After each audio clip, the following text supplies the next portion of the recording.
is our generation. I don't mind. I don't mind. I don't mind. I don't mind.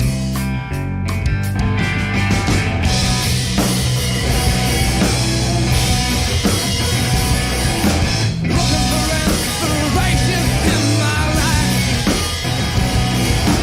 Looking for inspiration all the time. Looking for, looking for, looking for, looking for. Hey!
Mic and audio check. How's everybody doing? Hope everybody's doing well on this Saturday evening, wherever you happen to be in this world, I guess, as far as like that. I know plenty of people are dealing with stay-at-home measures, social distancing and all that with these outbreak of the corona. Seem to be out there. Hope everybody's doing well. That's had lots and lots of concern, I guess, for people, I guess, being in a bad way, I guess, as far as during this time. So I hope I do find everybody to be well and able to participate and join in, I guess, on the what we got going on here for Spline Design Studios Saturday. I've had everybody in my thoughts and prayers, I guess, as far as to be healthy and not in a bad way. So but even with all that being said, I've been in a lot of I've been kind of like a panic pattern, I guess, as far as I've got the 2-year Twitch anniversary coming up here, I guess, next week of all times. And it's just I've been just running around like a chicken with my head cut off, I guess, as far as to trying to get everything put together, I guess, for that. And it's Torch coming in, switching computers. You're switching computers there, Torch. Welcome to the stream there, Twitch, or Torch. I'm sorry, I got Twitch on the brain there. I've got a lot of Twitch things that I've been doing to try and get things lined up, I guess, for the Twitch anniversary, which will fall on Spline Design Studios Saturday, as I've done for the first year. So that's still gonna follow suit, I guess, with that. I feel we had a lot of time last year, I guess, with the Twitch anniversary, as far as having it on Spline Design Studios Saturday. It'll tend to be on at the same time, as far as try to get these things going, I guess, 5 p.m. Eastern time, I guess, usually. Sometimes that doesn't always happen, but we try. And I appreciate everybody's patience, I guess, for that. I'm just getting some things loaded here. I had to toss around. I got so many things going on, it's not even funny, like I said. And to be honest, I'm just gonna try and work on something that just to kind of take my mind off of all the things I'm trying to prepare in preparation, I guess, for the Switch anniversary next week, which I hope to see everybody show up for that. What I did forget to do, and I'm gonna put this in here. I said trying to scrambling a little bit to get things going here, but I want to put this thing on here. I may have to edit it a little bit, so just bear with me a little bit, folks.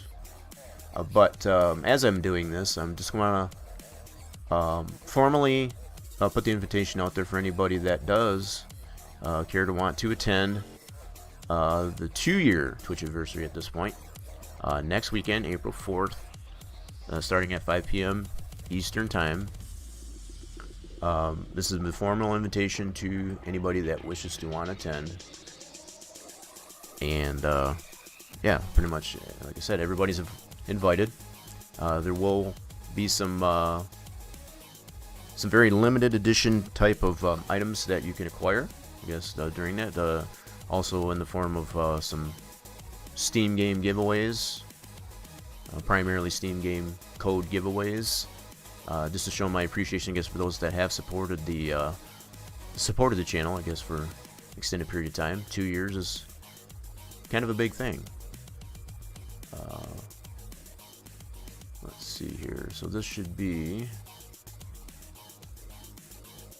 reset this here, and let's go to my timers and set this up here. So yeah, this should show, hopefully, in theory at least anyway. I'm gonna go ahead and throw this out too, just to make it sure, but it should, got it set on a timer, so hopefully it should be able to, let's do this. Let's kind of invoke it here. Oh, might have to do it on the other one here. Alright, why didn't that work? Let's go on this one. Bear with me, folks. I want to put this official invitation, I guess, for anybody. Why is that not working? Why are you not working for me? Okay, hold on. We'll figure this out. Might be a spelling issue. Oh, yes, yes, yes. You gotta love Stream Editing 101, that's for sure. Alright, where we go?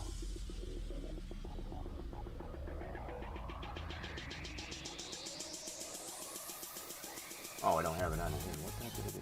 I put it on there. What the heck one did I put on? Probably turning on commands I didn't even want to have on. Alright. Hold on a minute, folks. We'll get this straightened out. Okay, so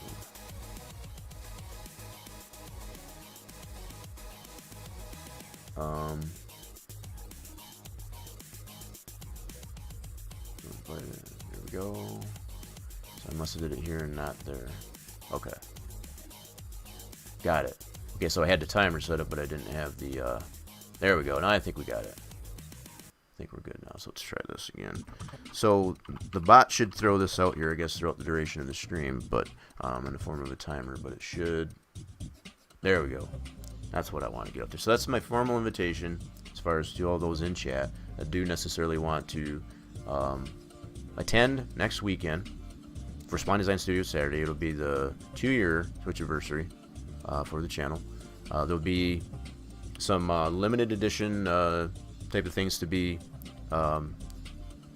awarded, I guess, for those that do attend, just to show my appreciation for those that have supported the channel, I guess, for all this time, and as well as some Steam game code giveaways at a particular duration during the stream next week, all happening next week, April 4th. So again, the bot should hopefully remind those that do come in into the stream, I guess, that that's what's happening next Saturday on April 4th. So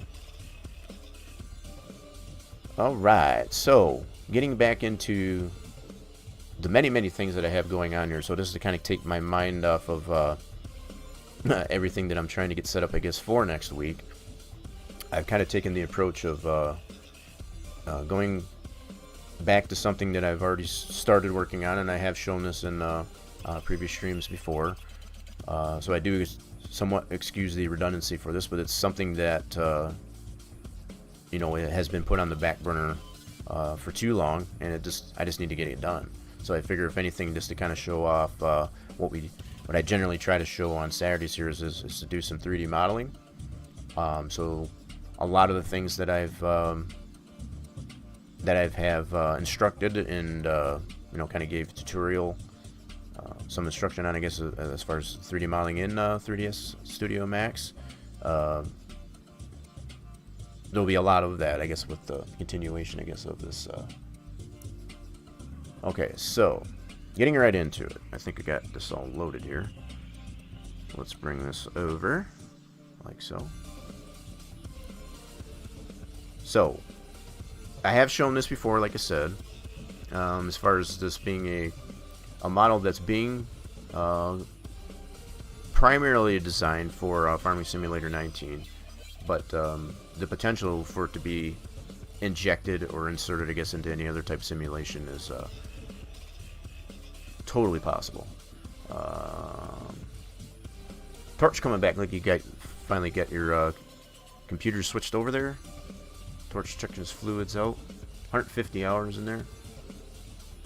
Got the fluids in there. I remind everybody in the chat that you have the ability of being able to check your fluids as well, just like Torch has demonstrated. Exclamation point fluids in the chat. And you have the ability as well to supplement those fluids during in the duration of the live stream.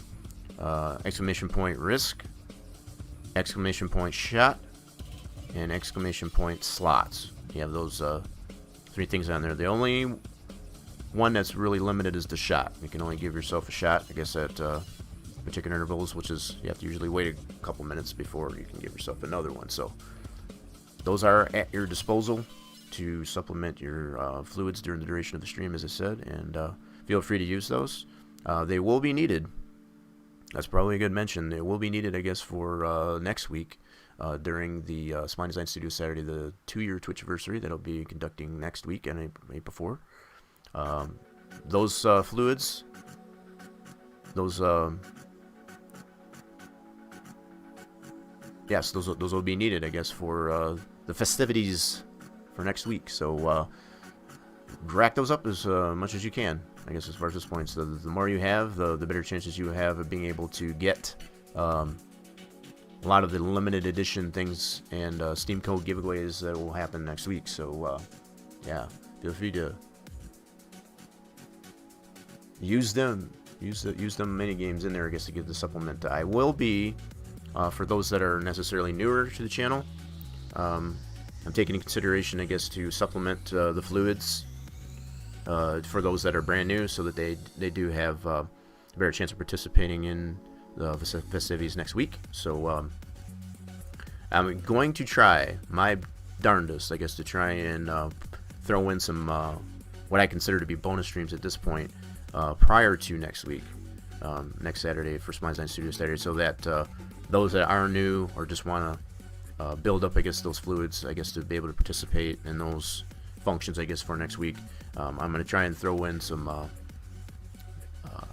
additional streams, I guess, throughout this coming week here, just to give viewers, I guess, the opportunity of being able to earn themselves some sufficient and some fluids there. So yeah, I'm definitely taking it into consideration. Don't you worry. I've been wanting to ramp up, I guess, the schedule anyway. To be perfectly honest, doing the Saturday streams, I feel it's a lot of gap in there, I guess, for the lack of a better way to put it. And I feel yeah, it doesn't necessarily need to be. So I want to make sure get some other things turned on here.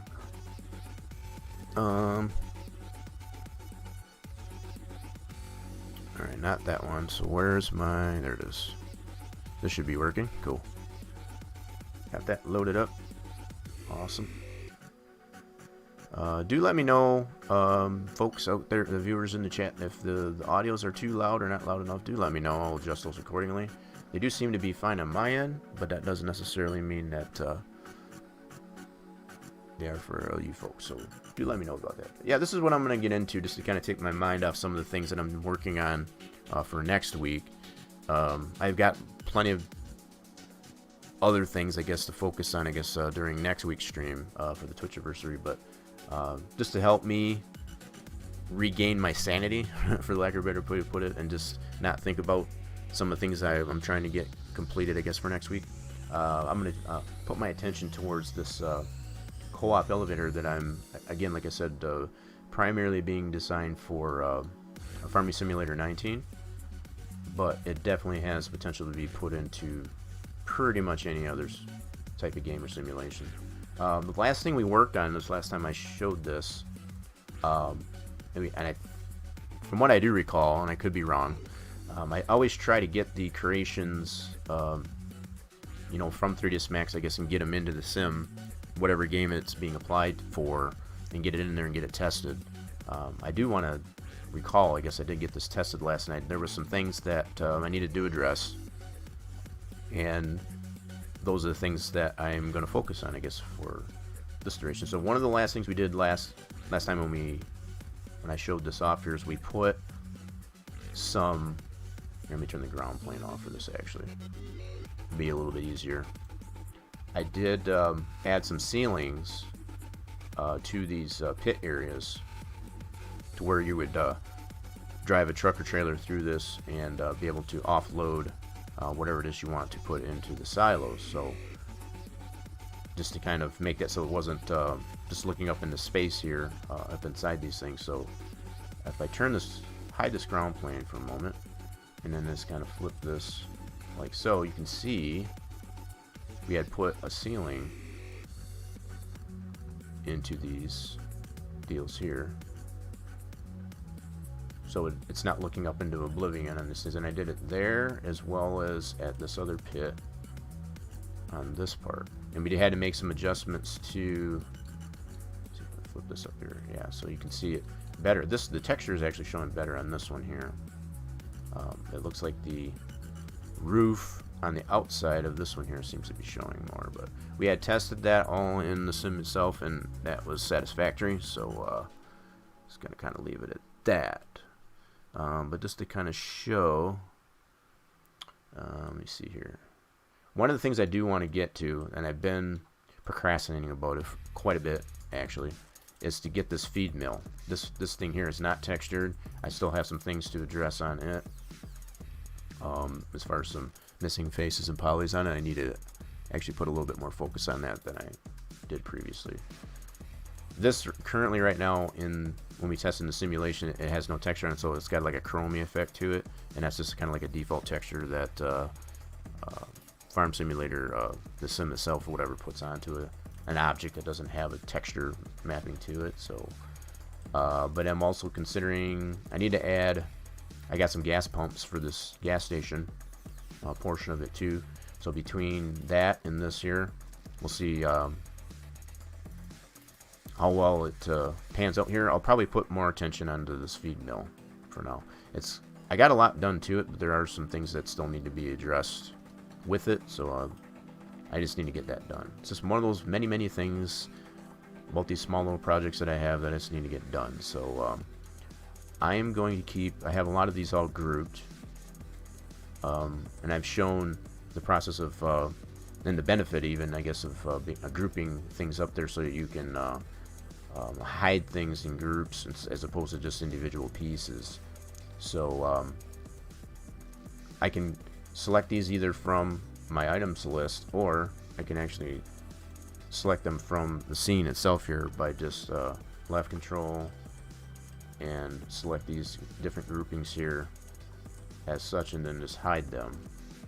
So this is what I want to do. I want to basically just isolate this deal here so I can work on it, on that. So I'm going to highlight all these items and just hide them from the scene so they don't get in my way when I'm in the process of working with that. And regardless of the fact that I am in orthographic view, some of these items in the scene do get in the way as far as when I'm trying to. So with all those highlighted, I'm just going to hide these just to remove them. You can see I still got some elements in here that I didn't select, which is fine. So yeah, here's a better view, I guess, of the interior of these pits. This we're not using. It's kind of there as a placeholder. You don't see this in the sim, you know, as far as what we've got on our final model. So I got some placeholder items here. This gives you a better idea of how that looks from the ceiling on both these. Just kind of show that off against. That's those two pit areas that we applied the ceiling to last time I showed this. Okay, so I just want to get that hidden. So I have these catwalk ladders. These I don't think I have grouped actually. Yeah, I guess I did. I got these individual ladders grouped. Hence it being in bold here. This is your good indication that you have these things grouped when it's in bold text here. Your items list here. So I'm going to go ahead and select all these and hide those as well. Just hiding them, not deleting them, just hide them. Yep, so I got those.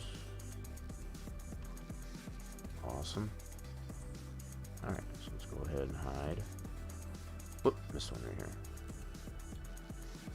And we can always bring those back. If I go back into my unhide list, so all these are just hidden. I can bring those back in there at any time. So now that I got this more isolated, I can better see what I'm going on here. I can even I'll hide this gas station here for now. Whether or not I get back to that, you add the pumps and stuff to that one there. We'll see how the stream goes. We'll see. So let's hide it for now.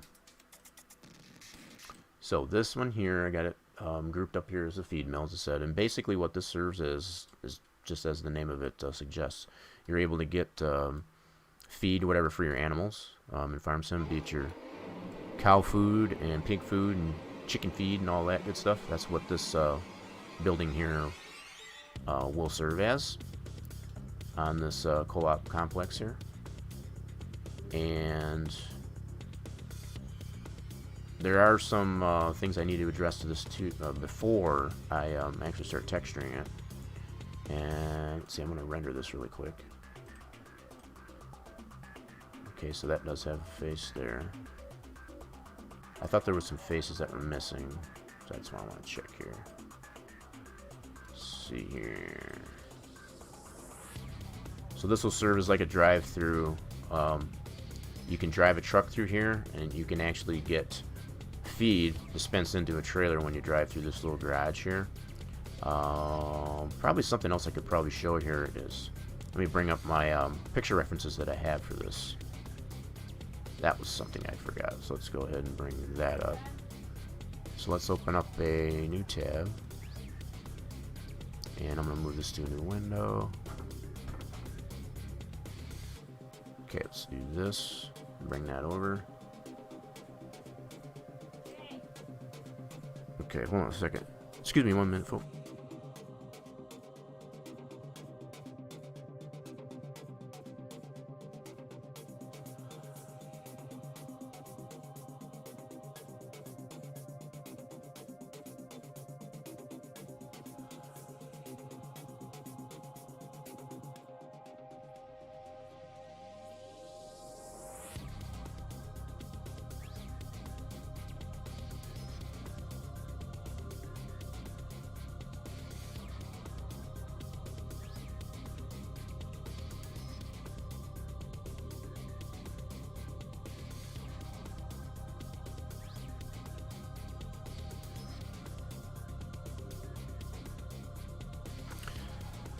Apologize for that, folks. I guess some people don't tend to want to practice, I guess, the social distancing like they should be. Happen to be somebody doing door-to-door sales there. It's just like I don't know if that's necessarily considered essential. I guess we're like that, but okay. Yeah, so pardon the intrusion there, but yeah, I had to kindly deny there. I didn't even ask them, I guess, to go through their spiel. It's like, just not interested. Nope, nothing personal, but sorry about that. So anyway, what was I in the process of doing here? What I wanted to show, oh, I know what I wanted to do. Okay, that's not what I wanted to do yet. So let's go like this. My bad. Let's go this way. I need to bring up my picture references that I got there. That's what I was trying to get to. That kind of threw me off a little bit. But,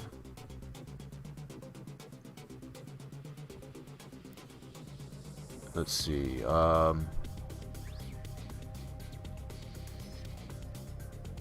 am I at here? I need. Where's my Google Drive? Darn it. It's where I have my picture references here. So once I get that up here, then I can show what's going on with that.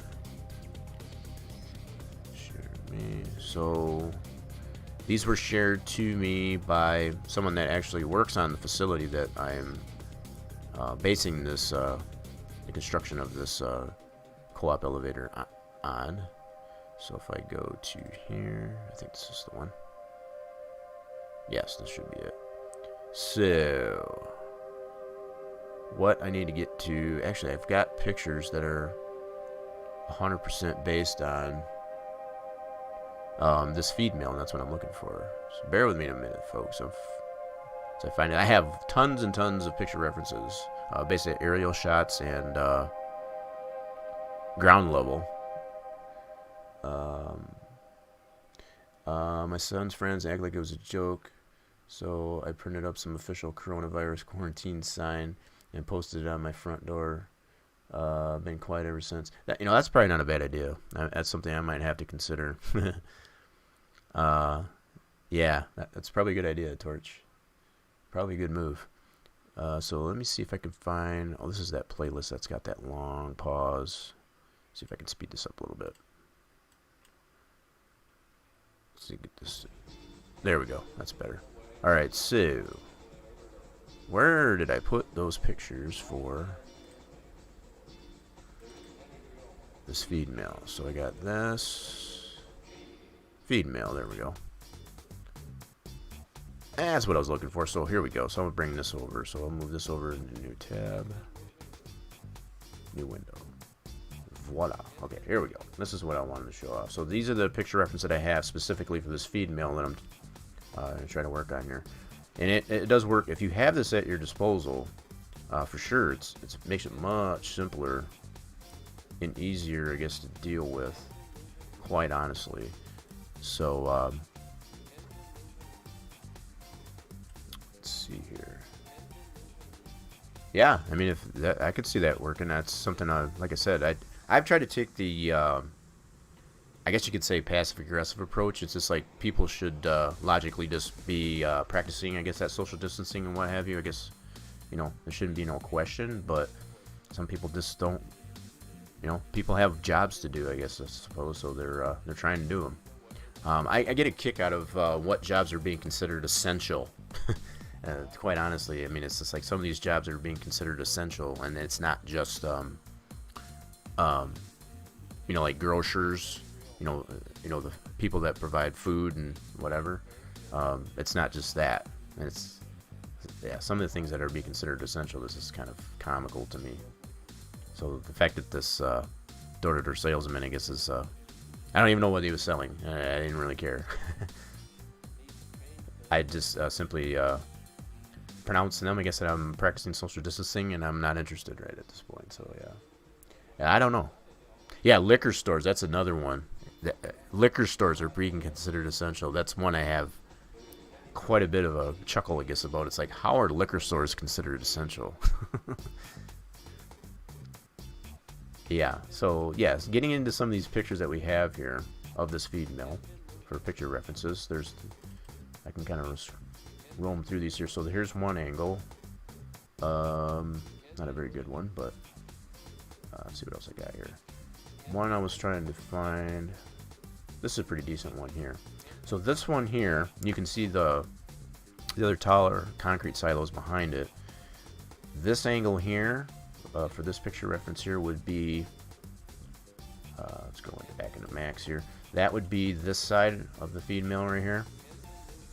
So let's see if I can put this into perspective here. Now I know I have the silos in the background turned off. I got them hidden, but that would basically be this side of the building of this feed mill.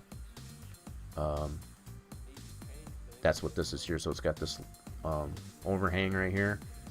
This is, you can see this roof line and such. That's what this represents here, is that side of that building. So this garage area, say for example, this little drive-through thing, you're able to dispense feed whatever from these silos in here. There's like a little spout that comes out into this area, and it dumps in things into feed into your trailer depending on what you want. There's different types of feed for like chickens and stuff like that in these different silos, and it gets pumped out of these silos like into this silo, comes into this place through these towers in some fashion. I don't know all the mechanics, I guess, of it, but something to that effect. So it is something that is heavily and greatly used, I guess, on this facility, to which I'm trying to depict here. So I felt it necessary, I guess, to put it in this thing. So other pictures that I have, let's take a look here. I have this one here, gives a pretty good view of what I'm looking at here. So here's that garage, or that drive-through. You can see a truck going through there with a trailer. You can't really see inside of it that well, but you can see these towers that are going through the roof here. That's the same thing that I have represented in here. So that would be this area, as far as this drive-through area, with that tower coming through the roof of that. It's hard to put it on a side-by-side, but you kind of get the idea. So some of these aspects that don't exist yet on this building are like these stairwells with there's like a sliding door here. There's a sliding door over here, so a lot of these aspects aren't applied to the model yet. So I would consider putting like some cutouts in there for that. Whether or not those doors will be animated or not is yet to be determined. My primary focus would be just to put the accesses to like this drive-through area, I guess, to get you know, the feed actually outputted, I guess, to so I have a lot of that already in place here. Obviously this side here, I was going to look for a picture for this. I have a lot of this already. The way this shows in here, like it's poking through there, that isn't actually the case. We already tested that in the sim itself, and it's not. It looks like it's poking through, but it's not. Let me render this here really quick, actually. See, it does look like it's poking through there, but it's definitely not. Not sure why it shows that way. And but we did test it, like I said, in the sim, and it's not doing that. So let's what other? I got an angle that shows that side of the building. So we'll find that one. Okay, that's the side with the silos. Somewhere in here I had one. Okay, that's that side. Here we go. This is a good one. So here's that side with that overhang here. You can see this ledge. Here's the other side of that drive-through here. You can see the spout that's coming down here from this silo that's on top of there. That's a place that it dispenses the feed, whatever type of feed. I don't know if it's chicken feed or which type of feed it is, but you have some feed bags that are up on here that farmers can buy separately as opposed to going through this drive-through. But yeah, this is that ledge, that overhang that exists here that I have represented in the model. So that would be from this perspective. So you have the silos over here, you have the drive-through right here, and then here's that overhang. That's all represented here. There's the walk. You got the feed bags that are on this ledge here. That's what's represented right here. So I have a lot of the aspects already applied to this building. Whether or not, how much into detail is go with this as far as these little offshoots here for ventilation and such, I haven't quite figured that out yet. But I did want to make sure it gets a lot of the structural pieces in here, like these braces for the overhang and such. So oh, I missed what you mentioned. DTs. What do you mean by that, Torch? As far as we were talking about liquor stores, I guess, as far as being essential. I don't know what. Yeah, I don't know why liquor stores would be considered essential. To be honest, that's kind of strange to me. But so one thing I thought was the case when we tested in the sim was I missed putting some faces in here, so I want to render this just to make sure I didn't miss anything. So let's render this. So that looks good. Alright. I thought there was some faces in here that I missed, but maybe I was mistaken. Okay. check it from this angle. That looks good. I know it's really hard to see, probably on stream as far as all that different, that same coloration there and such, but oh, drunks needing a drink, yeah, could be. I don't know. Maybe that's considered essential for drunks. We should be trying to fix that problem, actually. I think there's too many drunks on the road, to be honest. Personal opinion, I suppose. Alright, let me ungroup this. Like I said, I do have this group, so I'm going to go ahead and ungroup it. And we'll take a closer look at this. So I have all these different aspects to this feed mill. So I have this area, got this area, that area, this area. And these kind of all individualized. So I want to... I could have swore that this drive-through had some missing faces in here. But let me take a look here. So let's go to polygon. So that's good there.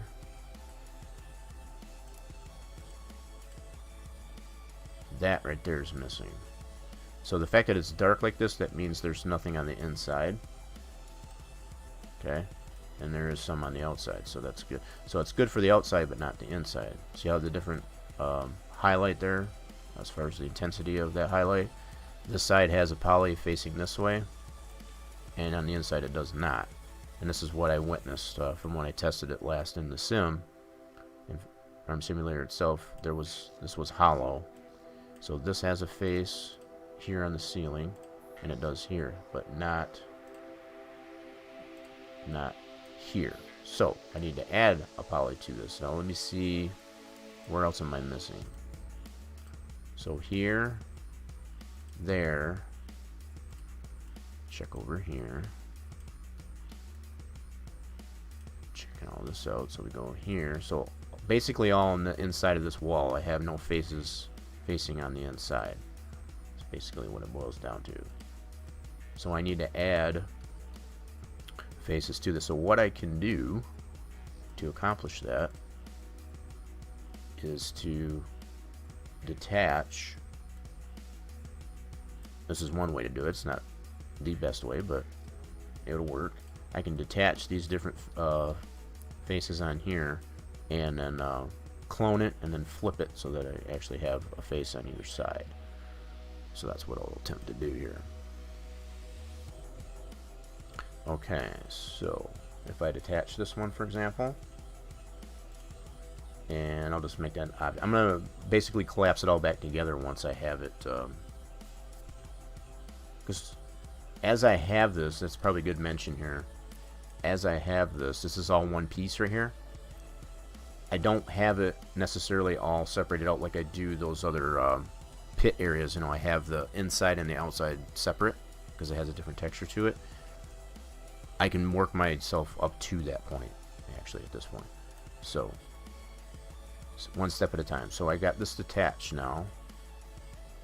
Okay, so I deselect that. Now this piece here that I detached, I can clone it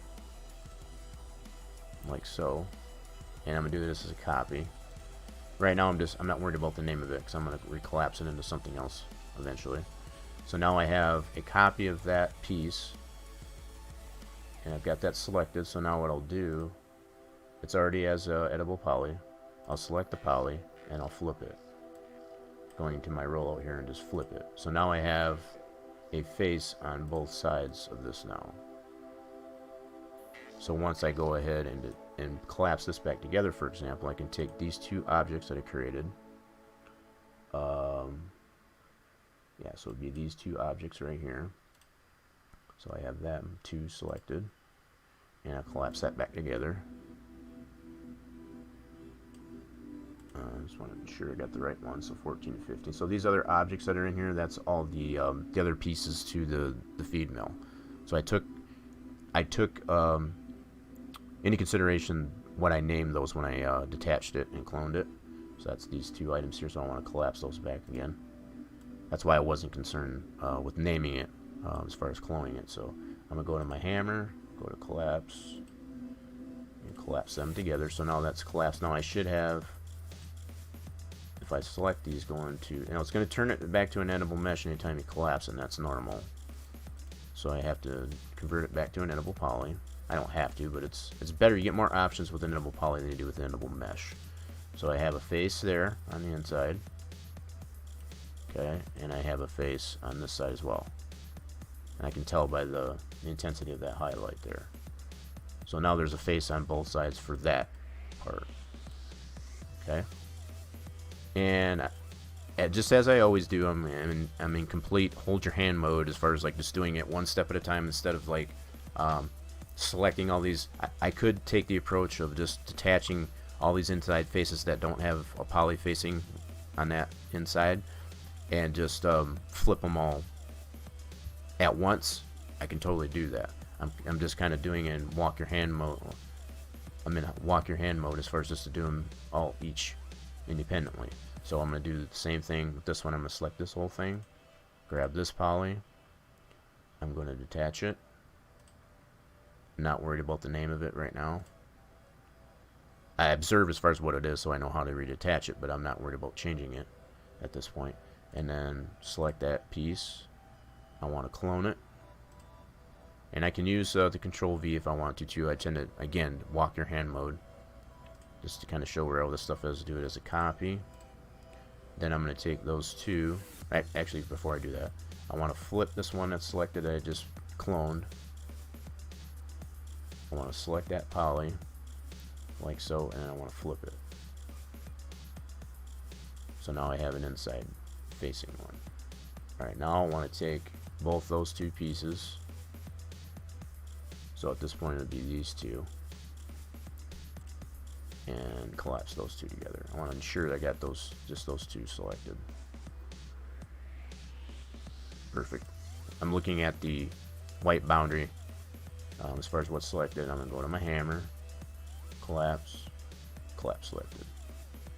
Alright, so that should be collapsed. Now I should, once again, I'm going to change this to an editable poly. And select the polys. Now I have a face poly facing this way, and a whoops, and a hold on, wait a minute. Did I not do that right? See, this is why you test this. Might have did something wrong here. So I've got, I do this wrong. So 114 is that piece. So I have, what happened there? Hold on. Okay, what happened there? Just a minute. So poly there. This might be an issue with back facing. So yeah, they're still there. So I got that face there. So this is the way it's selecting for some reason. Yeah, it's there. It might have to do with back facing. So if I turn on ignore back facing, yeah, let's try it that way. So I got this one here. If you run into that issue as far as like it not selecting the poly that you want, it does, and I've shown either the back face culling when you're rendering or this ignore back facing. Sometimes that helps. So if I turn this off, for example, it's trying to select, at least it was, now it's lying to me. See, it was trying to select the opposing face, which I didn't want. And you can tell, like I said, your main indicator is going to be the intensity of that highlight. And obviously that wasn't sufficient there.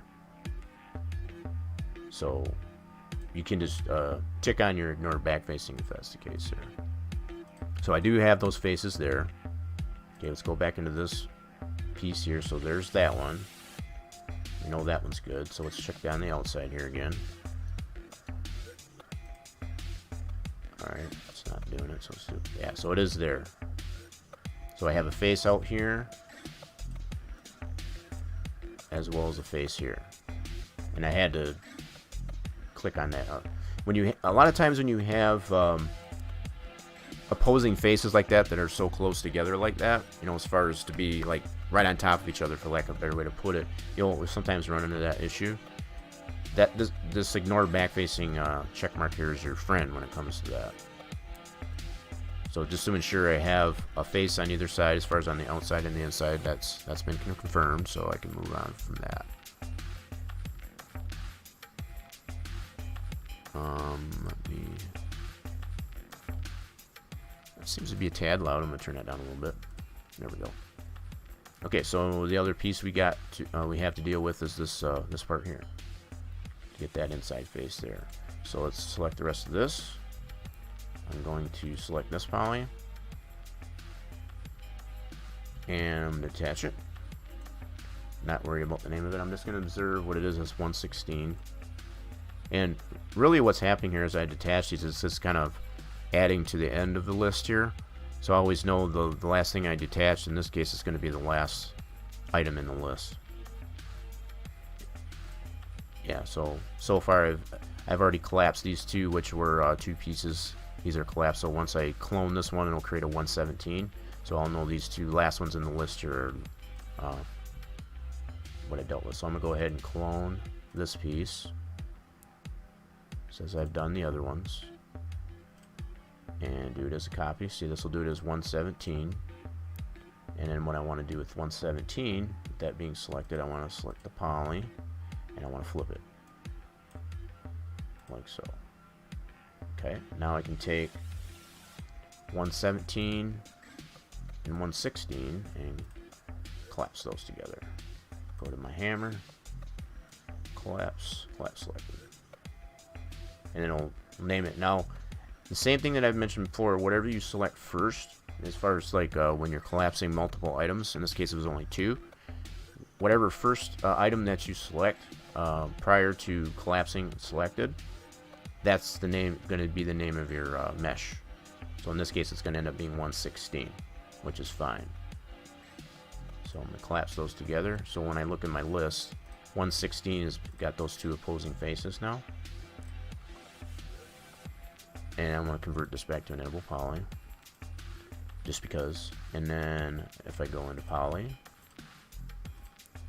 and again it's doing that, it's selecting the opposite face, which I don't. I want to ensure that I guess I have a face on the outside, which I do.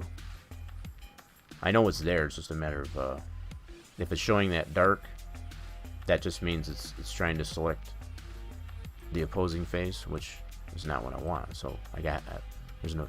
So now I have a face here, as well as a face here. So now, yeah. So now I have faces all on the inside of this this drive-through area now. What I can do at this point is collapse all these individual pieces, and I can go to my items list to kind of do that. I can do it either from the viewport or right from the items list, which is the better approach here. I'm going to take all these pieces here that I've since detached and reattached and just collapse them all back down. So it's basically all of these outside wall pieces. So I'll detach, or I'll attach those by collapsing them together like so. And again, the first item that I selected was that 14, so that's what it's going to name it. That's normal. Okay, so with that done, convert this to an editable poly. I want to also reattach all this to the rest of this here. So to do that, I want to select this as well as this. Whoops, my bad. This piece, and this is why sometimes it's better to select it from your items list, because sometimes you'll select something that you don't want, like this. So if you know the names of the items in your list here, just select them that way. So I want to select this piece. No, not that one. So this one ends up being Object 88, which is fine, but I can also go back to my list and go like this and get those two pieces that I want collapsed. And with those selected, I can collapse those together. So we'll go collapse selected. And that's going to name it as Object 88, because that's the first item that I selected, was Object 88. The names of these I'm not worried about, because right now it's just grouped. So whether or not I will break it down further later on as far as to make it, I can do that later. So,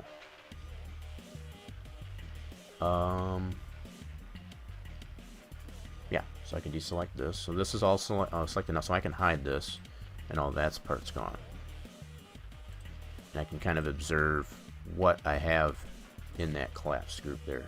I have this, whoops, I have this kind of all helter-skelter actually right now, and that's not bad. It's not terrible right now. Right now I've got the roof is not included in that piece. I've got that all part of this here, and that was all basically building off, you know, from here over. I don't remember exactly how I did it, to be honest, but that's all one piece here, as you can see highlighted. Let's get this out of the way of the overlay. Okay. So whether or not I'll keep it that way is still yet to be seen. I'll probably end up doing something different other than the way I've got this combined, but for now that'll work for us. So we can go ahead and bring back that object 88, which is, if I go to my list right here. Everything else, you can see how I've got these labeled so that they're very specific as far as for silo. So these here are all the concrete towers as far as these different groupings here. So I got the gas station, the dust collector, things like that. Eventually I'll get to that point once I get this modeled well enough. Right here I'll rename a lot of these different components, I guess, so it's more distinct as far as what they actually are. Okay, so I want to go ahead and unhide that for now. So now I have that piece, this piece, that piece. Okay. Good. So now we've got our inside faces. Now if I wanted to go even further to separate this out, this is what I was talking, leading into, I guess, getting to this point. Now that I have all these inside faces of this drive-through part, I can select those different polys and separate those out into a separate piece. So, for example, I can select all this. This is all collapsed together. I can go into here, select those polys, like so, and I'm observing that it's not the darker highlight, because I know that's not the right face. See, so all these faces that are on the inside, I can select these, like so. So I want to get this wall and make sure I get this one over here. Nope, that doesn't have one there. So I got all those inside faces selected. Got the roof, the two walls, and these little slivers for the garage door opening. I call it garage door even though it doesn't really have a door, because it's kind of still reminds me, I guess, of it being a garage opening. So I got all those faces that I want to be in a separate piece there, and I can tell that I've got the right ones. This more intense highlight, that's the face I want, not this one on the outside. So now what I'll do is I'll detach that like so, and I'm going to name this as interior drive-through, just for now. I can probably always rename this later on if I need to, just to kind of let me know what this part is. So I'll name that piece. So now in my list, it'll actually be named as interior drive-through. So when I select that, I'll know exactly what I'm selecting. And I can hide that independently now. So if I hide that, so now there's nothing on the interior. So if I render this, this will all be hollow up inside here. I know it's kind of hard to see there. Yeah. Yep. So there's no faces in there. So if I just see, you can really tell, I guess, from this wall here, because it's, well, maybe. See where there would be a wall here, so you can see inside of this box here now. So if I kind of highlight this one here, maybe that'll show that better. So you can see the wall that doesn't exist here on this inside wall. That's how I know that's not there. To include, this goes straight across. You can actually see the slope of the roof. When I have that interior on, you don't see that slope. That's kind of what I was going for. So if I go through here, go to interior drive-through, turn that back on. See, now that slope is gone, so I know that interior is in there. And that gives me the potential, I guess, to apply a different type of texture to that from the overall feed mill itself. So just like I did on the drive-through pits, the pit deals there that we did previously, I can apply a different texture to that in comparison, I guess, to the rest of the building. So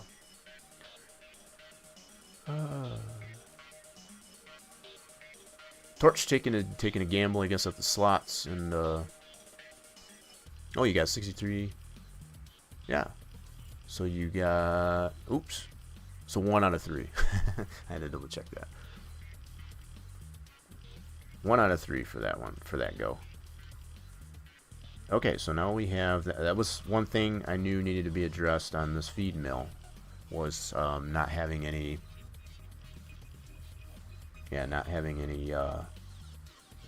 interior on all the walls, I guess, on that part there. So that's been addressed. Okay, so some of the other things I do want to look at closer and consider are based on some of those pictures I was showing.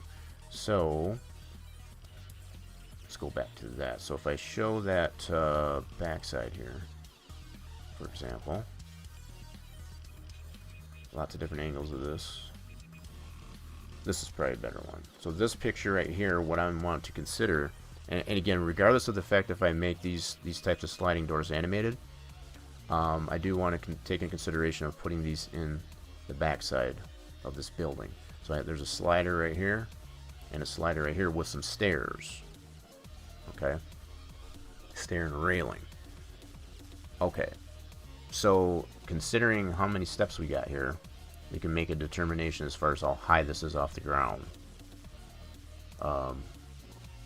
That's got a pretty decent pitch there, to be honest. That's a little bit different than the one that we have on the one on the front side of this feed mill. It's only got like 3 steps, I want to say. Let me look at that again. In any case, what the point I'm trying to make there is I can use something that I've already built in this model, I guess, as a guide as to how those steps would get built. So let's go to the front side. Where's that picture? There it is. So this picture here, I've got these steps. I can potentially use this model that's on the front of this building as a guide for making that one in the back there, and it'll better determine where I want to put that sliding door as far as the height of it. So let's do that. So let's go here. I think I have this in a separate piece here. Yeah, I've got that separate, and this is separate as is on a group. So what I can do is I can take these steps and clone it as a group and put that to the back side there, so I can get a better determination of where my ledge and whatever is going to land over on the back side of this feed mill. Okay, so let's clone this, and I'll do this a copy, and let's just take some of the zeros out of this thing. Let's do stairs. Okay, I was trying to wonder why it was 3. I do have 2 sets of these stairs on this part here, so that's why I was putting it as a 03. Alright, so clone that. So yeah, I do have another set of stairs on this side, right here. So I have stairs 1, stairs 2, so it's doing the stairs 3. Okay, so that's fine. So now I want to go into my list here, make sure I get stairs 3. And now what I want to do is take that and move it to the back side of this building here. One thing that's nice about Giants Editor, and I've shown this before in the Giants Editor for Farming Simulator, you have the ability of doing a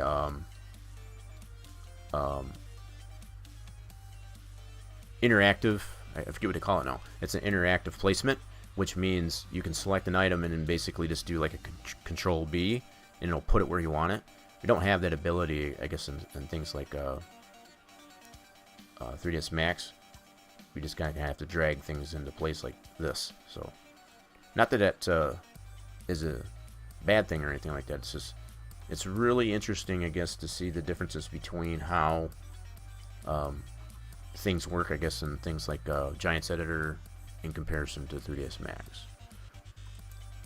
I will say, as far as putting your viewport into orthographic as opposed to perspective, makes a big difference in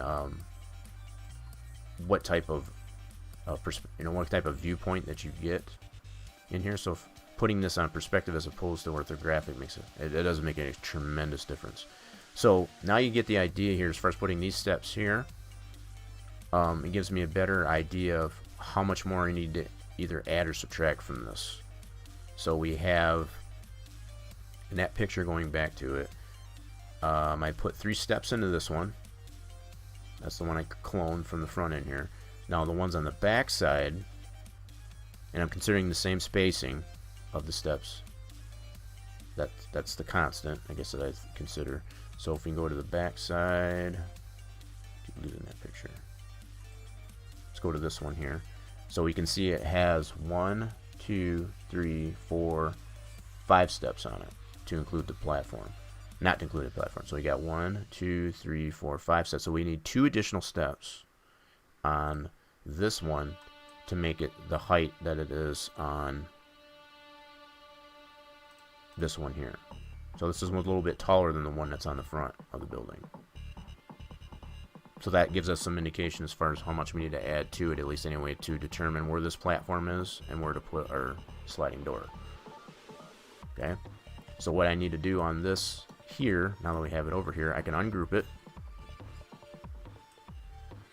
Go ahead and ungroup this like so. And then I can get at these individual pieces here. So I got each step, so I can add two new steps, and then I can extend. I know this is really hard to see, with it being all gray. Let's give some contrast here. So let me change the color of this really quick here. What's going on in our material editor? Bring that up here really quick. Taking a second to load. It's not really like I have a lot of textures to this, but yeah, let's grab one of these here that's not being used, and I just want to apply a different color, contrasting color to it is all. Let's try that color, and then we'll go ahead and apply that. And this is just a placeholder, so that's not going to matter.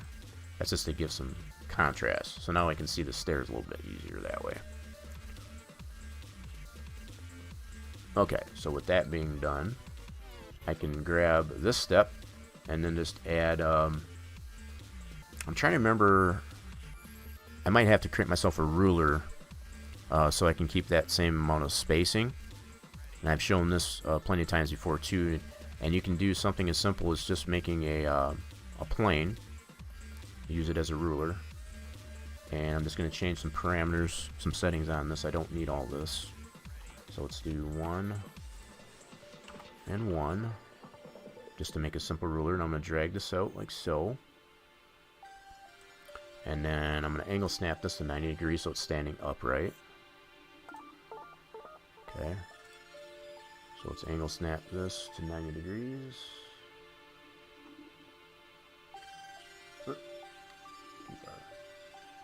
90 degrees like so, and then I want to change the,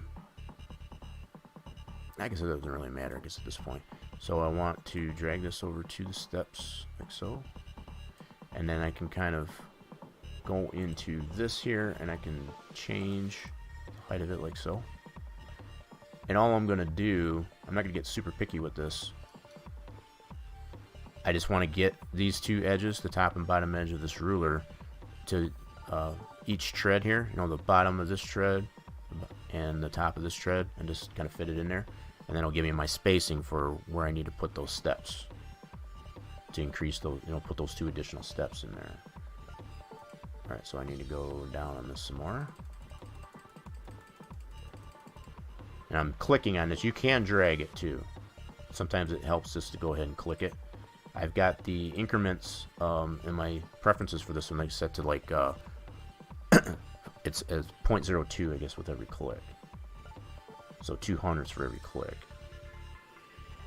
So let me zoom in on this a little more. So you kind of see what I'm trying to do here. So I'm lining up, I'm getting it to where it's in between, it's kind of clipping between the tread, the tread here, and the bottom of this one here with this ruler. So I know how much spacing I need, and I can use this ruler. I can actually decrease the length of this. I don't need it quite this long. Let's decrease this down like so. So it makes it a little bit easier to work with. Okay. So I'm just going to adjust the height of this a little bit so you can see how that's clipping right there through this tread. I want to get it so that it's even between the two. Go down a tick. That's probably too much, actually. Alright, so I need it in between here. So my increments is a little bit... Oh, so I'm going to put it at 165. Maybe a little bit more down. So let's do... So I can manually type this in here as well. So if I'm dragging it and or ticking it down, up or down with the arrow keys, if that's too much or not enough, you can always manually type it in. You gotta tweak it in, which is kind of nice. So I'll go 163, and I'll move this down. That's actually pretty good right there. So it's just barely, depending on if I move it up or down, so it's clipping there, clipping there. So if I put it like somewhere in the middle, that's about the spacing that I want between the two of them. Now, if I wanted to get super picky about this, I could, you know, center this ruler up and actually get the vertex. And I've shown this before too. So if I wanted to get the vertex of this, for example, between this tread and the top of this tread and get that difference, I can apply it that way too. I'm not going to get super picky about it in this regard, but you can do that. So like say, again, if I'll go through the motions here. So if I go to this here, well, I didn't even put this, oh wow, I still kept that shape descriptor in there. So if I wanted to go into this vertex, for example, select this vertex, get that Z, and then get the Z for this tread. So let's go through the motions here. Just to, I'm not going to do it, but just to kind of, so if I wanted to take this coordinate for this vertex and copy this, I'm going to put this in my calculator actually. This is something that you can do if you wanted to. So I can paste that in there like so, and then go into this tread. Okay, go to the vertex, and I can get this one. It doesn't matter, any one of these vertexes, these four corners on this tread. If I get that and get the Z for that,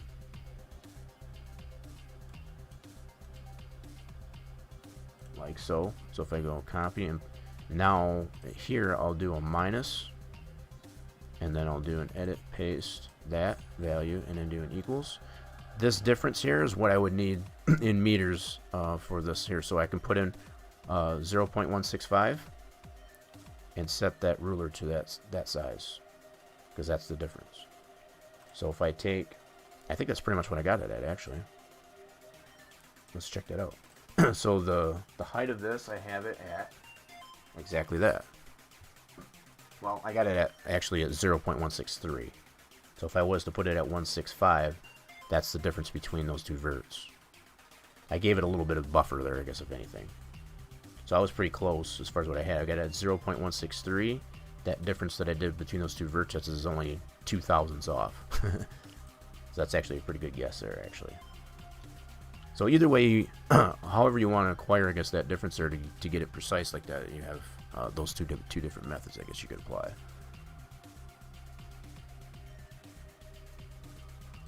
Torch continuing, I guess, to give himself a shot. You didn't get any on the shot. Got on the wrist, so once again, 1 out of 3. Just reminding everybody in chat that may necessarily be lurking in the chat too. You feel free, I guess, to check your fluids and supplement those fluids. I guess you will need those if you do plan on attending, I guess, for next week's festivities for the 2-year Twitch anniversary. Those fluids will come in handy for you. Just a reminder, just a friendly reminder. So now that we have, I can probably bring the width of this down a little bit too, now that I think of it. Shrink this down. Now we got our height. I'm not worried about adjusting this right here, so now what I can do is put it on top of this tread. And now I know the spacing of where the bottom of that next tread that I cloned to increase the size of this step, the staircase. So if I get this to where it's just barely clipping in here like so, and then I'm going to clone this step. So I'll clone it and make a copy, and that's fine as far as the name of that. Now I can clone this up and I can drag this up like so. So you kind of get the idea of how we go about this. Now, I'm not worried about the actual risers yet as far as the two sides. I'll get to that. I just want to get the steps into place first. And basically, all I need to do here for now is just, I need to get that distancing. So the distance that I have between these steps on this edge is basically just, that's something else I'll have to address actually. Because it's not lined up, like this edge is not lining up with this edge, for example. It's kind of overhanging it a little bit.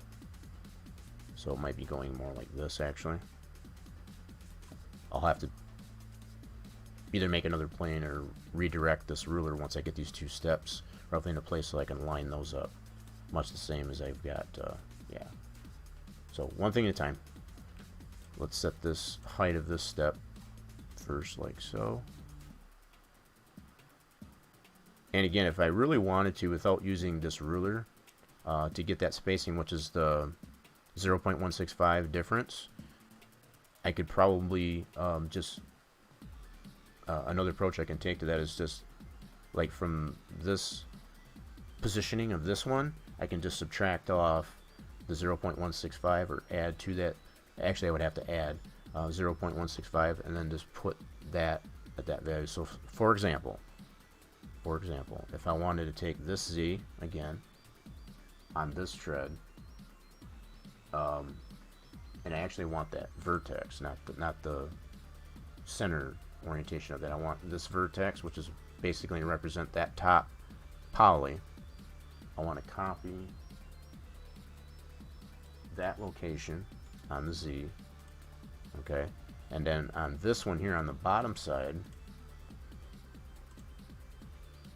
hopefully I can try to make sense of this for y'all. So I want to grab this vertex. So on this one here, I want to add, let's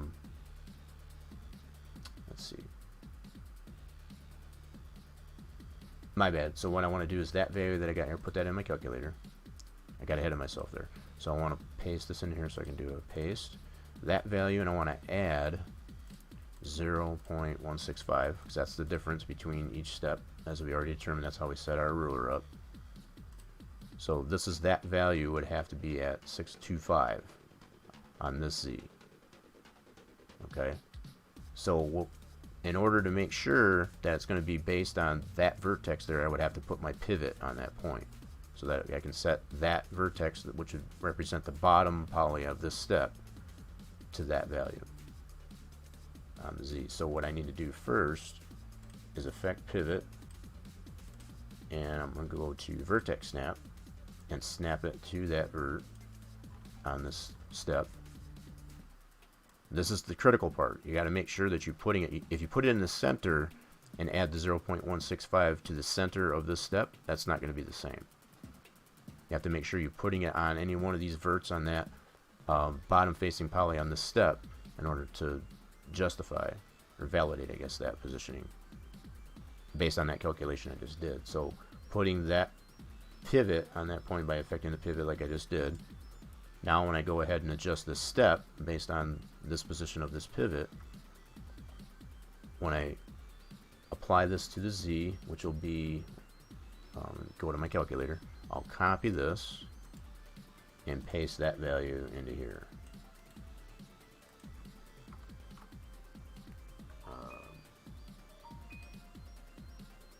Right, it may not seem like it moved it, but I'm going to go ahead and just exaggerate this position here, so when I apply this to there, it'll actually put it to that position. So I just exaggerated that a little bit. So if I paste this in here like so, it's going to put it exactly at that position. So now I have 0.165 difference between the top of this tread and the bottom of this step. So I know that's the height I need. And that's the same thing, I guess, as far as our ruler. So if I put it on my ruler, that's that same distance. So regardless if you're using a ruler or just going by vertex measurements, you have those two ways, I guess, to get that amount of spacing. So whichever you want to use, as far as, again, by using a plane as a ruler or just doing the calculations of going by the vertex. Okay, that's what's critical. You don't want to go by the center.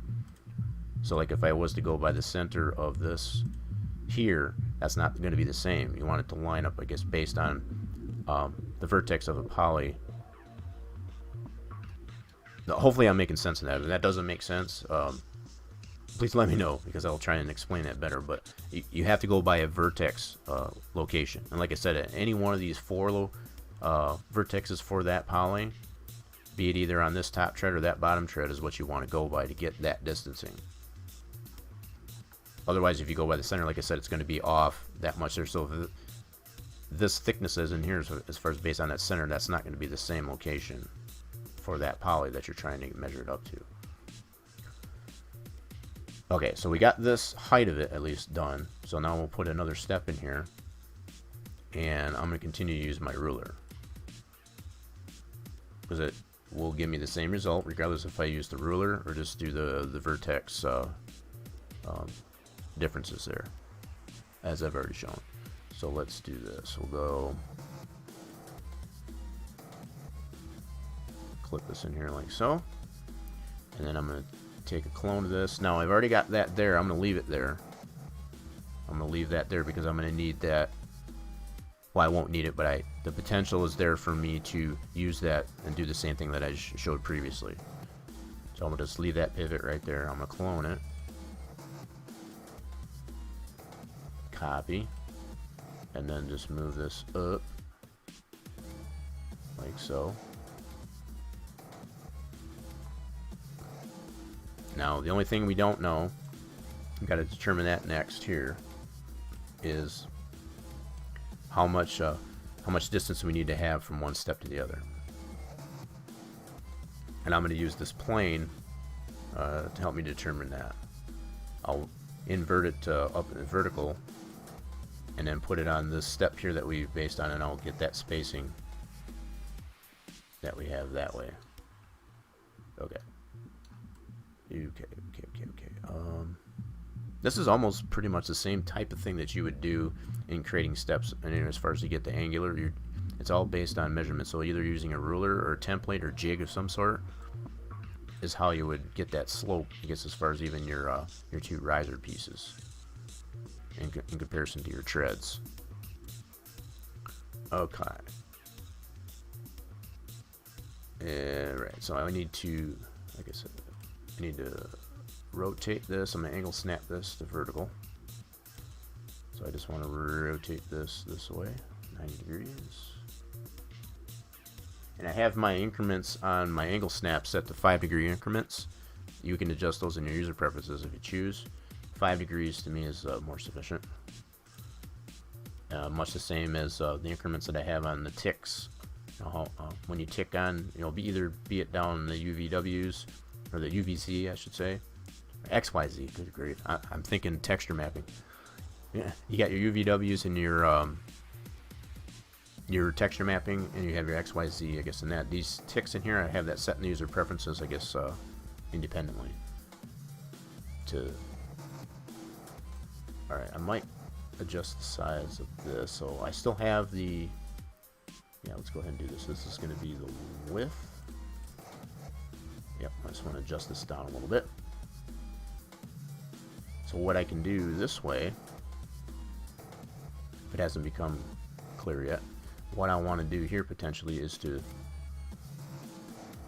do the same thing. I did the spacing between each tread height-wise there. I want to get how much distance there is between this edge of the step and that edge of the step. Because I don't think they're 100% lined up. I don't think that's the way I did it. They kind of overhang each other a little bit. Okay, so that's what I want to try to determine here. So if I make myself a little bit of a jig here, let's move this down. So what I'm basically going to do is line this up. Oh my goodness, I don't like the way that I did that. Let's undo that. Why is it doing that? I don't have a snap on. What's going on there?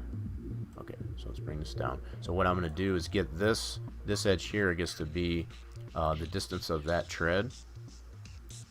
Okay. Why is it moving it that way? I don't like that. I only want the one axis. There we go. So you can see how I had that all selected, like, so I can get it to do it. It's being super wonky. I'm already losing memory so far. That's what's very intensive, I guess, with using this type of applications, it does use a lot of memory. So I'm already experiencing, I guess, having a lot of lag, I guess, if you will. So what I'm trying to do here is get this edge of the ruler to line up with the top of this tread, for example. So I want to adjust the length here. That is pretty close, but I'm going to zoom in here. I'll probably manually adjust this here, so that ends up being, that's too much right there, because it's overhanging here. You can kind of see that overhanging there. I don't want that, it's too much. So I got that lined up there. This is overhanging, so I need to manually type this in here. So I need to go down, something like that maybe. Let's reline this up.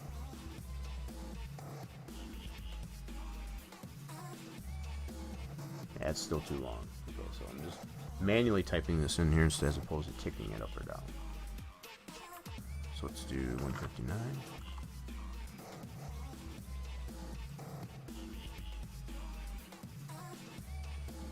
That's actually pretty good right there. So that's the distance that I have. So if I line it up on the two previous steps that I put on, that's the distance that I need.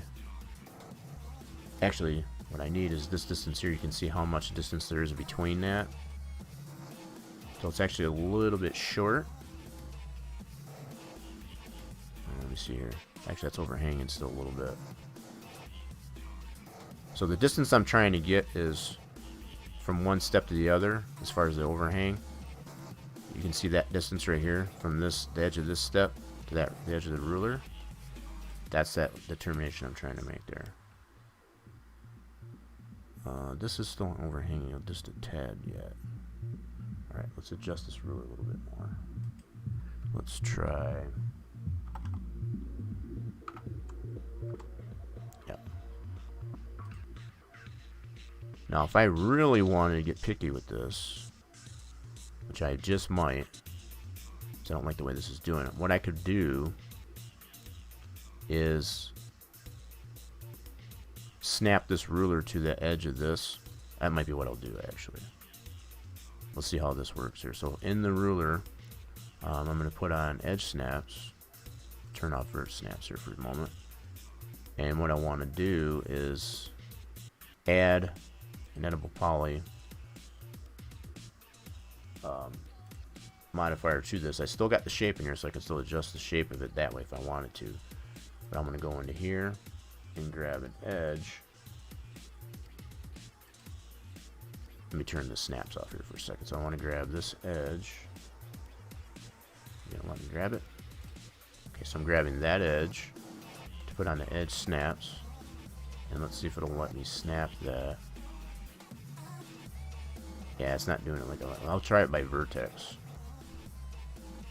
Edge is probably not the best example there. So let's go by vertex on this. So if I grab this vertex, where's the vertex? There it is. So I grab that vertex, and now I'm going to put it on vert snaps instead of edge snaps, and snap it to this edge. I want to see how this will work. It's not working like I thought it would. It's probably because there's too much in the scene. Max is having a hard time determining what it needs to snap to. So that looks good right there. So that's snapped to that edge on that tread. So what I can do from this point, that's on the X. Okay. So I can get the X for this on this vert and transfer that to the top. Okay. Let's do this. So if we go to the top vertex on this ruler, go to here and apply that to the top vert here too. So I'm trying to get a straight edge on this. Is what I'm trying to do. So now that'll be straight up and on this edge. So now I've got a straight edge on there. So now I know how much distance I need to have so I can use this jig. See, and I can really start to see now as far as what happened to my playlist. I'll be doing that. There we go. Rachel James coming in. How we doing there? Welcome to the stream. Glad you could join us. We're just building some steps here, I guess, for our feed mill object. And I'm just showing how to use a jig, I guess, and being able to get the, accurate amount of spacing, I guess, between each step based on something that was already constructed. So, painting up the storm, just ran out of... Oh, you ran out of steam? Yeah, I can imagine. Especially when you're hand rolling all that stuff. Well, I'm glad you took time, I guess, to drop on by here. I guess to take a break from all the hand roll painting, I guess, of the interior walls of the house. So as you can see, this is what I was trying to determine on this here. Now that I've got a straight edge on this based on the locations, adjusting the locations of these two verts on our ruler jig, you can see how much spacing that I have from one edge on this edge of the tread to here, that spacing here. So I need to... So basically what I accomplished here, that this edge here is lined up with the, the spacing on that tread, right? But I can truly see, so how I want to...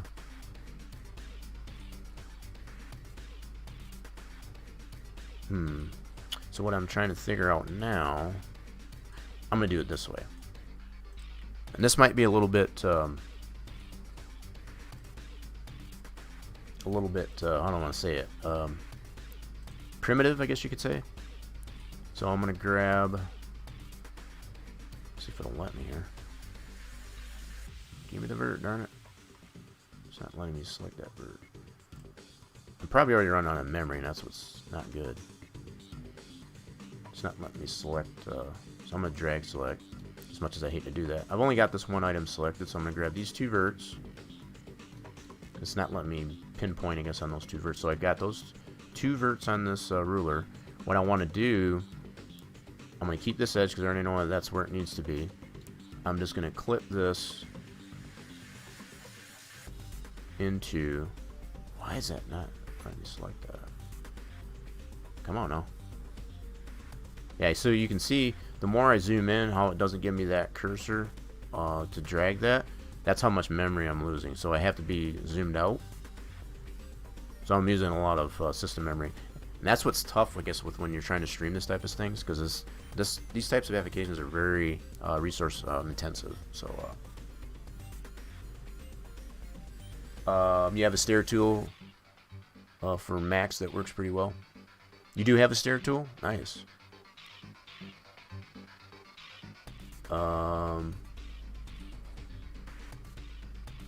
Oh, so many drips. Oh, really? Just catching up on chat there. Yeah, so whatever stair tool that you have there, Torch, I guess whatever your works for you. This is my approach to it usually. As far as creating steps, this is a similar process that I use, I guess, in making those steps that I borrowed, I guess, from the front side of this building. So, oh, there is. So there's something built into that. See, I guess I'm just kind of old school when it comes to that. So if there's something that's built in, I guess, a 3ds Max, I haven't used it. I've just taken this approach, just knowing, and I based it on heights that made sense to me, based on, actual steps, physical reality steps that I've built, and just applying it to, within the perspective here, yeah. So yeah, if there's something that's directly available in as a tool, I guess in 3ds Max, I've not used it, and not out of my own ignorance or anything like that. It's just whatever way, I guess, seems to work for you. I've built these, I guess, just from what I've applied, I guess, in building steps in reality. So as far as using scrap pieces of wood and cutting that up to make a jig to get the proper amount of spacing, as well as using actual tape measurements to get the proper amount of height between each step and how much overhang and so on. So I'm applying that same concept, I guess, to this 3D model. And I'm not And I'm not claiming, I guess that's just to be the best way that I'm doing it. I'm just showing one method that does work. Because I like to really determine, I guess, as far as, so with this ruler, all I'm going to do in here, like I said, it may be primitive, and it's not the best way to do it, but I'm just clipping that straight edge by having those two verts of my makeshift ruler here to clip into this edge. So now when I go to apply and line this edge up to the next step that I want to space out, I'll know how much spacing it needs to have on the opposing, on the preceding step. So now with that lined up like this, let me make sure I got it where I want it. Like so. Now I know how much spacing I need to have from one step to the next. Okay, so now let's go this way. I'm going to keep this center. Now I can move this entire tool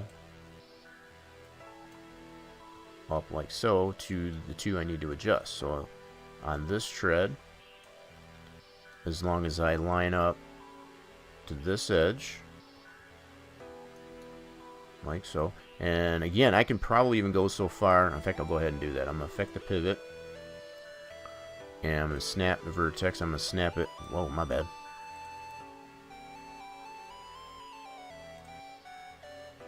Go into effect pivot. My bad. So effect pivot, and I'm putting it on vert snap. And I'm going to snap it to this corner. Oh, it's not wanting to snap right here. Alright, hold on a minute. Yeah, this for a second. I'm going to move this out of the way here because it's probably trying to pick up. Come on now. Why are you like this? There are a million things we can do together. All Grief. while staying I'm home. totally running out of memory here. I can already tell. This is not letting me select things that I want to move. Stay home with Come on. There you go. Wow, this thing is being super wonky. I don't like it. It's not letting me select. Oh my goodness. Come on now. Why are you being so wonky? No, I don't want to move that. Go in here. There we go. So I'm just trying to get that one axis there. So I was just trying to move this out of the way. Yeah, I'm totally running out of memory. That's crazy. I don't even know what it's at, but I can tell it's low just the way it's reacting. Okay, so let me go into effect pivot. I just want to move this out of the way. And then I'm going to go into vert snap. And I want to get it snapped to that corner on that vert. Why is it not wanting to snap right though? This thing is being super wonky and I don't like it. I don't feel it snapping properly. Because usually it's a good solid snap and it's not doing that. So let me see here. Oh my goodness, why are you not snapping? I got an invert snap. I don't feel it snap. I'm not getting the green for it. That's what's bugging me. Let me turn this off. Turn the effect pivot off. I need to move this more off. Oh my god, stop it. Why are you being like this? Seriously, stop moving that. Go into here. Thank you. Alright, let me move this enough out of the way here so I can actually... I don't feel that this is snapping to that corner. I know it's not because I'm not getting the green for it, and that's what's bugging me. Alright, so let's go back to effect pivot. So I get that. Go to vert snap. Excuse me? Where in the heck did it go? Oh, for goodness sake.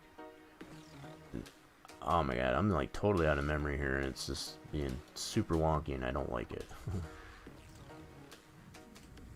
Alright, let's go back into here. I didn't think I was going to use this much memory up, that's for odd.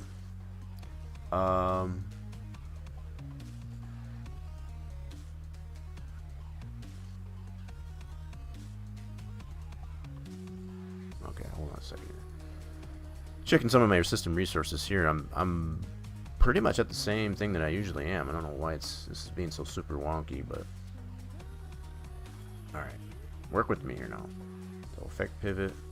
All I want to do is get this snap to that corner. I'm feeling that is not snapped to that vertex though, and it's bugging me. It should only be the one vert, so I'm gonna have to assume that's where it needs to be. It doesn't seem like it is, but taking a closer look at it, I guess it is. So let's slide this back over this way. It's like acting like it's still in vert snap, and that's off. I don't know why it's acting like that. Trying to grab this. Why are you like this? Oh my goodness. Super crazy. My goodness. Alright. I've never had it act this wonky before, especially with streaming it. So let's clip it down here. There we go. Bring it this way. So what I was potentially trying to accomplish here, by putting that vertex right, the pivot right at this point, is I could snap it to this edge. That's what I was trying to accomplish. So if I go to edge snap, take that off there. So I should, oh my goodness. Come on now. Why are you like this? So see how I get the green line? So now I know it's on that edge. The edge of my ruler snapped to that edge. That's all I was trying to accomplish. So now I know this is how much I gotta move that step over. I gotta get it to this edge of this ruler. That was super trying, I will tell you. Alright, so let's go to here, and just as I set that, so that pivot's still where I set it originally. So I'm going to slide this. Why? Why are you doing this to me? I am so far out of memory, it's not even funny. See, it keeps deselecting it. Wow. This is not good. Alright, hold on, let me, this is usually what happens towards the end of the stream, usually, and it's the fact that it's happening right now, that's kind of crazy. It's acting like it's in snap mode, and I don't know why. That's off. There we go. I just changed my perspective there. So now let's get this like this. So now I know the spacing between that, based on that jig. That's all I was trying to accomplish there. So you can see I have that overhang. I got it snapped to this edge, so I know exactly where I need to put the edge of this tread, just like that. So now I should have the same amount of spacing from each step. So I'll do the same thing to this one up here. These are the two that we added, just to kind of summarize. So now what I'll do is I'll move this up. Yeah, it seems to be settled down a little bit. It's not being super wonky, so that's good. So now what I want to do, oh my god, stop it. That spoke too soon. Come on. And it might be because I got that pivot right there on that corner. See, that's highlighted, but it keeps wanting to select that tread. Don't do that. Alright, I'm going to go ahead and just move it this way. So that's on the X.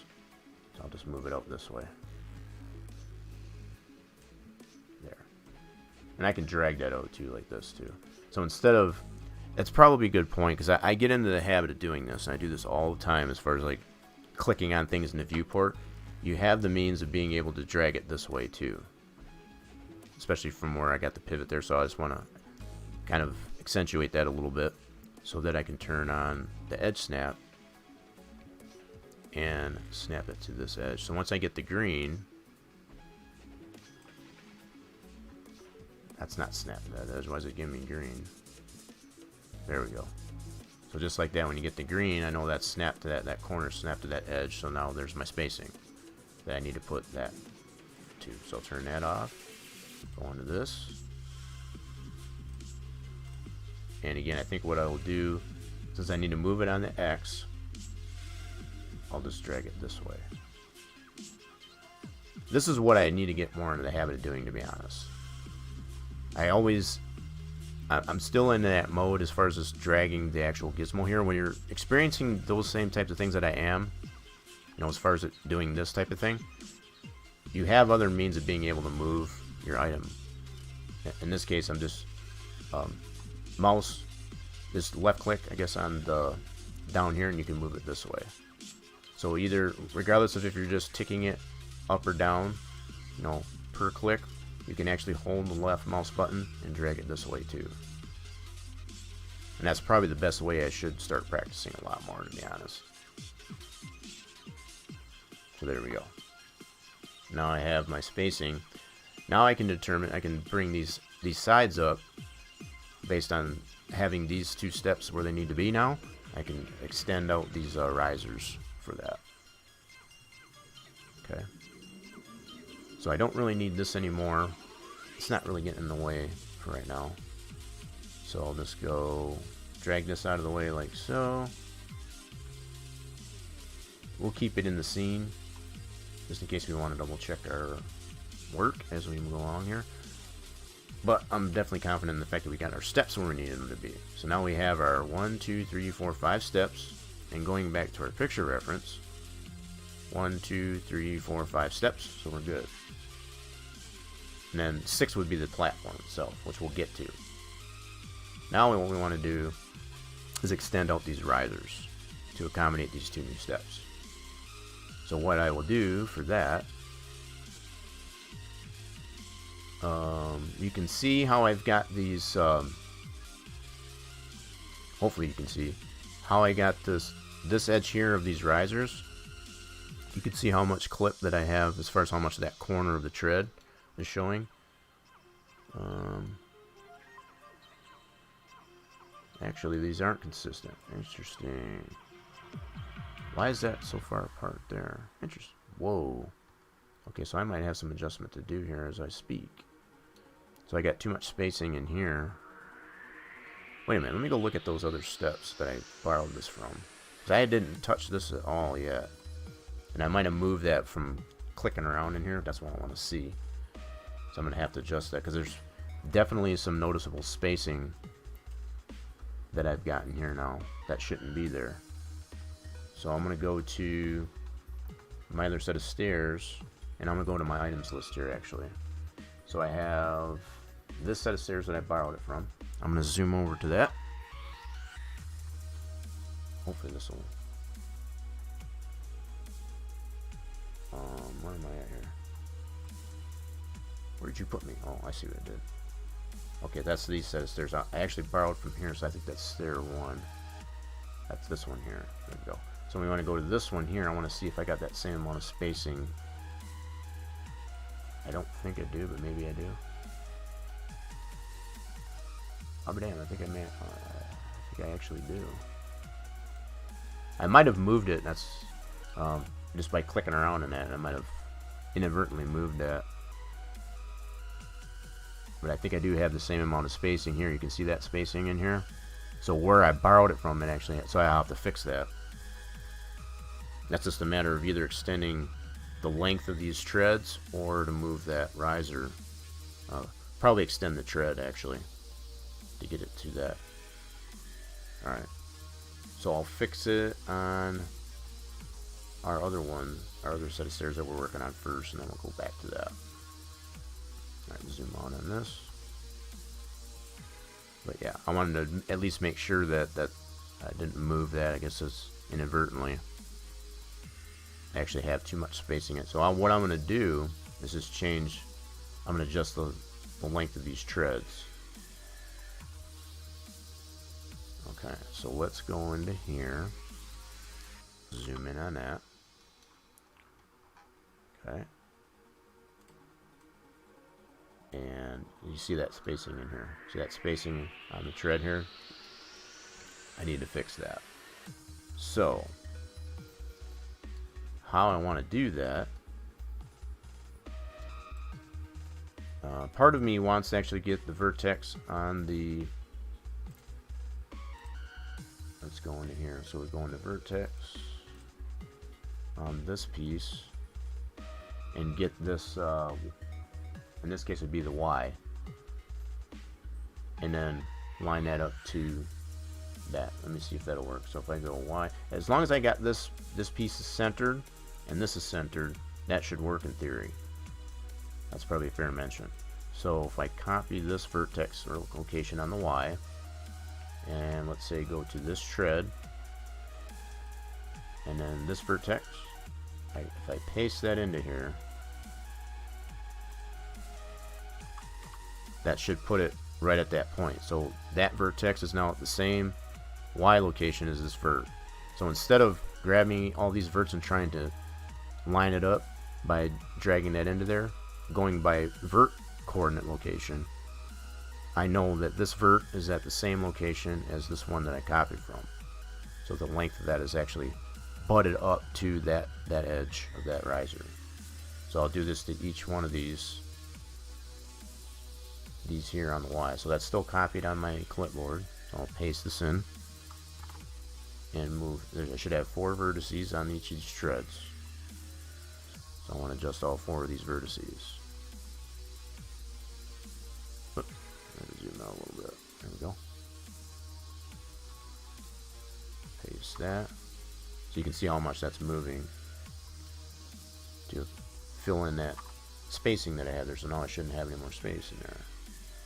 So if I go like this, and I'll deselect that.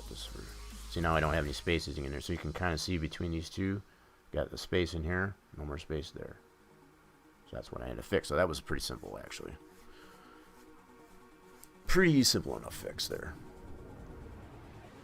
But yeah, instead of the more common approach, and I've done this before, I'm guilty of it, as far as to, like, say for example, instead of doing it the way I showed in this step, take the vertices and grab them all like this and try to drag it out this way,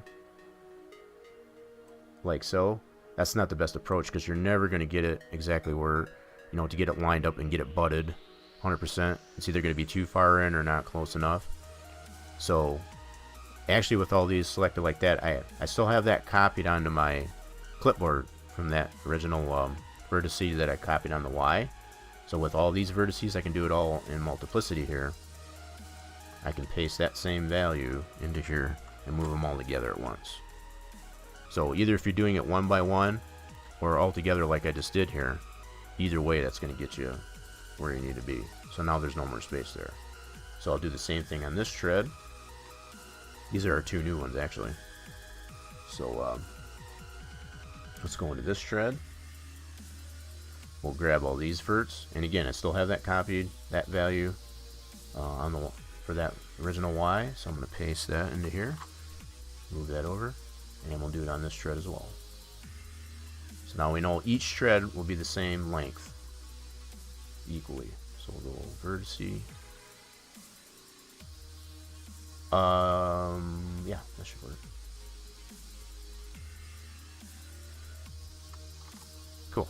So there we go. Now I know all those vertices, that all lines up, they're all the same length, and they're all butted up to that riser. Okay, now to move into how do we extend these risers, I guess, to accommodate these 2 new steps. Okay, so without affecting, you know, so this is a common, and I've been guilty of it for quite some time. The common approach that would be applied, I guess, to extend this out would be to grab all these verts like this and to grab it, do it. This is not the best approach, because you're going to change the attitude, I guess, of your board this way. You don't really want to do this way. So when you have this type of pitch in here, if you ever done any roofs as far as your pitch and so on, and again, the best approach that I have found to use as far as to get that amount of spacing is go much the same thing like I showed as far as to get the spacing on your tread. So for each,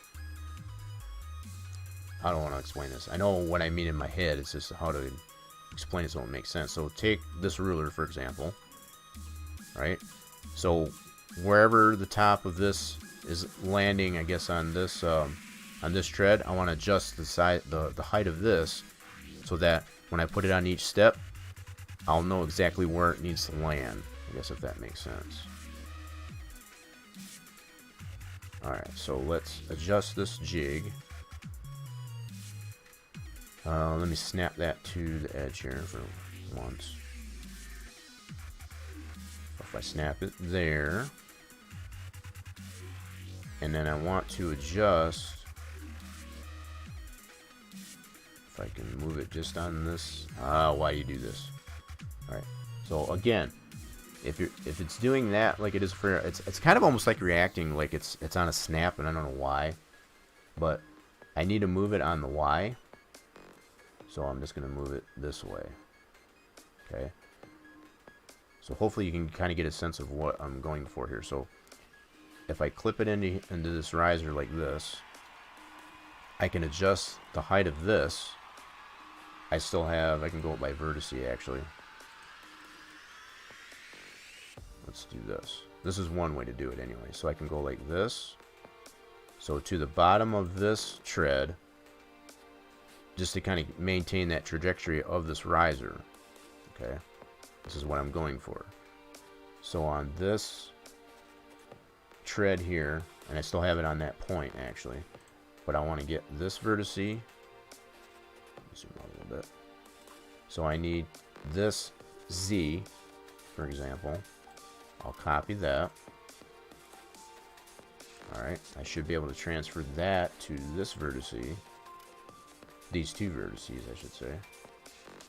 So if I paste that, that's going to move that to where, at least I think it does. Is it making a liar out of me? Let's see here. Zoom out a little bit. Gosh darn it. Come on now. Yeah, that's not quite. Is that snap to that edge? It may not be 100% snap to that edge. Let me check that out again. Because the result that I'm looking for, what I should get, is this corner is going to be lined up to that bottom edge of this tread.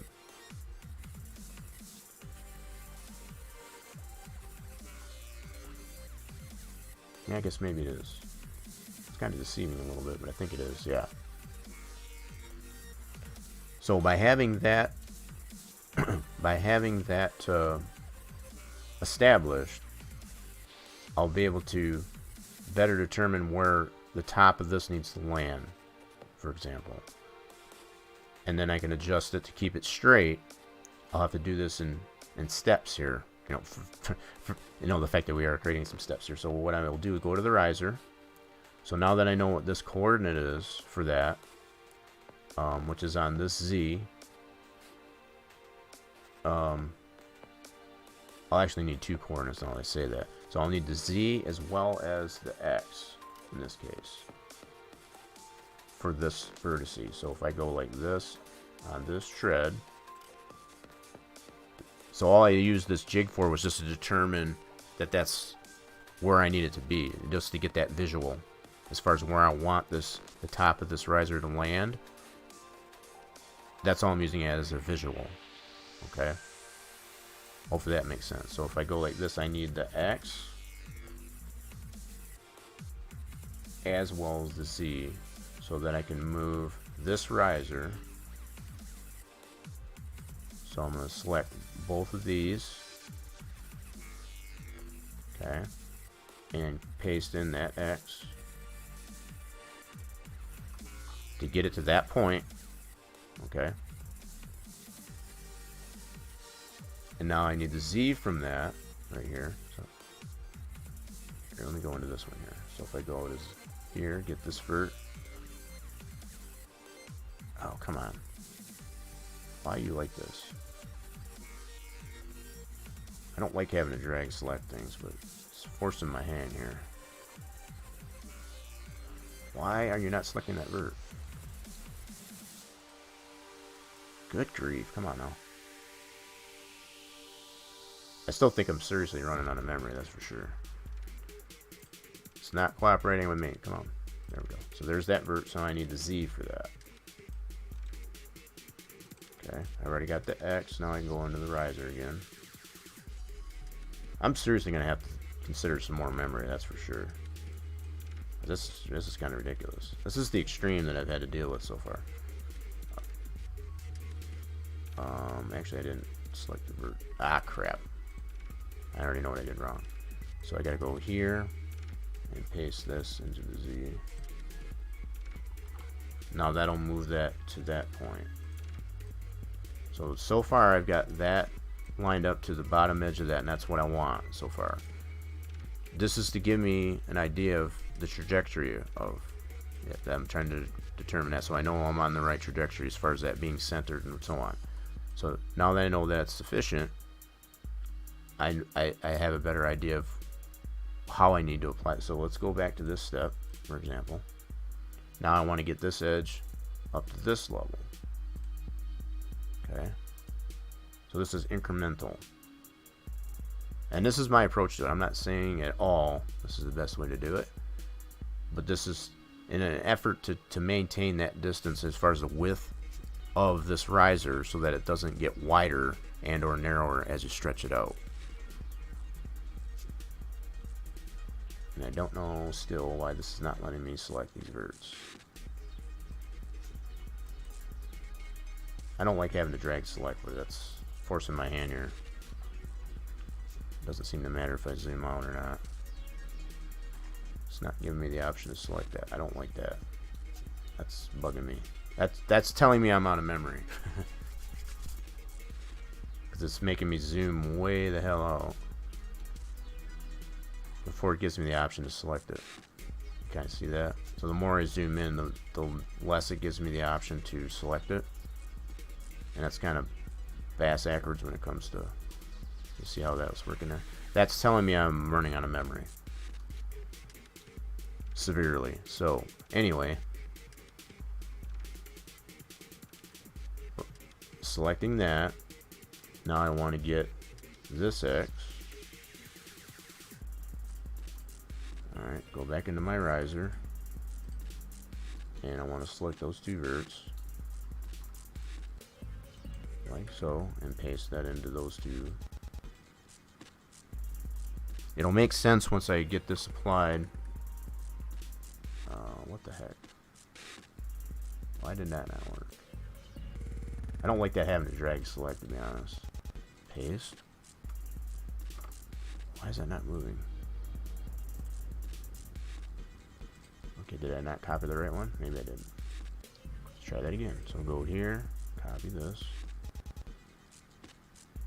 Oh, I know what I'm doing wrong. Duh. Okay, that's never mind. Brain fart. So now what I need to do is I need to grab this one over here. That's what I wanted. So I need to get this. This will be on the Y. Because I need to move this here to this point. I want it to line up with this one here. Okay. Yes, that's right. I had a brain fart there. So I'm gonna copy this Y. No, that's actually still X. My bad. Oh, for crying out loud. That's still X. This is X. So I need to copy this X. I'm stepping all over myself, and I apologize. I'm still trying to deal, I guess, with this running out of memory with this stuff here. It only does this when I stream. That's what stinks. The crazy thing is I still have the same amount of usage that I usually have every time I stream this on Saturday. So I'm not really sure why it's acting so wonky, to be honest. Alright, so copy this X. Let's make sure I copied that right. And then go to this riser and paste that value into here. Oh, did I get the vertexes? I don't think I did. I need to get the vertexes for that. So I get these verts and paste those to that vert. Like that. Yep, and it's got it where it needs to go, but you see how it's, so I'm going to have to do these. So I didn't line this one up here, so now that I've got these two verts, I need to get that X so I can line these two up. That's what I forgot to do. My fault. So I need to do copy. Again, getting ahead of myself. And paste that to these two. There. Now, what that's doing when I do that, it's maintaining the same width of this all the way through here. So even though as I move these two on the X like that, it's maintaining that same width all the way throughout this, as opposed to grabbing, like I showed earlier, to grab these, all 4 of these verts and just drag it up.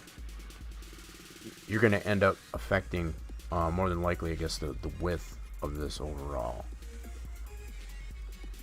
So, personally, in my opinion, the best way to go about this is to do them just like I'm showing, as opposed to doing it like this and dragging it up like so, and then moving it up. That to me, it's actually, let me do this again. I might be lying to myself, actually. So if I drag this out here, I need to humor myself here. So if I do this, I am still maintaining that thickness, I suppose. Alright, so maybe I am lying to myself. Okay. Alright, well, maybe I'll correct myself here, I guess, as I do this. So I could necessarily go like this if I wanted to. Bring this right to the edge of that. What I'm seeing an issue with, here, let me move this out of the way, is the amount of, see how much of these corners of these are showing? So that's obviously still wrong. So in order to maintain that same distance there, that's why I was showing you, I guess, the method I was doing to get that pitch correct. So yeah, that was probably the problem that I was trying to actually stress there. So when I do it this way, okay, when I do it in this fashion, see how you're getting an unevenness between how much of each of these, yeah, is showing? That's why you don't want to do it this way, because it's not going to stay consistent. Because you're losing down here, so each one is going to be inconsistent from each step. And that, I guess that's more or less what I was trying to show. So again, you're losing how much exposure, how much reveal you're getting on this step, and in each successive step. Okay. So you might have what you want as a part of reveal on this step. As you move it down and or up, in this case, it's going to be a different amount of reveal on each tread. See, so regardless if I put this like this, so you can really see the difference here. So there's a lot more reveal here, less here, and even less here. So in order to get that sufficient amount, you have to adjust these independently. I guess that's the main point I guess I was trying to show, if that makes sense. I think that's probably a more clear representation of what I was trying to, the point I was trying to make here. So you want to adjust both your top and your bottom separately on this riser in order to maintain that same amount of reveal on each step. So from here, I guess now that I've got it this way, if I wanted to adjust it this way, I can grab these two verts, maybe, but probably not. Nope. See, that's not going to do that either. It's going to be the same problem no matter if I do it just these two or all 4 of those. So in an effort to maintain the same amount of reveal, I have to do it like I was showing earlier. So let's go ahead and I'm going to see if I can back this up here. See if I can take it all the way back down. It may or may not. Okay, that's where I move that. Hopefully I got enough in my... Okay, that's as far as it's going to go. Alright, no worries. I was hoping it would go back to where before I stretched it out, but that's fine. I think I had to reduce how many steps that I had in it, only because it was using up all my memory. So kind of on my own defense there. The more steps that you have it saved, and you can adjust that in your preferences too. The more you have steps wise, as far as how far you can go back in your undo, that's using memory. And if you have that set too high, if you don't have enough memory, I guess, to accommodate that, then that's going to cause you issues. It seems to be calming down. I'm looking at my system resources as I'm doing this, and it seems to be calming down. But I'm kind of monitoring it as I do this, so it's kind of freaking me out a little bit, to be honest. I'm just making sure it's not going to tank on me. Okay. I'm going to continue with this here. That's going to continue to bug me, I guess, for a little while. So you can also observe not only on the top edge here, but also with the bottom edge here, as far as how much reveal that you have on each step. It almost looks, even as I say that this is the wrong width here. This is wider, and it could be just an optical conclusion, but that does look like it's wider there. Okay.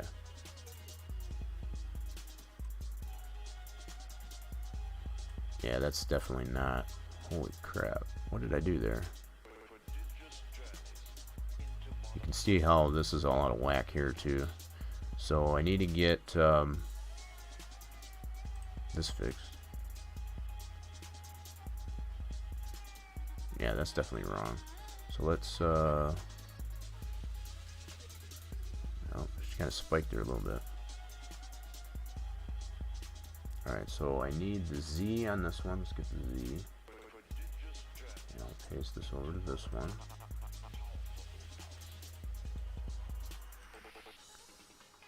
So that'll go like that. Oops. And your key got stuck. Alright, why do I have... Oops, I got more than one vert there, obviously. Let's get this other one here that's kind of hanging there. Oh, this is really... Oh my goodness. I don't like this how it's not letting me select verts when I zoom in on it. And I know it's because I'm out of memory. Alright. Borderline, as far as what the 3ds Max needs, I guess, to be able to function properly. So I should be able to select this, and it's not letting me select it. It's forcing me to have to zoom out. Holy mackerel, come on now. Yeah, see, look how far I gotta go out for to even give me an option to select it. And then it's not even letting me select the vert that I want. Gosh darn it, anyway.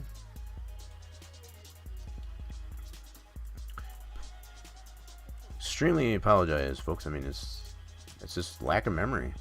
I need more memory. In fact, I got 16 gigs, and this is what happens, I guess, when you're trying to do...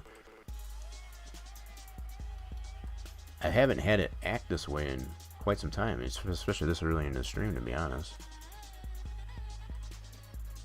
I did a reboot, as I usually do as well before stream. That is not letting me select. That is super crazy. I might have to save my progress here and just try and come back into it, because it's limiting me as far as what I'm able to do here. It's super frustrating. See, it's not even letting me select the vert that I need there. Come on. Okay, there it is. Now let me paste that. I don't like having to drag select. That's the problem. That's what it's forcing me to do. Alright, so it's just that. So now I got that leveled out. So it looks like anyway. The other thing that I was looking at, though, as far as the thickness has changed. That's because the way I grab that out, the amount of thickness that there is here on this riser on this end in comparison to this end. So what I need is to get that distance between the two and adjust that appropriately here. But still, what I got to deal with as well is, oh my goodness, I'm monitoring my system resources here, and it's just like up and down. I think it might be because, let me close up some, I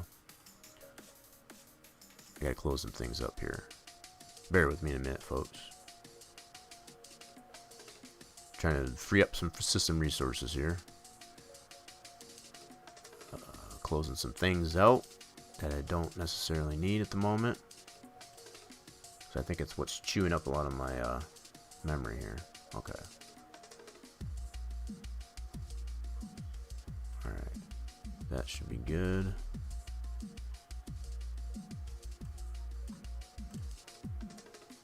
Alright, hopefully that'll bring it down a little bit. Oh, that was a big... Took a chunk out of that one. Okay. Alright. See how well that works for me. So, yeah, what I was thinking here, in order to get this, the width, I guess, to be the same distance between these set of verts and that set of verts, I need to get the difference between these two, so I can maintain that. And then I'll have to deal with, once I get that, I'll have to determine how to get these,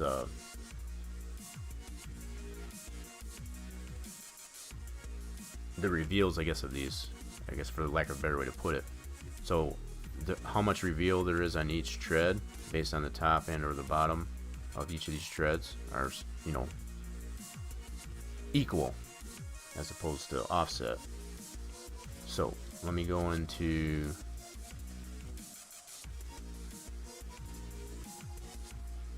so that's a little bit better, but still making me zoom out a little bit. So I need to get this Z on that vert, and I'm going to copy that. And I think this one down here might be at 0. It is. So that's easy enough. I don't even need to put that in the calculator. So this one's at 0. Yep, that one's at 0, and this one is at 0.107 meters. So that's the difference that I have there. So I can look at this point and get that comparison here.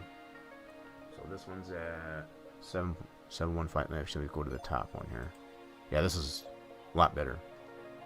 Close some things up there, and it freed up some memory. Alright, so if I go take this Z, I'm going to put this in my calculator. Okay, let's clear this out. So I'm going to paste that into here. And then take this vert. Oh yeah, that's so much better. And then copy. I'm going to do minus. And edit paste. And do an equals. So that's 128. So that already tells me that's much wider. I think we said, what did I say that was? I forgot what it was now. What was that difference? Let's go back to this one. 107. So I got it like a 0.21 difference or whatever. There's definitely a difference here. So what I need to do is add 1.07 to this value. So I'm going to recopy this one. So I have the same amount of distance as I do on the bottom end. Okay, so I'm going to do clear. What did you get there? Oh, so nothing.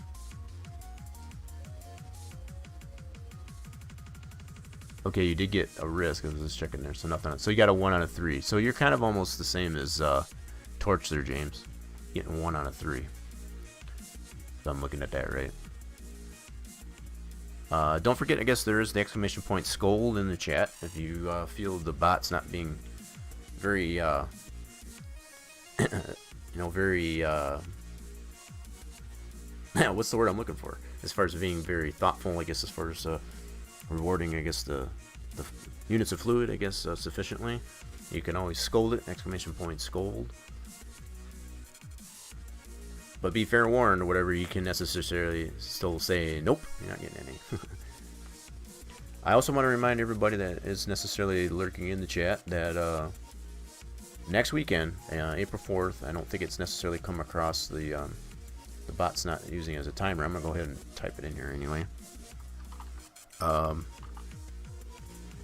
But this is a formal invitation, I guess, for next weekend. That yeah, April 4th, and next week, that's be the 2-year Twitch anniversary, and you will need your units of fluid I guess, to be able to participate in a lot of the things that potentially look given away. Some limited edition items, as far as some virtual 3D pieces and some Steam code giveaways. You will need those. Yeah, you won't necessarily need those units of fluids, I guess, to be able to participate in those events. So use those. Rack those units of fluid, because they're going to be very precious, I guess, when it comes to next week. And as I mentioned before at the start of the stream, I am going to make it a point to try and throw in some additional streams throughout the week to give people the opportunity, I guess, to be able to boost their units of fluid so that you have enough to participate in the festivities, I guess, happening next weekend on April 4 to celebrate this 2-year Twitch anniversary. So hope to see everybody there, I guess, once we get to that point next week. Whether or not stay informed, I guess, on the Spline Design's Facebook group page, and even on the Twitter and the Discord, !social in the chat will keep you informed as far as like when and if I do go, what days and times that I do go live on the channel throughout the week. Like I said, I am going to try my darndest to try and get more streams put in there up until next Saturday. So what I need to apply here, kind of put my little spiel out there, I need to add 1.07 to this value. So I've posted that in there. I cleared it out. That's fine. Let me recopy this. So this Z, let me recopy this and put that in my calculator. And then I need to add 0.107, because that's the space between that. So if I do this, that's the value that these verts need to be at. Okay, so I'm going to select these two and apply that to here.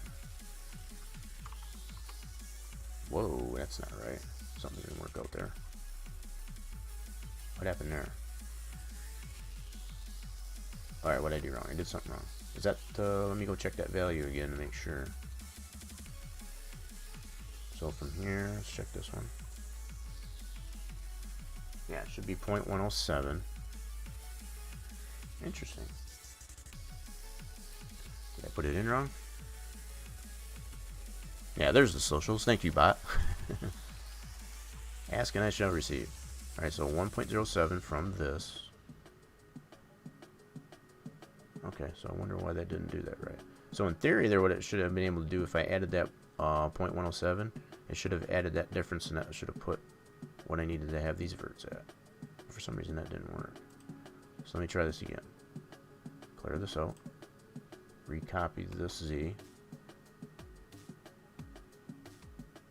And it might be because I included the M in there, and that could be why. Yeah, that's in there. So I only need the digits. So let me try that again. So if I do an edit paste. Okay, so that value. Okay, and then I need to add 0.107. Yeah, so that is correct. So do an edit, copy, and paste that to these two.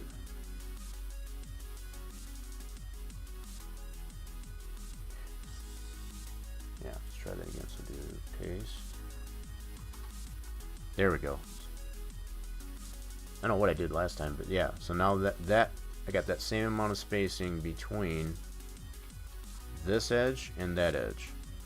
So it wasn't a whole lot, but it was definitely wider on this end. See, so now I've got the same thickness now. Okay. I should be, in theory, I'm going to play with this idea here again. I don't think that's going to work, though. As far as to maintain that thickness, and this adjust, it may be a matter of I'll need to stretch this out here. This is what I'm looking at the most here is how much the top of edge of this riser, how much each is showing on that. So I might have to raise this like so. See, that's not going to be evil. There was a method that I used there, I guess, to get this. I don't remember what it was now. I know my steps are where they need to be. I know that much is true. Just based on the spacing that we applied, I guess, with our jig and measurements in that regard. So I know that's not the issue. Alright, let's try this. Okay. I think we're on the right track here so far. Yeah. This is what I'll have to do, is get measured on the X here.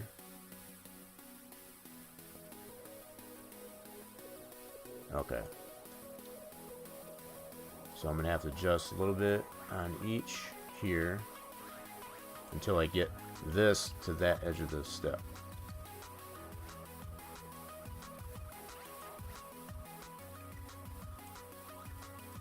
This is what I think, this is coming back to my memories as far as how I had to do that to make sure.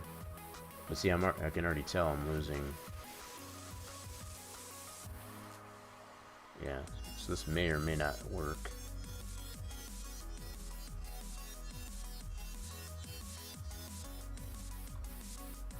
Okay, so I can get the X on this vert. See if I can get this here. Yeah, so again, you can see how much difference there is. It got more reveal here, less here, hardly nothing there, and definitely nothing on the bottom step. That's what I'm trying to.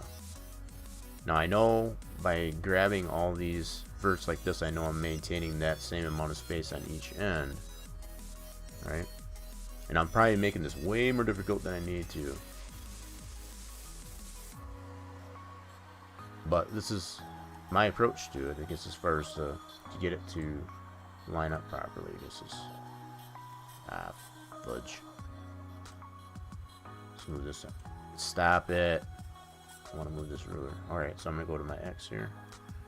Again, you always have alternatives in how you can move things around. So since that wants to be a turd, I'm going to go like this. Okay. Here, let me put this on a side-on view just to kind of get an idea here. So go like this. What the heck? What are you oh, I forgot I had it on the ruler. My bad. My bad. Alright, let's put it, let's highlight. This is something else that's different in Giants Editor. When you focus on one thing, regardless if you deselect it or not, it's always going to focus on that same item. It's not the case, I guess, in 3ds Max. And I get so used to that in Giants Editor that... Alright, so looking at the side-on view, again, you can really see, I guess, the difference between how much reveal we got on each tread. We got practically nothing on these two bottom steps. A little bit there, a little bit more here, and a little bit more here. So, I'm trying to even that out. That's the struggle there. Alright, so let's go into vertex here. That is the struggle.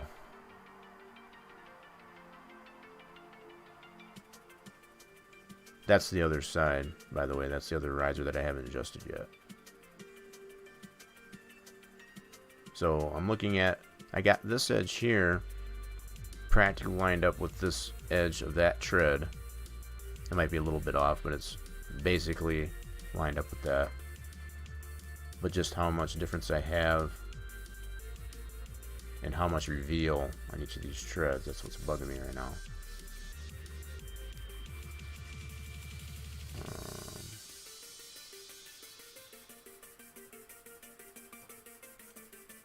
Okay, yeah, so again, you can still see quite a bit here. Gradually goes down. I'm honestly not really sure how to correct that. Because I must have that, I know I must, you know, as far as the way I've done this, it's probably pretty much the same thing. It's just very minuscule. So let's go to this front staircase here. When it's on the front side here. And we can kind of witness probably the same thing going on. So let me highlight this one. This is where I borrowed it from.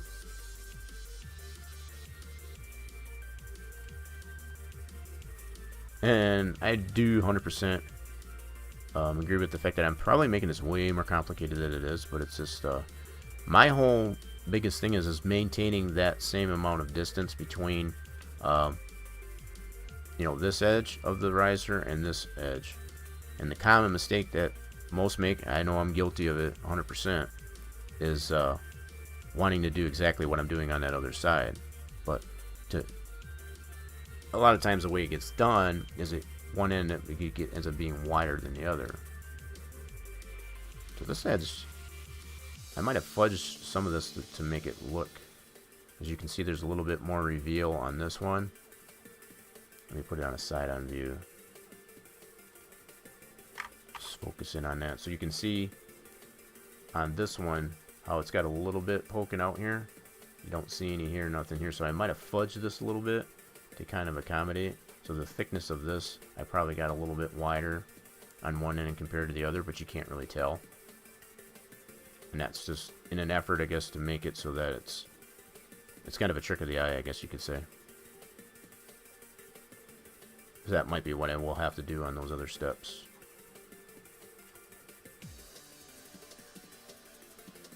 Yep, that might be what I will have to do. I'll have to fudge the thickness, I guess, of one edge, I guess, to the other. Alright. But yeah, you can even tell from this one here, even based on their reference picture, that's a pretty steep incline there, in my opinion. That might be just me, but going back to our reference here, to me that seems pretty steep. But that's it. Again, that's kind of pretty much what we see in our reference picture here too, so there's that much steepness there. So I'm at the point where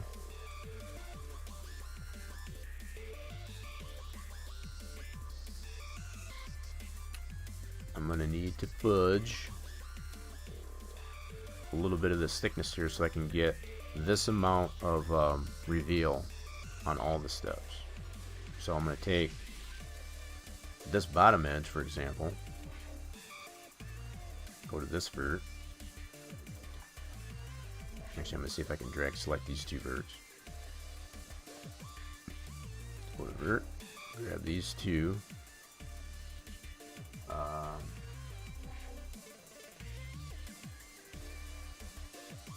Yeah, so it's telling me I do have the two vertices selected. So I want to make sure.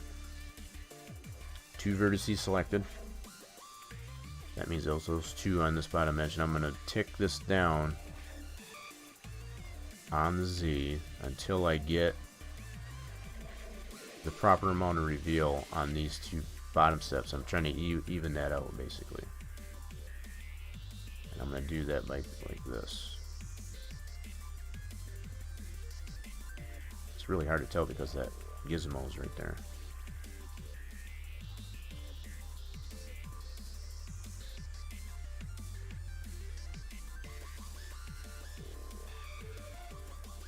Alright, so hopefully it makes sense of what I'm trying to accomplish here. I'm trying to get the same amount of reveal, roughly, on this corner of each tread, all the way up the riser. So I'm needing to fudge the thickness of that, the width of that riser, I guess, on both ends here, so that it's fairly even across. And I'm doing that, at this case, I'm just dragging this like so. Okay.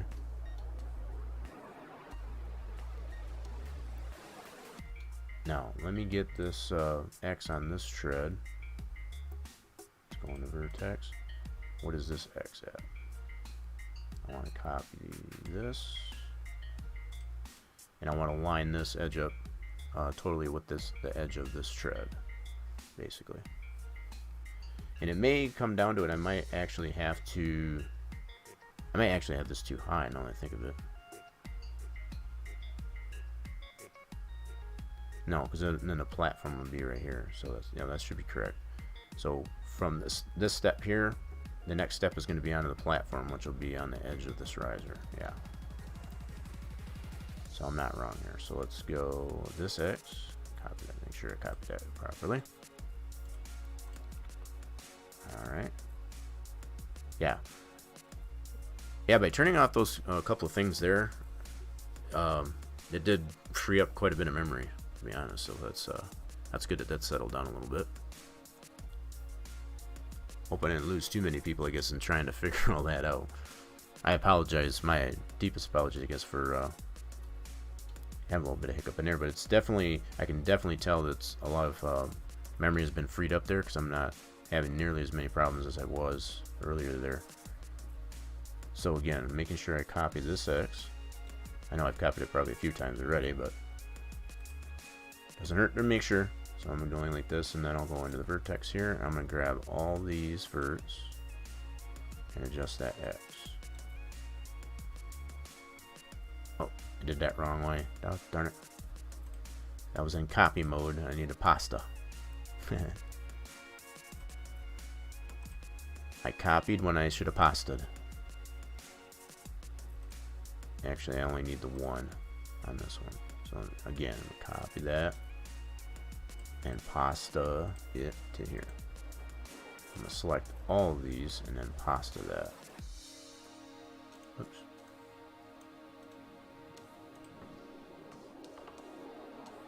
Okay, so it must be pretty much lined up then. If it moved at all, it wasn't that much, so that should be pretty much lined up on the edge of that. So that's where the platform will end up, is basically within that, on those edges there. And we'll get to that. But I think we've got this lined up well enough.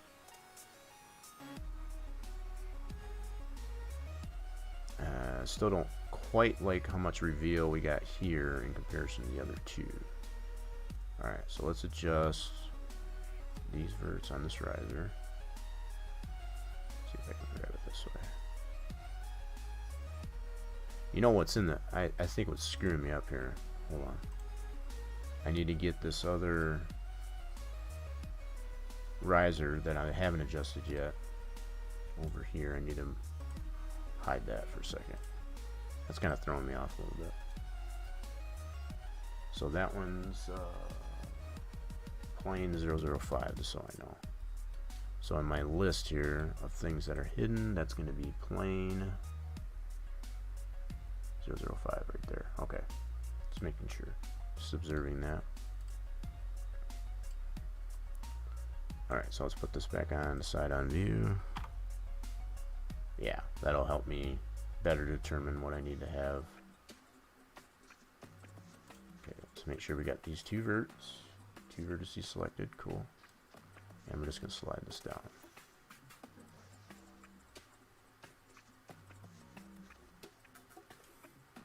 So I'm just trying to balance out the reveal there. So it is going to automatically, as you can tell, it's going to be wider up at this part than it is in this part. But because we already know that these steps, based on all the measurements that we did, these are exactly where they should be as far as in the spacing, equal amount of spacing between each of them. This is what's needed to be done, I guess, to get, from the side view at least anyway, that you get the proper amount of reveal like this. So you can see the corner of each tread like that. Now from this, in order to make this like that, I could necessarily play around with this for example. Now that I have that lined up, I can just go like this. And probably adjust, so this should still be at 0. So what is this at now? We are at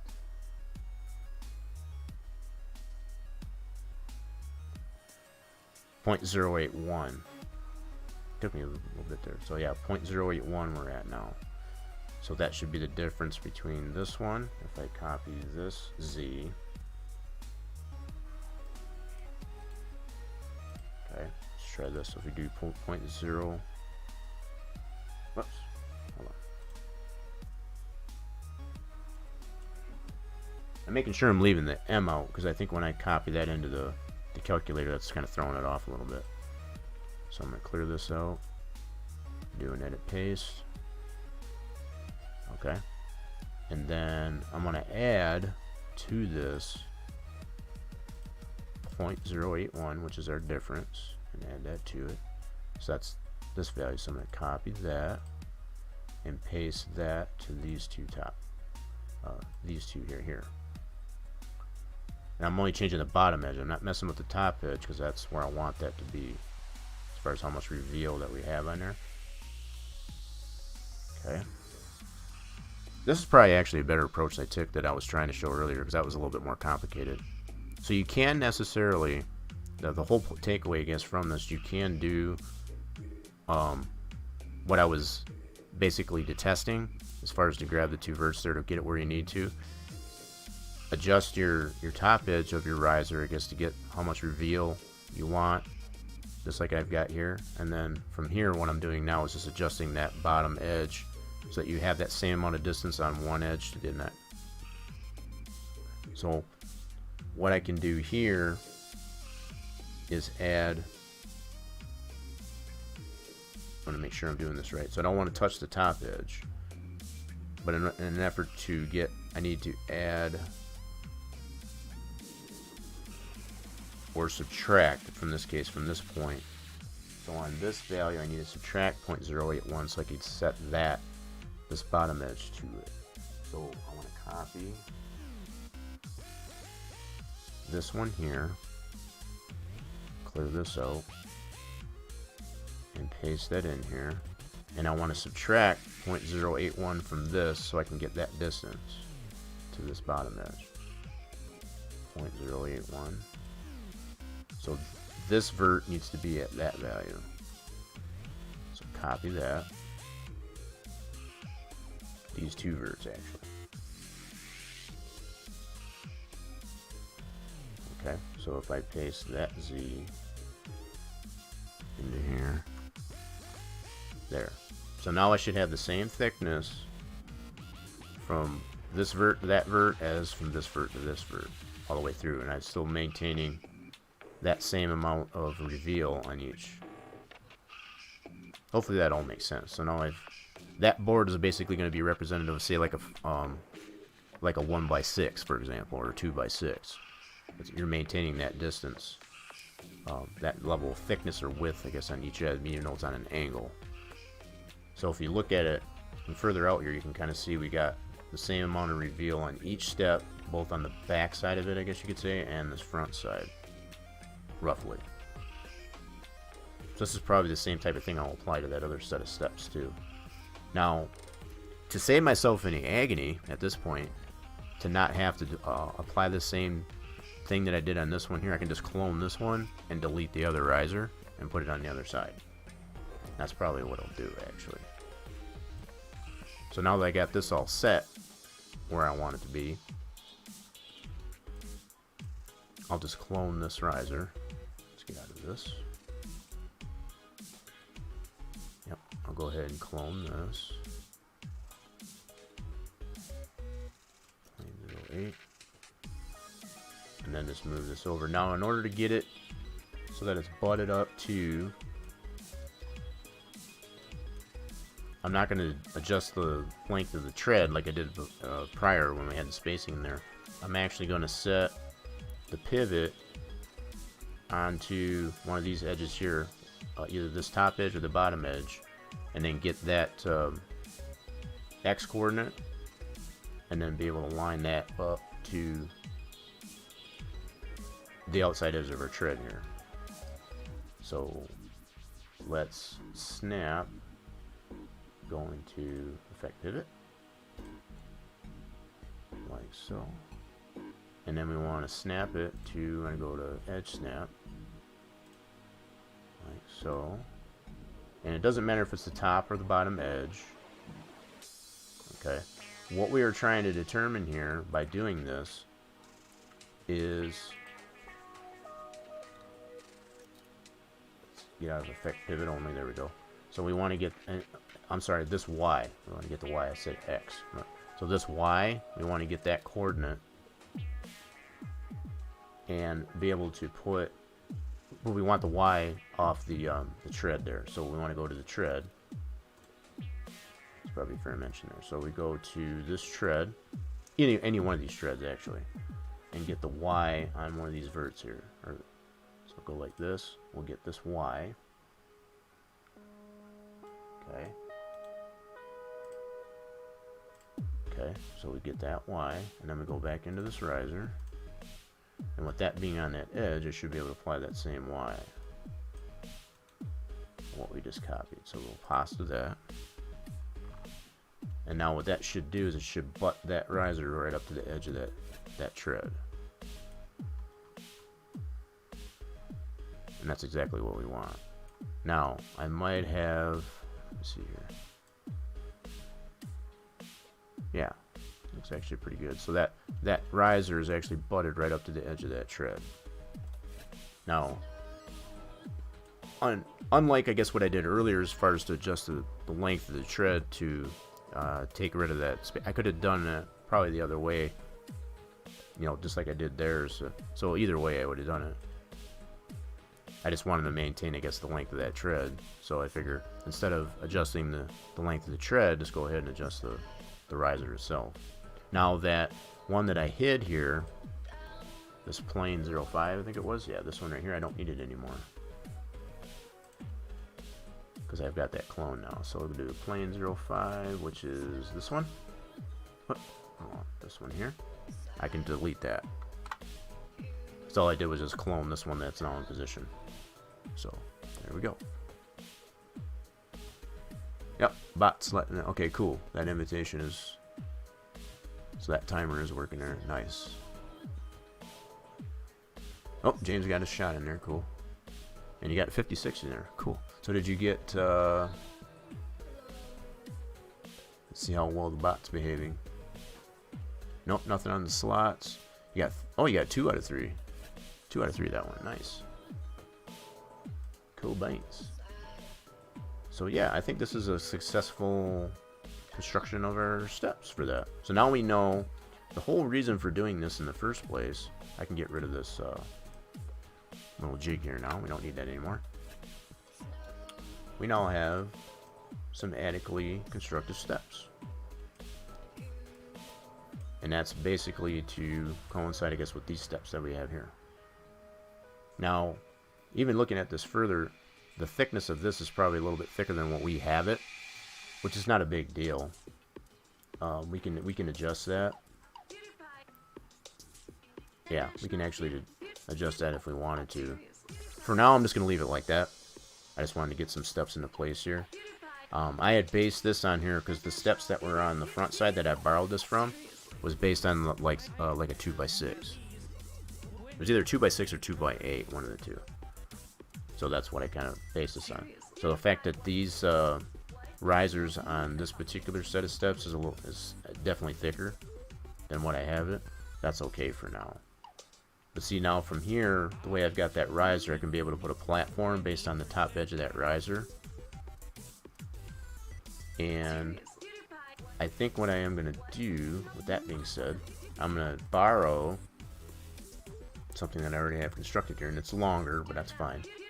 I can take this and put that towards the back of this building. Because I'm all for using something that's already constructed if you don't have to put it together again. So I'm going to take this and clone it.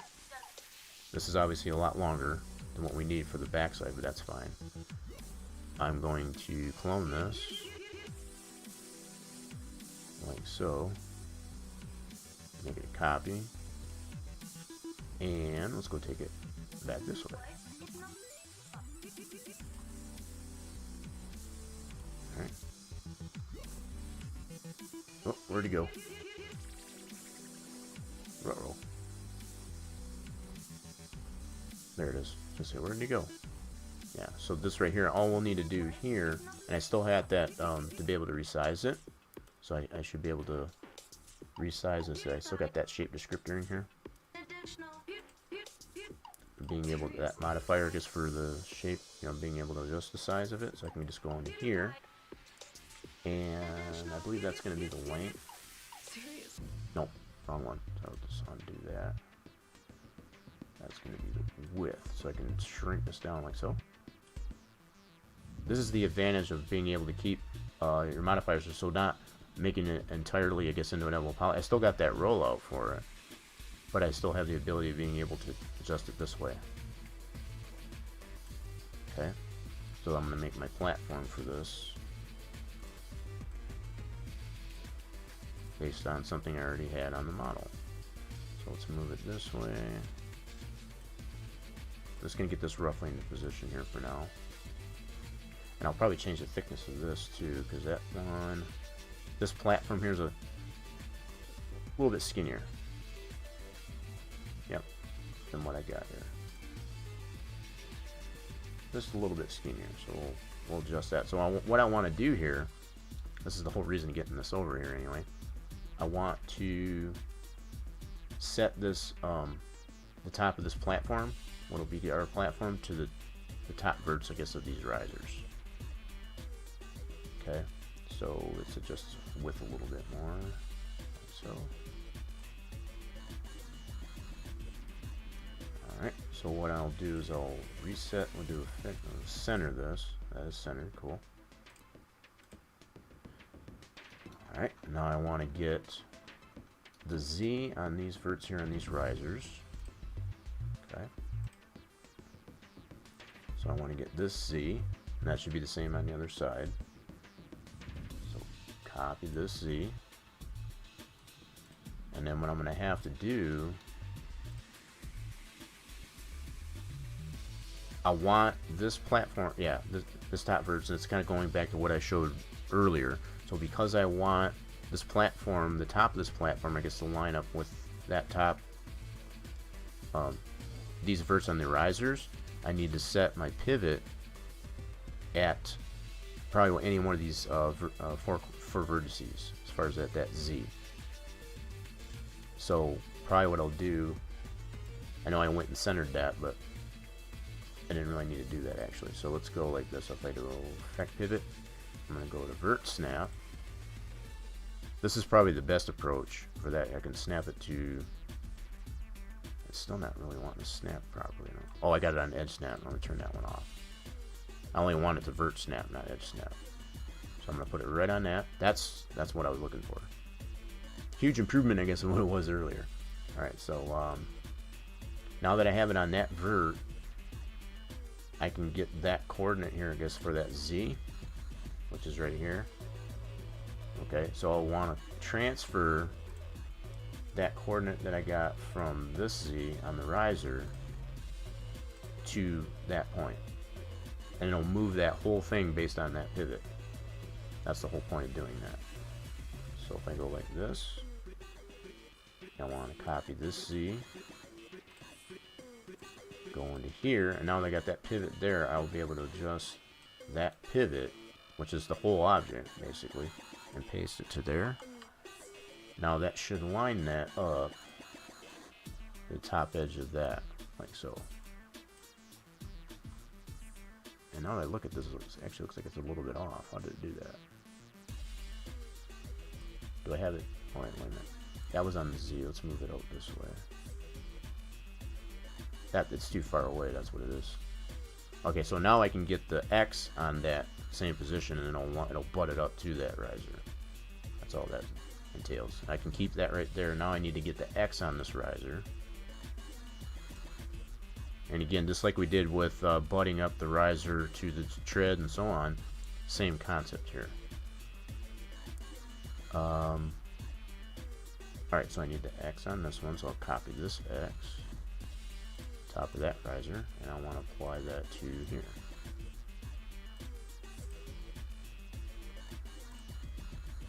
Yep, just paste it right into this X. Now what that's doing is it's butting it right up to the top of that riser, so it's at the proper level, as well as it's butted right up against it on the X. So I know it's not too far, not too far into it. Now I'll probably adjust. I don't know if this platform is the same width as the steps. I got to see if I got a reference picture on that. I want to say it probably is based on that angle, but let's zoom this out. Let's see what other pictures we have here of that. Not that angle.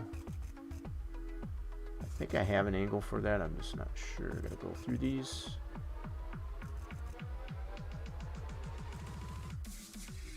See, I know this one is for sure. I want to assume, I think it probably is. Don't don't think I have an angle. Yeah, I don't think I do have an angle for that. So I'm just going to make the assumption that this platform is the same width as the steps. So I'll just go ahead and set it up that way. So to do that, I'm going to get the Y for that vertice, I guess, on that riser. Okay. So let's deselect that. Let's go into this riser. I need to get this Y. So we'll copy that. And then from here, I'll probably do this one at a time. Whoops, my bad. Wrong piece. So if I go into the vertex for this one here, I'm going to paste this Y. Like so. So just going to move that. I'm doing these one at a time, but I can necessarily select all those vertices together and just do it all at once. Kind of hold your hand more like they usually do. So I'm just moving that so that it is lined up with the outside edge of that riser. So for this end, I'll go ahead and then just drag select these two here. Paste that value so there. Now it's the same thickness as the. Now I think this side here I might need to adjust. Now that I say that, that's actually not too bad. It's got a little bit of a lip on it. I'm not entirely too displeased with that. Wait, why do I got a space in here again? What happened there? Did I not adjust this one? I thought I adjusted that one. So I got, see that spacing in there? Something got screwed up there. Okay, no worries. So we'll go ahead and, I thought I adjusted them all, but maybe I didn't. I might have missed this one. No worries. So we'll go like this. We'll get this Y. Okay, get that Y. Go into this tread. I'm going to select all these verts. And I got 4 of them selected, which I should, that's what I want. And I'll paste that value that I copied. Like so. So I'll get that spacing out of there. I must have missed that one. But yeah, so now I don't have any gaps in that one there. Cool beans. Alright, so. Oh my goodness, okay. Where'd my mouse go? There we go. So there we go. We got our steps and our platform so far. Now I want to adjust the thickness of this a little bit. So I still have the ability to do that. So I'm going to go like this. And we'll collapse this down. I can go into this one. I want to hold that, yes. All the changes that I made to that, I want to hold it. Now what I can do is adjust the height of this here. That's doing it the, oh crap. So I'm probably gonna have to readjust the height of that, which is fine, I guess. As far as it's taking it away from where I had it lined up, I guess, with the top of the riser. So I should have probably adjusted this thickness before I did that. No worries though, we can adjust that. So once we get this thickness to where we want it, let's try right about like that. Okay. Now what I can do is go into here. Okay, why is my pivot there though? Do I have something selected there? Huh, I need to readjust my pivot there for some reason. So let's do effect pivot. I'm gonna go to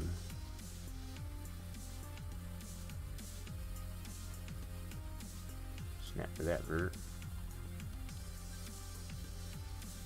Not sure how that moved, but no biggie. We'll just go ahead and move that back to that vert. Okay, and then we'll get that value from this, any one of these top verts on either one of these risers is what I need. So we'll grab. It's doing that again. There we go. So I need to get this Z on any one of those vertices on either one of these risers. So I can line this up, this platform to that. So now I can paste this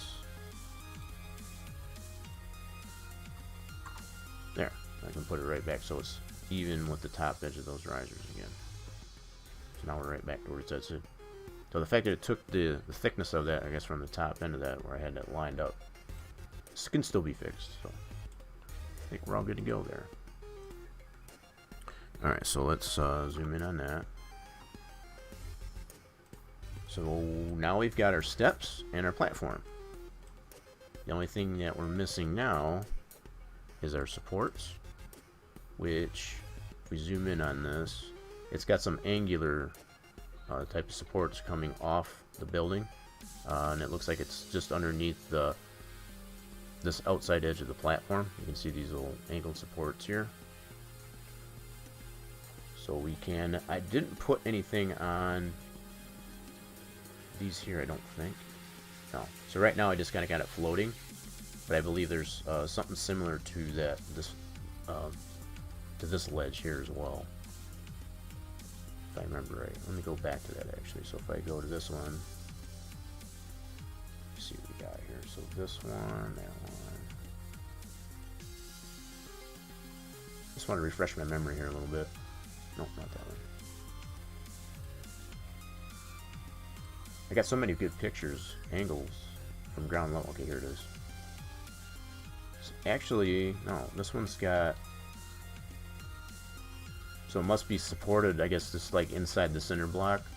So it's got center block in here, so it must be just supported, I guess, it's bolted like to the center block. As you can see, there's no supports like it is on the front side. Okay, it's a little bit different situation there. What I can probably do, the point I was going to try to make here, is I can use like these types of supports that I have on this canopy, this little overhang, as the supports for our stairs over here. Okay, so I need, how many of those supports do we have actually? Let's go back to that picture. Just gotta find it again. Right here. So we have 4 supports. We got 1, 2, 3, 4 of those supports. They're not nearly as big as the ones, you know, as far as the supports, but we can kind of scale those down. Okay. Again, always trying to use, I guess, what you have available to you in your scene if you have it already. So that's what I'm gonna do here. I think these are grouped. Yes. So I'll have to ungroup it in order to get at it, but I can potentially use these supports here, I guess, for that purpose. Alright, so let's ungroup this. And, whoa, that's got a lot of pieces in it. That's what I thought. Okay, no worries. Yeah, so you can see all these pieces that are highlighted here. That's all part of that grouping that I had for that canopy. And I'll be able to regroup all that back up again. That's probably what I'll do eventually once I get what I need. Just taking note as to where these start. So it starts at 18 to 31. It discludes 32 and 33 and goes to 44.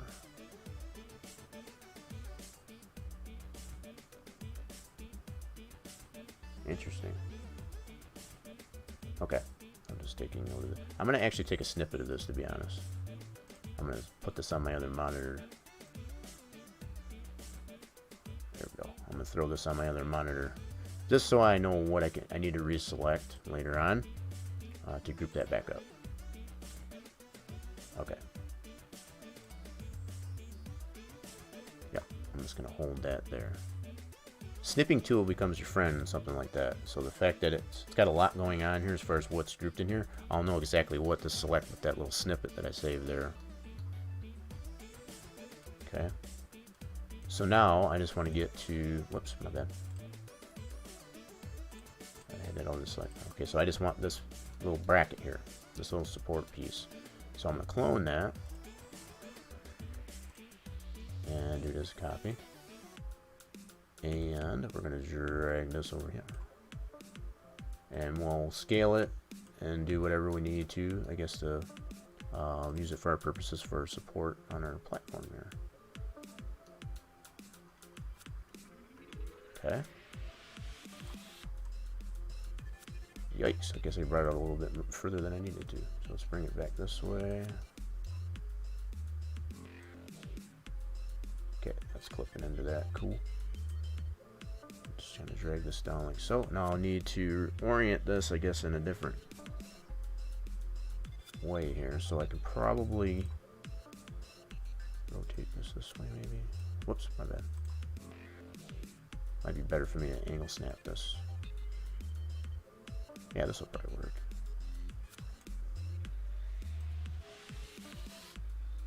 Yeah, so we need to rescale it a little bit, but that's fine.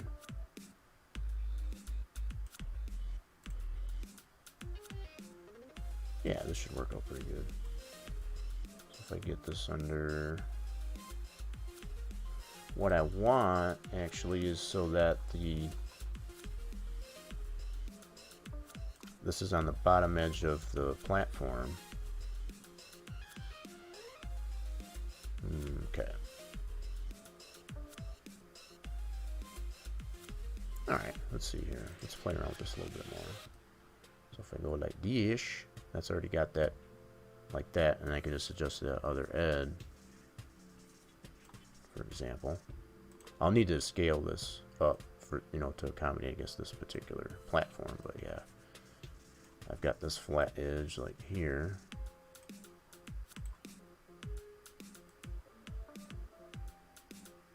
Now I'm not doing an angle snap on because I don't think it's going to be 100% 90 or anything like that even. That's the only reason why I guess I didn't do that. So I'm just kind of lining this up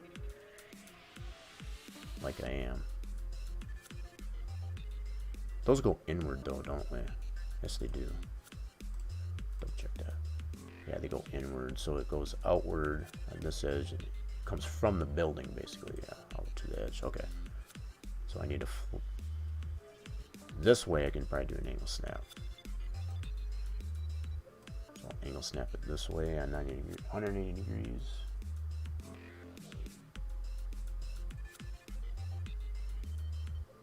Like that. And bring it like this. Yeah, so something like this. So I'll have to resize that on that edge. Okay. No problem. Okay, so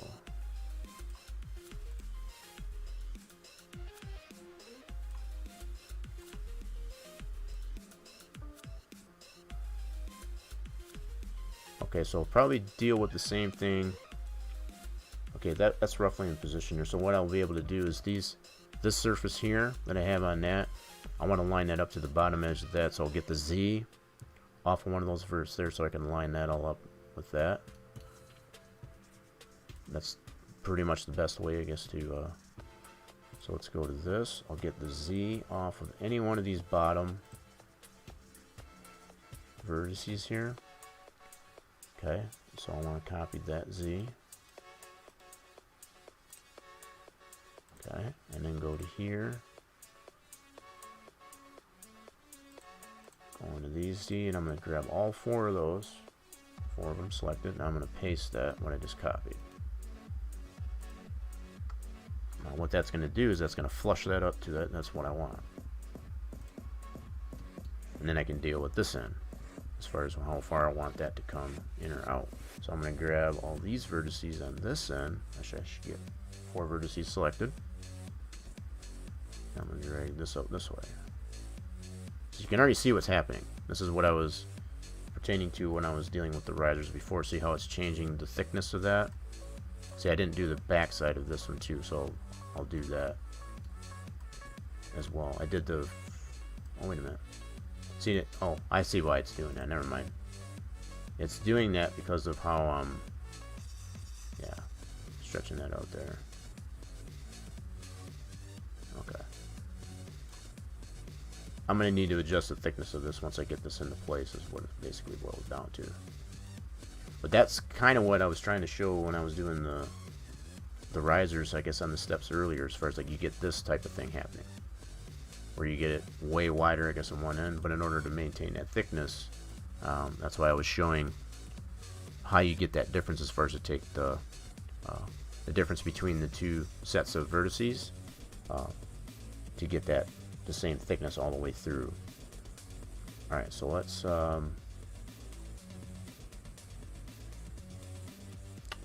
see here. So I want to get this lined up to this here, so I'll have to go into this and get a vertice for this. So that'll be the X on, no, my bad, Y. We need a Y on this piece, on that vertice. So I'm going to copy that, and I'm going to transfer that value into here.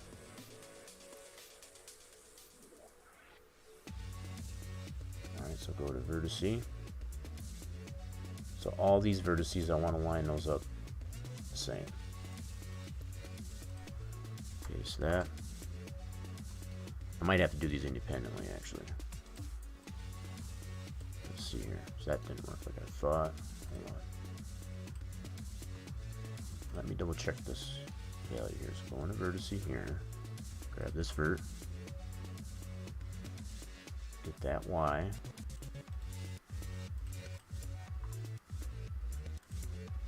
Here. This one I may or may not have to actually do them independently. Let's try this here. So we do paste. Okay, that one's good. Alright, hold on. Let me grab all these verts. 4 vertices. I'm gonna pull these out like so. That's all 4 verts. So now I'm gonna adjust each one of these. Okay, that one's good.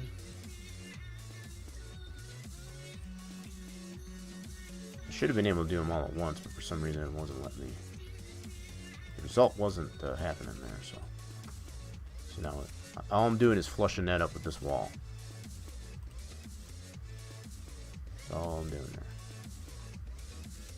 So I got these all wonked out. Hello? Hello? Paste that. And this one as well. There, those should all be flushed up to that wall. So that's mounted to that wall. Now, in order to get the thickness, I'll probably use the same thickness that I got here. So same thing, I'm going to take this difference from this vert. So on this C, 0.004, and then to this one. Alright, so let me take this value, go into my calculator, and paste it into there. And I'm going to subtract 0.004, which is that bottom vert. So that's a difference of 0.14. So that's the difference that I need to create between these up here. So I can have the same thickness there. Now, what I didn't do, see how off this is, I must have only did the one set of verts. So let me fix this first. I'll have to go back there. Let me get the Z on this one again. Okay, so go into this one, get this Z. That's definitely not flush with that. That's what I'm observing here, so I gotta fix that. I'm gonna grab these two.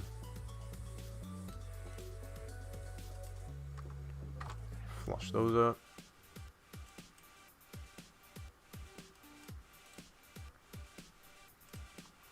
Flush those up. So now it should be flush. There we go. Now, that 0.14, I needed to apply that difference between these two sets of verts, between that set and this set. So I need 0.14, so I need to add 0.14 to this value on the Y of this, either two of these. So if I go these verts here, I need to get that Y.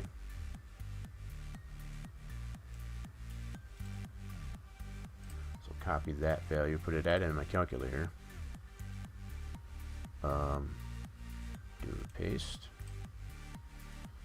and then that value I need to add 0.14. 0.14. So this value, I'm going to copy that and paste that to these two. Yep, two vertices selected, and put that on the Y. Oh, nuts, I didn't do. Okay, hold on. What the frick just happened there? Alright, hold on. I got a little wonky there. I don't know. What did you just do? What the heck? Whoa. Hold on. I don't know what the heck just happened there, but it screwed up my flush here. Alright, hold on here. Let me fix this. That was super strange. Huh. Wow, it's like it did like a multiple undo or something like that for some reason. Anyway, let's do this. We'll grab this Z again. Hello? I don't know if my mouse is screwing up on me here now.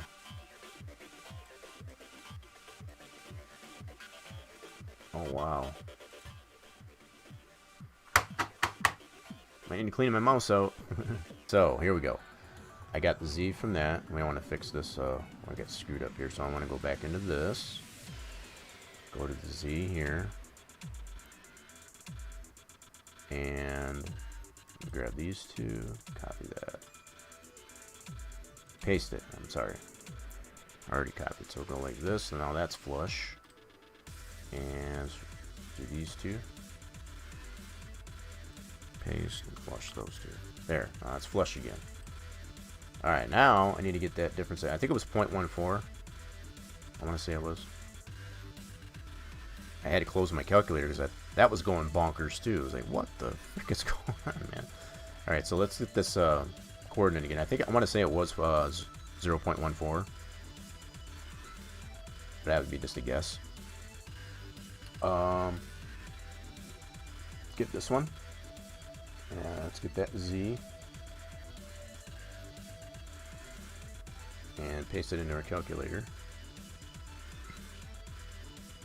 Alright, paste that. And minus 0.004, which is that bottom vert. Yep, 0.14. I just wanted to double check that. So that's 0.14 difference, so I need to have the same difference here. So regardless of which way I go, it doesn't really matter. What I was doing is this, if I add 0.14, say, to this one, I can get that coordinate for that. So on this Y, yeah, I want to copy this and put that in my calculator. Clear that out. So do an edit paste, and then add 0.14 equals. So that's that value. And that's what I had. And that's before it all hell broke loose there. So this value, I need to copy that and paste it. This is where all heck broke loose there. So I need to grab these two verts, two vertices selected, yep, and then paste that into the Y for that. That's where, okay, that's really where it went wonkers. Okay, so hold on. So when I try to do this, okay, so I might have to subtract from that, not add. That's what it's, because it's putting ahead of that. So I need to subtract. Alright, let me get that value again then. I actually need to subtract 0.14 from this to get that where it needs to go. Because by adding it, it's putting it ahead of that, and that's obviously not what I want. So let's get that value again on the Y. Like so. Oh, crap. I didn't want to cut that, dang it. Shoot. Okay, hold on. There we go. I meant to copy and not cut it. There we go. So let's copy that. Go to our calculator. Clear this out. Paste that in there. And then I want to subtract 0.14. And then copy that value into these two.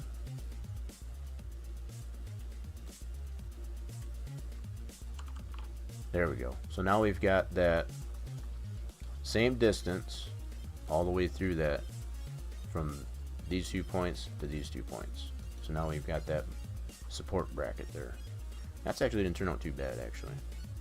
Now it's just a matter of probably lining. I don't think I got this 100% lined up here to that edge. That's kind of overlapping here a little bit. So what I can do from this point is just kind of go like so. Grab these, all these 4 vertices, and just slide that over this way. Just to kind of put it, tuck it underneath there, like so. Okay. And I'm still maintaining, by having all those selected like that, I'm maintaining that same thickness on both ends, which is very important. So now we need 4 of these. We need 3 more of these to put under this platform. So we've got 1, 2, 3, 4. So there's one on the very end. So basically on the very end of the platform, closer to where the steps join, 2 in the middle, and then 1 on the other end. So 4 in total. Okay, so let's move this actually. We'll slide this over from where we have it. I'm going to center this. That's off centered. Just affect the pivot, and we'll center it like so. And then we'll slide this over this way. And then we'll clone this. And we'll do this as a copy, that's fine. And I'll go ahead and put this one on the end.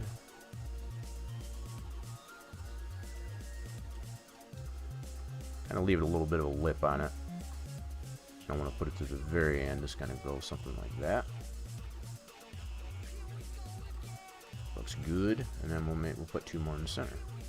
Now, I probably don't have the length of this, you know, the same size, you know, as far as in reality, as far as what this is, it's probably a lot shorter, and I can probably adjust that. Yeah, I can definitely adjust that too. So I can already tell by looking at this platform is a little too wide. So I can do it one of 2 ways. I can go by, say for example, into here, and go this way. Yeah, so I can go this way and adjust the length this way, which actually I think is the width. So I can adjust it this way, but see how it's affecting this here? I don't want it to do that. So I think more or less what I'll do, let's back this up.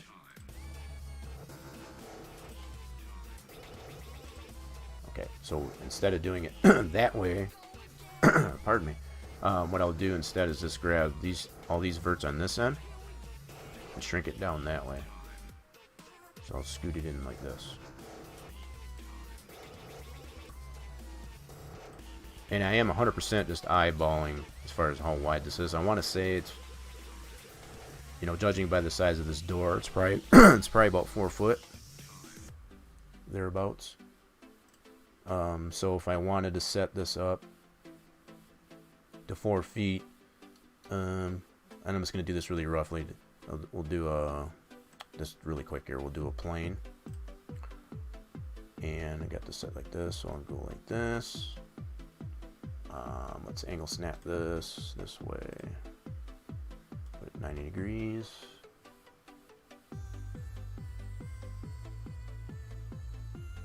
So, okay, and then let's turn that off.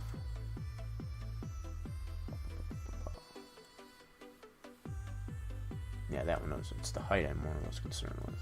This way. So I want to make this 4 foot. So how do I get it to 4 foot?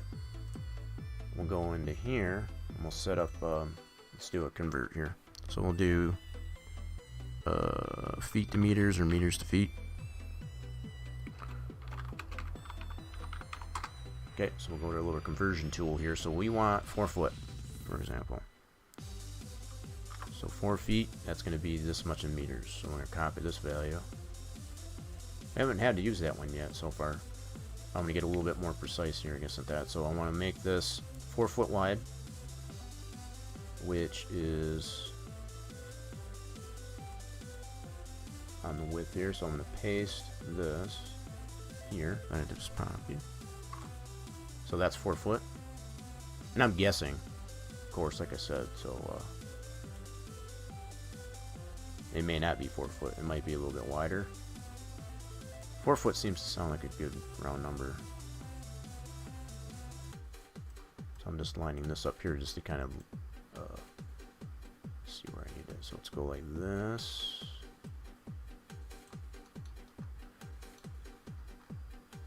And again, I can get super picky for this. I can line that up with that edge as far as just, you know, snap it to it and all that good stuff. I don't want to get super picky that way.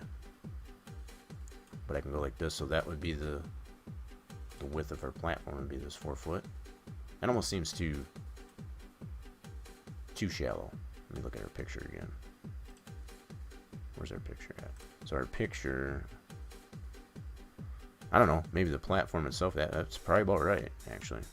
I consider the steps. What do y'all think, chat? So the thickness of that, I need to bring it down that much. Here, let's do this. Let's go, just to see how this looks. How about that? So I'll grab this edge here. I'm going to grab it this way like this. That seems awful short to me for some reason. Whoops. I don't know how that zoomed in. Oh, I did a region zoom, my bad. So I'm going to zoom that back out. So, chat, need your opinion here. Does that look too shallow, or does it need to be longer? In comparison to this picture. When I consider just the platform itself and kind of eliminating, I guess, the steps and just look at the platform itself, that looks about right to me. Yeah, so when I look at it now, obviously, like I said, the thickness of the risers on that, I need to actually adjust that, but just considering the platform itself, that actually looks about right in comparison to the picture. It's about 4 foot. And I guess how I further determine that, this seems to me like that'd be a 4 foot, like it's probably like a part of a 4x8 sheet, and they cut it down, I guess, height wise, I guess, to make this door. So it's probably a 4 foot wide by, it was probably originally 8 foot. They've cut it down to size height wise. That's where I get that.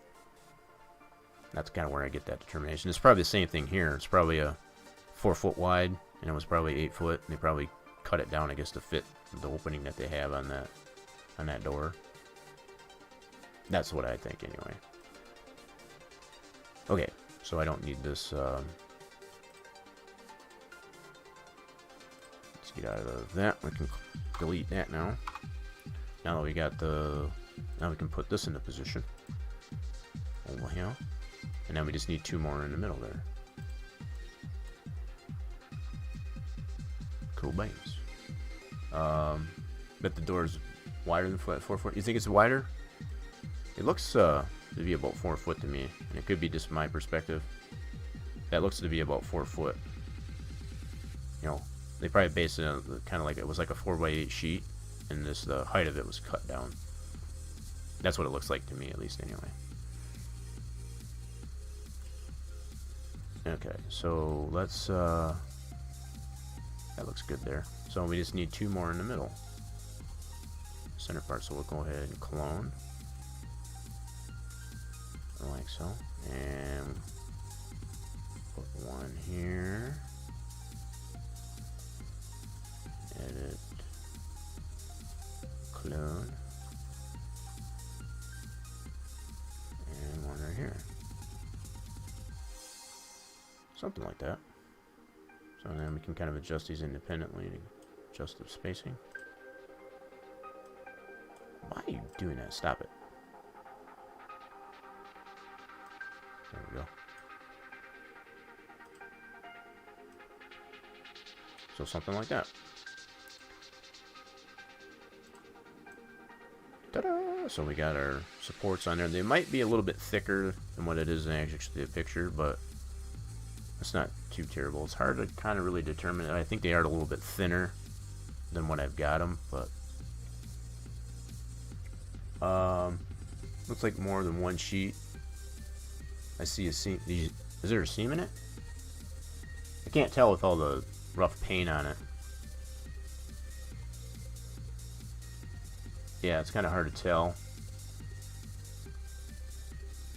far as there being a seam in it, because all that, it's got all that chipped off paint and whatever. I mean, you could not be wrong. Could not be wrong. It's hard to really determine as far as how that is without actually getting an actual physical measurement. See, there's actually like a cellar type of deal here too, I notice. Whether or not I'll put that in there. It's like a little cellar type of thing here.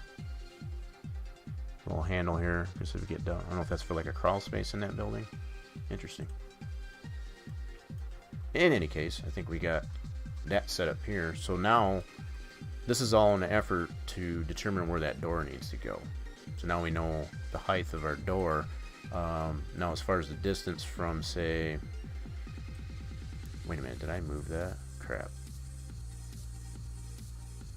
Did I move this? I can see this gap in here. Uh-oh. Crap. I think when I selected that, I might have moved this. Oops. Hold on. Yeah, I'm noticing a gap that I don't think I had here before, and I think that's because of my drag selecting. Oops. See this gap right here? And that's supposed to be butted up to that. Crap. Alright, hold on. I might have only moved it on one axis here. Let me check and see what I did here. How does it look here? Oh my goodness. Yeah, I moved this big time. There's a gap here too. Shuzbutt. Let's see. Yeah, there's definitely a gap here and a gap there, so I moved this pink area quite a bit actually. I'm just trying to see how much more damage I did here.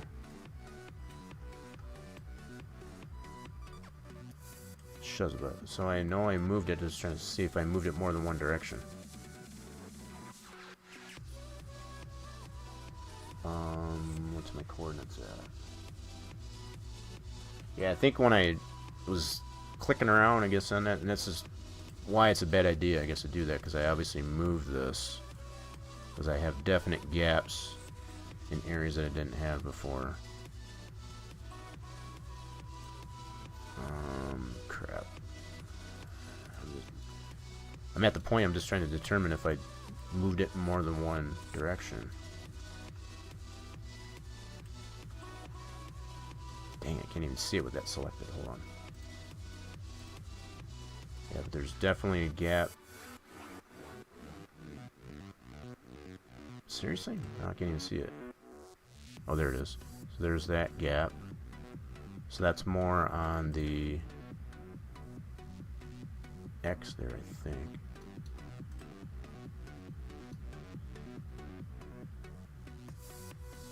Son of a gun. Okay, one way I can probably fix this. Hold on.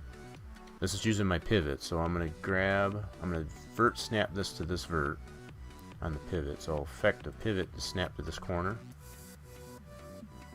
Let's go like this. We'll do affect pivot. If this ever happens to you, this is probably one good way to fix it, to get it all lined back up again, because I can honestly believe the fact that I probably moved this just in an effort of trying to select what I was working on here. That's why I usually like to try and hide things in there so I don't move it like I did there. So I probably slipped the mouse or whatever, and I shifted this, and I can see that now with the gaps that I have in here. So in an effort to fix this now, I'm going to go to vert snap and snap this pivot to this corner. I only got the vert snap on. And then from here, what I can do is get that coordinate of that X. I know it's at least on the X anyway, from what I can tell. So get that X, which is right here.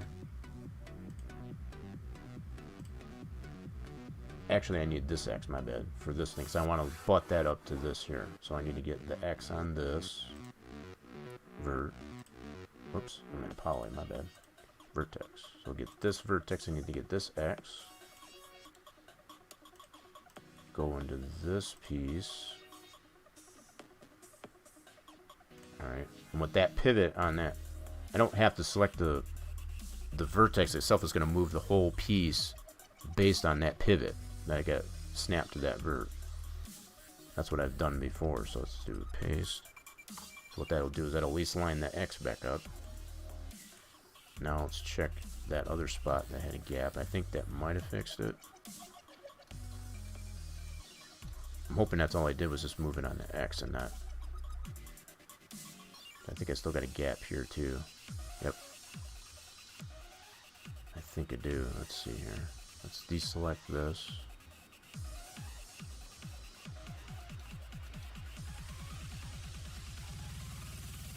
Is there still a gap here? It looks like that might be on the Z as well, from what I could tell. Wow, it's really hard. Let me see if I can render this really quick. Huh? Wait a minute. Are these polys flipped for some reason? Let me render that again.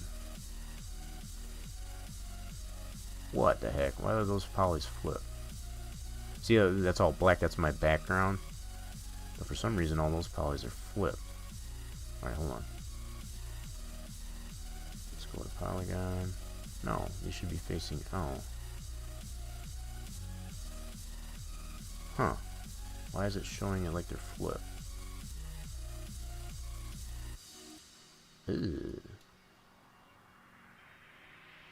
Alright, let me look at the bottom edge here.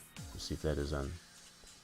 adjusted on the Z here. I think it might be... I'll be able to tell this way. Yeah, so I can tell right here it's shifted on the Z here too. See how much that contrast here? So yeah, that's definitely shifted on the Z as well.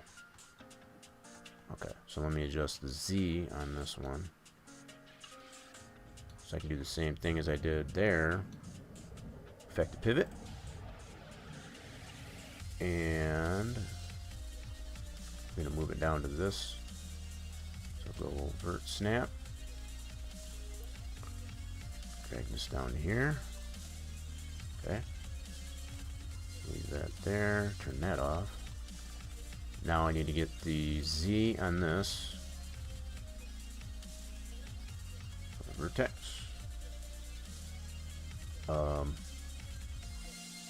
Get that Z. That's actually at 0, so that's okay, cool.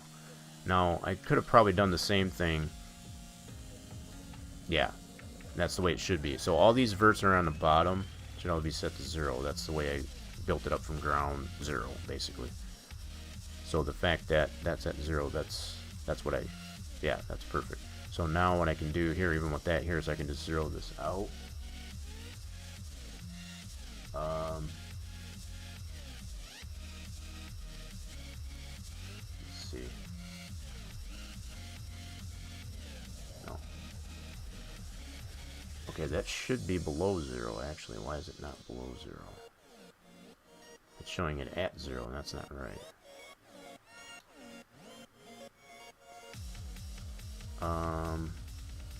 Alright, let me do this. I'm going to do effect pivot, and I'm just going to center it to that. Okay. Now let's see if I 0 it.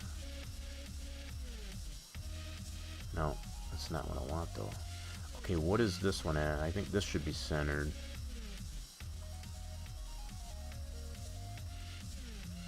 That wasn't centered, so now it is centered. So that one's at 3.441. So I'm going to compare these two.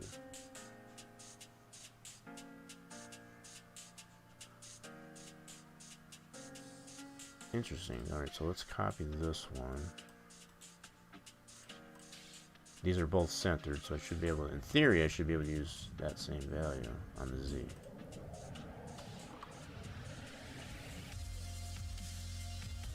Whoops, crap. It was on effect pivot only, dang it. Crap. No, center that. Thank you. I had it on effect pivot only, I forgot it is. Okay, so we'll go here, let me copy this again. This should work in theory, but those both centered anyway on the pivot. Yeah, just paste that into here. Yeah, I think that worked. Check it out Yep, there we go. So now it's even now. So by centering both of those pieces there, I was able to copy the Z from this one here to get that lined up on this one here after centering that as well. So it's basically a one-to-one. So if I had not centered this, for example, I wouldn't have lined that up 100% with this piece. That's what I just did there. So now on the Z as well as the X, I think that's where I shifted it. That should be all lined up again, hopefully. So I shouldn't have any gaps where I was experiencing them now. Okay, so let's deselect this here again just to make sure. Yeah, definitely don't have a gap there anymore. And then I'm even on the bottom here too. So now if I go into this vertex, say for example, for this, this is another way I can double check it. This should be at 0. That's at 0. Cool. Beautiful. I think I got that back lined up. I just had to do a little bit of cleanup there, because like I said, I think in the in the realm, I guess, of me playing around, I guess, with this platform and all these stairs and stuff, I must have shifted that piece right there. That's why I usually like to hide a lot of that stuff so that I don't do that. So unfortunately that 4 foot is not very wide for a commercial application. You're probably right.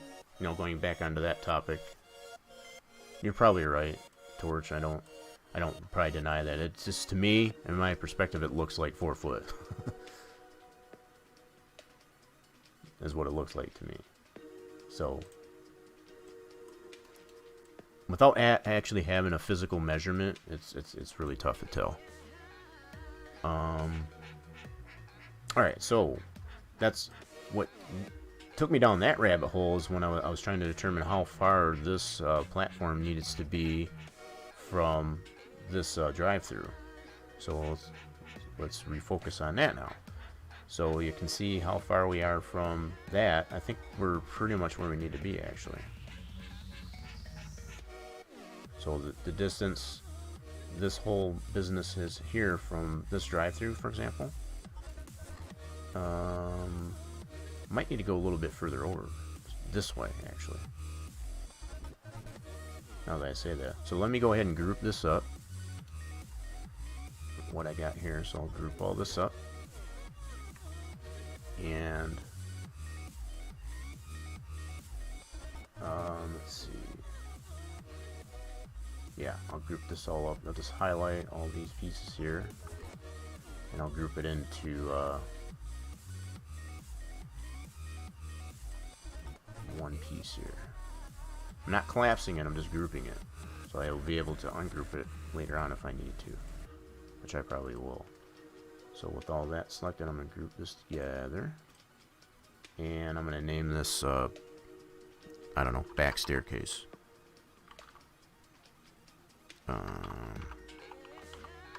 And I'll probably rename it later on, but for now that seems to work. So I'll just do back staircase. Now I can move this as a unit now. Okay, so I'll just slide this more this way. And what I'm going by, as far as, like I said, is where the opening of this drive-through is.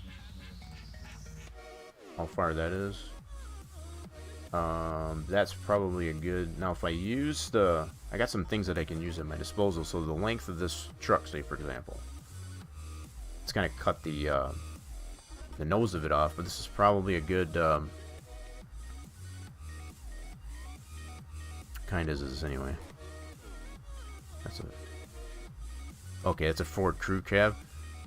From what I know in reality, if I was to go look up the actual dimensions of this Ford crew cab, and regardless of what year, probably I can get that that length of that. And that'll tell me. I can use that as a guide as to how this, because I feel this distance here is slightly less than the length of this truck, for example. That's something I could use. So if I was to look up that, if you have access, I guess, to the same type of vehicle, get that distance. If I was to put this truck in this spot, this area is less than the length of this truck. That's kind of what I would use, I guess, as a guide. But, and again, without actually having this physical measurement from here to there.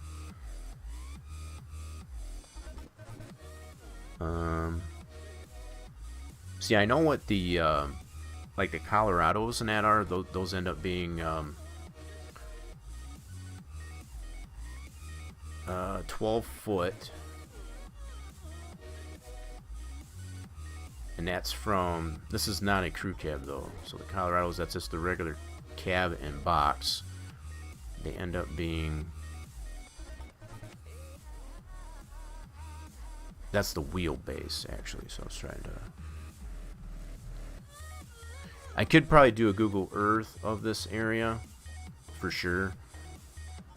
I don't have the exact location for it right offhand. That's the only thing, the reason why I guess I don't do that. All these picture references that I've gotten have been directly from the person that works at that area, I guess you could say. So I've just been using that.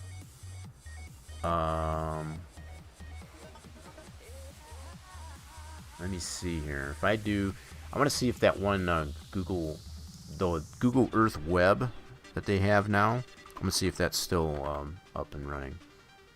So let's do Google Earth. And I think it should come up with that web. Yeah.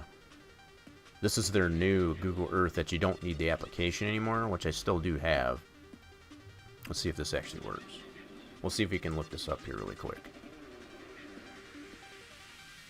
Because you can, it does have a ruler on it.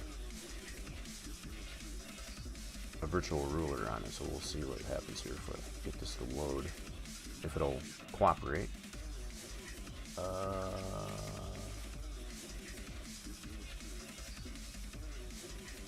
Okay. That's not what I wanted. I don't know why I did that, but okay. You can do a search in here. I don't know why I did that. Oh, I need to skip. That's what I need to do. This is just a tutorial. My bad. So we'll skip that. Okay, here's the search. That's what I wanted. So I need to look up here. I know this is in Pigeon. What the heck? There we go. Pigeon. Cooperative. We'll see if we can find this. Yep, so we got some options here. So I think it's this one right here. I do have Google image for that, so it should. Yep, this is it. So this is the complex that I've been going on. This is in. So this is something, as I've said before. This is something in reality. I don't know. Let's see if I can go to Street View. Let's see. There should be a Street View in here. Just gotta remember where it is. Street View, maybe. Huh. That's not giving me a street view. Why not? Used to have a street view in here. They might have changed some things since I've last used this. Bummer.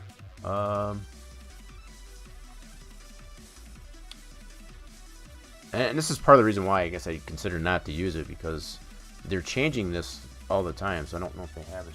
Oh, here it is. Maybe it's down here. Walk view. That's the streets.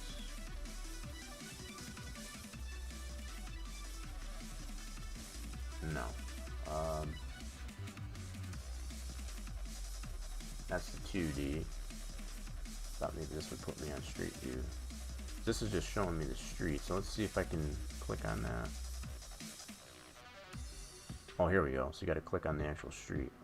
Yeah, this is what I wanted. So here's the street view. Cool. Alright, let's see if we can pan around here. So yeah, this gives you some idea. Yep, this is it. So there's the gas station. There's the feed mill right there.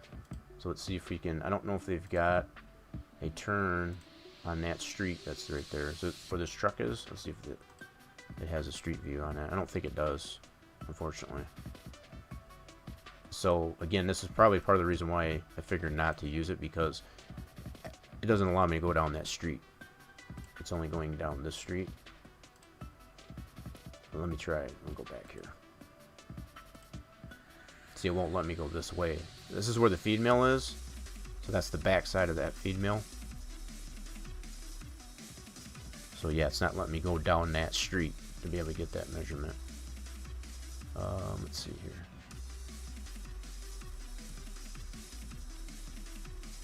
Let me see if I can go back to go back to 2D. Like this, and let me see if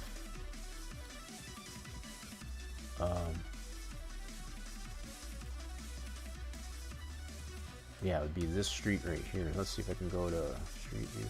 Yeah, so they don't have that. So all these blue lines are where they actually have street view, and that's not one of them. So I was actually at this point right here. So they don't have any view, I guess, on that street. So that's, unfortunately, that's not where I can get that information. So I would need to go down this street right here to go past that backside of the feed mill right here. And they don't have a blue line going there. So probably what I could do, I could try, at least anyway, I could get a top-down view here. So we go to 2D. Let's get a top-down view like this. Zoom in. So you can see where the truck is. So we can kind of get an idea where the edge of that drive-through is. And then we can kind of see the stairs right here. It's kind of blurry, but we can get a measurement from that to there. So it's not completely useless, I guess. So let's go into ruler. Wait a minute, where'd my ruler option go? I had a ruler option, where'd it go? No, I don't want that. 2D. Why is it not giving me the ruler option now, though? Okay, where do I need to go in here? Go this way. Cannot obtain device. Okay, we don't need that. How do I get the ruler option back?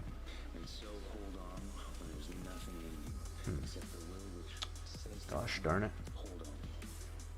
I don't know how to get the ruler back. Let's see.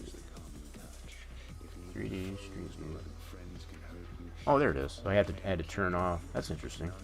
So I had to deselect, I guess, this thing here. So now there's the ruler option. Cool.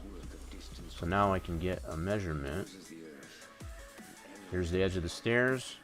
You can see where the truck's coming out of that, so we can get a measurement from here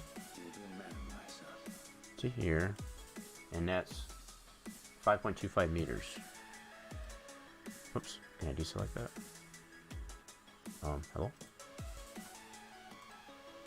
How do you stop this? You must have to close it. Yep. Okay, cool. Alright, so it's 5.25 meters anyway, so if you start new, just close that up. Thank you. So 5.25 meters.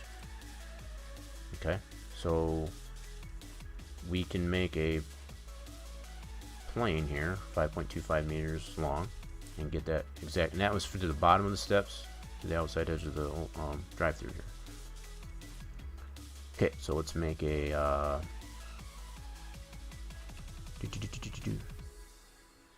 What am I looking for? Jeez, this is my train of thought. Okay, we need a plane. And stretch this up like this. And we need that to be 5.25 meters. So that would be on this one here. So we want to make this 5.25. So that's that distance right there. So let's I guess it doesn't matter, we don't need to really angle snap it, but let's go like this. Drag it over here. So I'm gonna just put it to the end of this. Oh wow, that's a lot further over than I thought. Okay.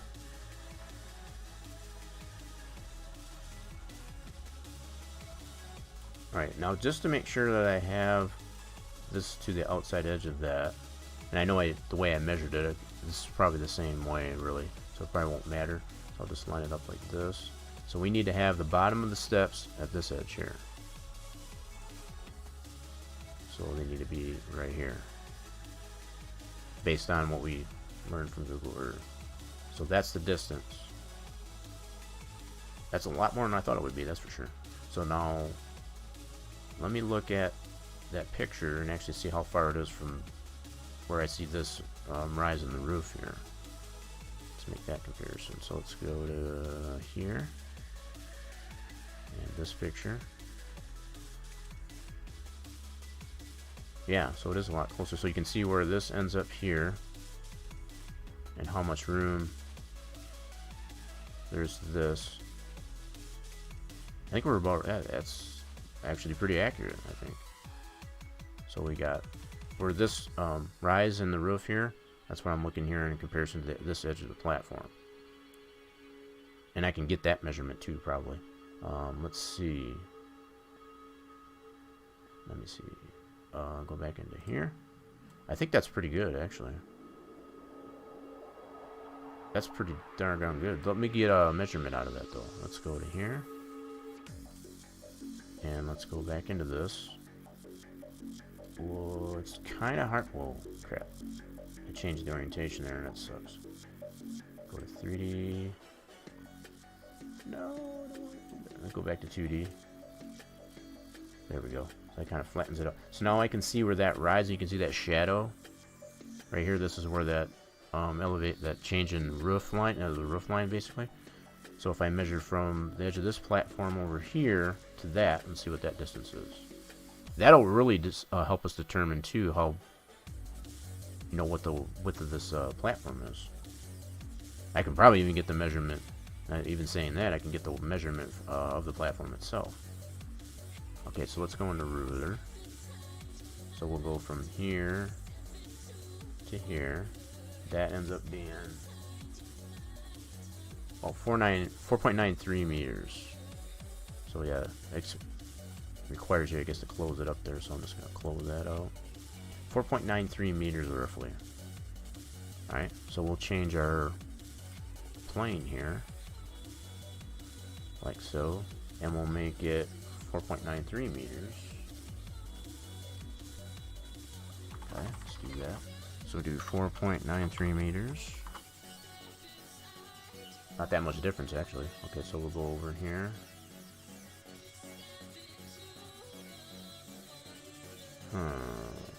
So I've got some...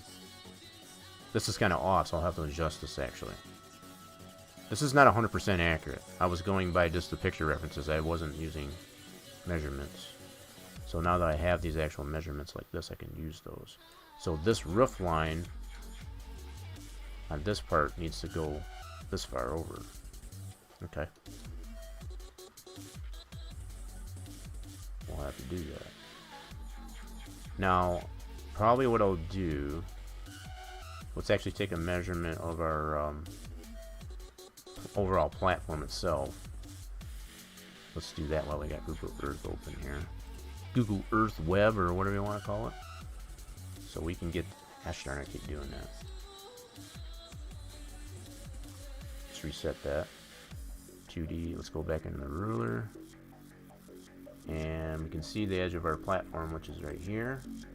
I can't really see the edge of the steps. So I'll just go right to the edge of the steps. We'll get the overall size of it here. So it ends up 3.7 meters roughly. Okay, so we'll close that. Oops, my bad.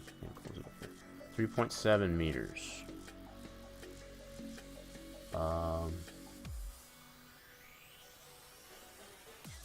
Get the overall length from that truck to the roof change. Yeah, that's basically what I was doing. Oh, you were saying... Oh, I see what you're saying. So you're saying go all the way from... Whoops, my bad. Didn't mean to do that. That's a little bit further, to be honest. Yeah, you're saying all the way from the truck. The truck is basically, if you consider that, that's the edge of the opening. That's what I was going by. I could do that, too. I see what you're getting at there, Torch, as far as... Gosh darn, I keep screwing that up. Alright, so yeah, if I get the measurement from here all the way to this roof line change, instead of, yeah, micro managing the measurement. So if I go right all the way here to the roof line change, which is right about there. Whoops. It's about 13.30 meters anyway. So you have to close this. That's kind of weird. Hello? Alright, so you have to close it up, basically. It's about 13.3 meters anyway. So let's see what we got here. We're going to change this to 13.3.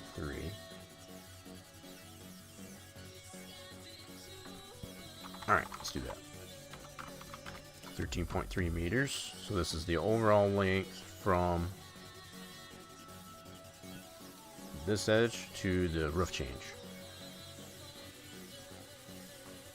So still about the same as far as like it doing it the other way. But yeah, this is how much I need to shift that roof change over. So I'll do that. Now, I think, yeah, going back to this, what I did to determine where this roof change was by my Google Earth image. So let me put this ground plane back on really quick, for example.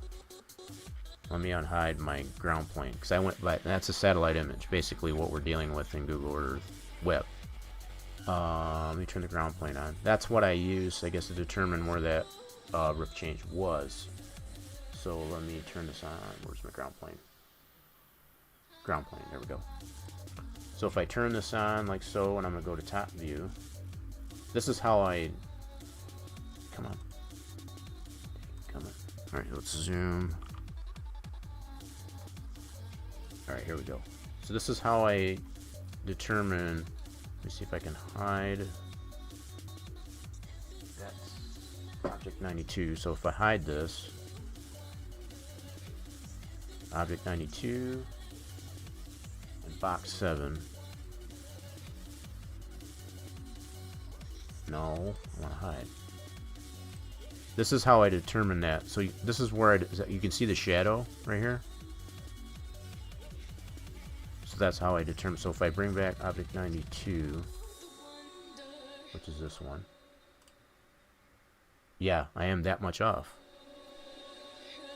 I'm obviously that much off. So let me bring up my, yeah, so this edge where I've got this here, it needs to be up to this point. That's where that object changes, that roof changes right there. That's about the same distance here. So let me bring up my, my plane, which is this one, I believe. Yeah. That's pretty darn close, yeah. So maybe a little bit off here. But yeah, so as far as where that shadow is, but yeah, it basically needs to come right up to this edge here. So there's the shadow for that. So this here needs to come up at least on the other side of this shadow. More or less what it boils down to. I might have this off a little bit, but it's pretty much a good guess there anyway. Alright, so let's adjust this plane. Let's do this. We'll do 3.25. And then let's just make sure we have... I'm going to actually lift this up a little bit too, because it's going to clip in the ground plane.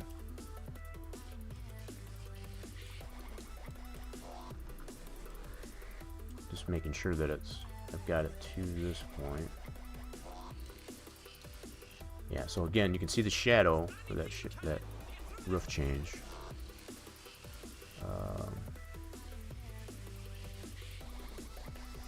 How we doing there, Super Markio? What's up, buddy? Just doing a little bit of 3D modeling here. We're making some adjustments to our model based on a Google Earth, Google Web satellite imagery and all that good stuff. How we doing this Saturday evening? Hope you're doing well. What's the overall length from the complete side of the... Oh, that I don't know. I'm just going by the roof change, but yeah, I could probably do that too. I want to get where this roof change is for sure, because obviously what I've got here is incorrect. Yeah, that's definitely incorrect. But yeah, I could definitely get that information too if I go... Whoa, that was crazy.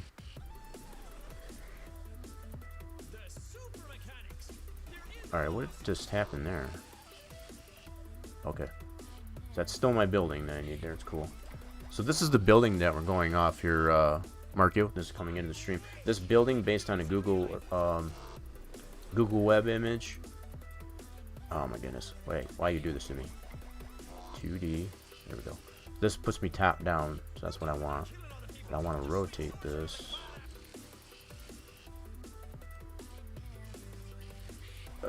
Okay, that's fine. Let's zoom in on this. So this is the building that we're trying. Oh man, stop it. No. This thing is kind of wonky when it comes to trying to get it oriented.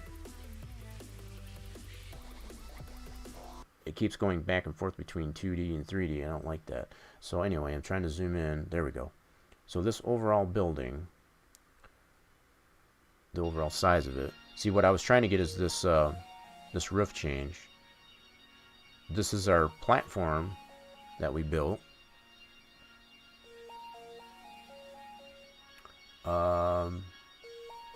Yeah, so to get the overall building length, for example, we can go like this. So go from here to here. That ends up being 26.05 meters. And we'll just close this up here like that. And we set that 26.05 meters. Which that I feel like I've got the overall correct, because that's just based on the same image as my ground plane. It's just where I've got that roof change is obviously off. So even if I was to set this to 26.05, I feel like I've already got that length, because that's the same image that I went by for my background ground plane. So that's probably correct. This is where I have this roof change is not correct. Because when I initially put these pieces together, as you can tell, I kind of used, I don't even know how let me put this on top down. At this point, I'm trying to figure out how the heck I determine that's where that needed to be. Because I can clearly see, now that I look at it even closer, this is where that needs to be. Is here's the edge of this building, right here. And then here's that roof change here with that shadow. So I've got that way too far set in, so I need to adjust all that. Hola macro. Okay, so question is how I want to do this. I think what I can do, my initial thought is just to scale it.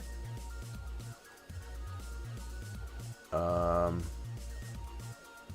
to figure out the best approach for this now. I clearly need to adjust that now. Yes. So yeah. Again, looking at it really closely, I can see where that, between this building and this one, where that needs to end and where that roof change is for that other piece that I still got hidden. It starts right here. And that's exactly where I've got this set on this ruler that I just created. This plane. So this, let's see here. This is not grouped, so I should be able to scale this. That's going to goof all this up, though. Let me try something here. So if I scale this way on this axis, see, that's going to push that out too. That's not what I want to do. Okay, hold on. Scaling is not the best option. Alright, so probably what I'll do is grab all the verts on this side, this edge of the building, and I'll have to reset this peak once I do this too. All this stuff to this side of the building, this side of the model is going to have to shift over, obviously. So with all that selected, I'm going to shift this all over like so. So now you can see how I'm going to have to adjust that peak. So obviously this is going to be wider on this side now, which is okay.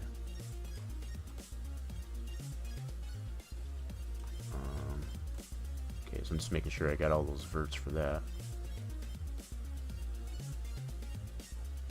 Okay, let's go back to top down.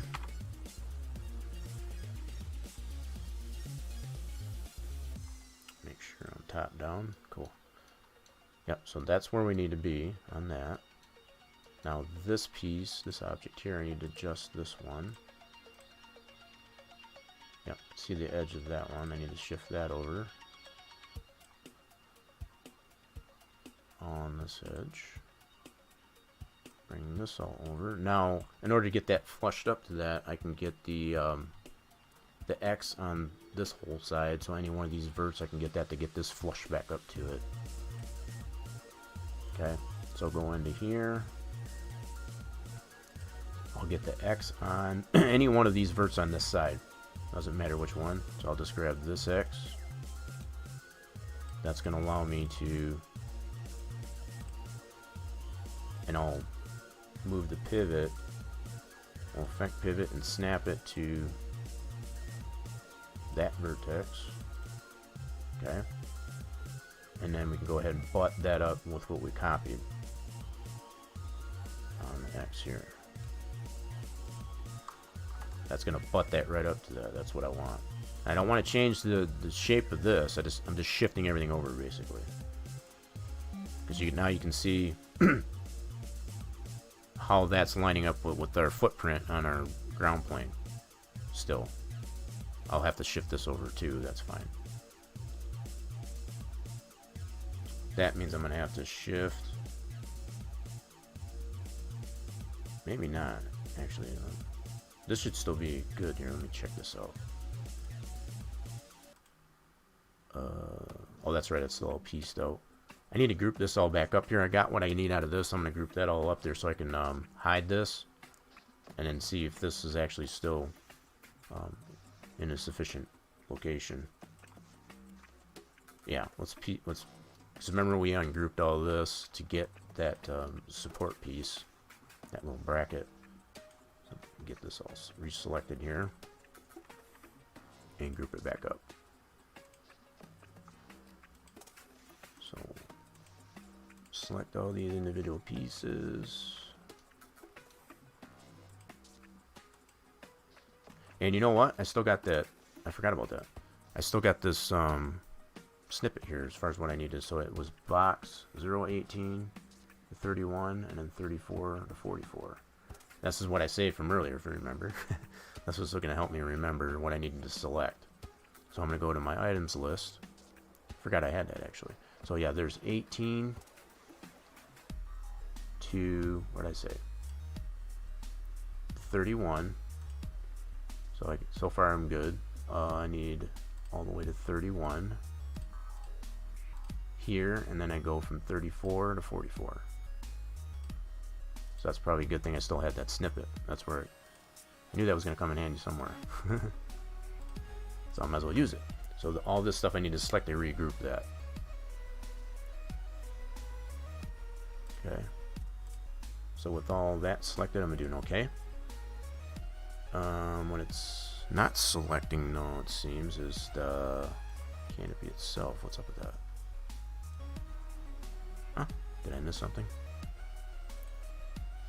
So 18.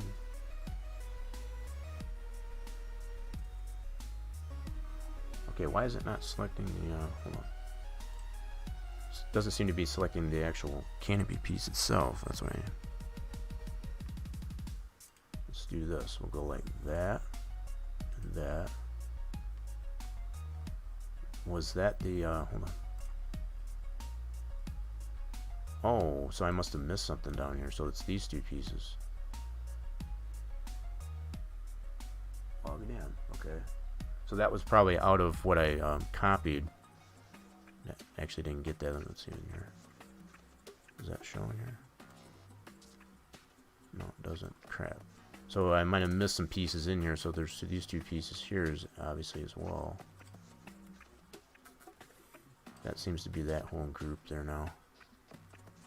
Yeah, I need to turn that ground plane off. Crap. It's getting in my way. Alright, do I have anything else?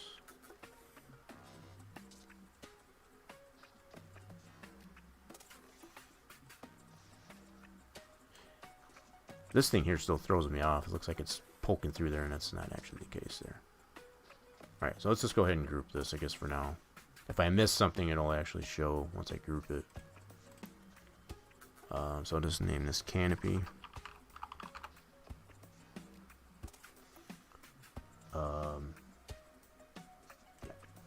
And I can always rename it, but I'm gonna go ahead and hide this. Yes, I got feed mill towers, feed mill silos. I'm just seeing how I did this here. Okay, cool. Let's hide this. Yeah, see, I still missed some pieces here. As you can see here, there's just a few pieces here. Let me find out what these two are.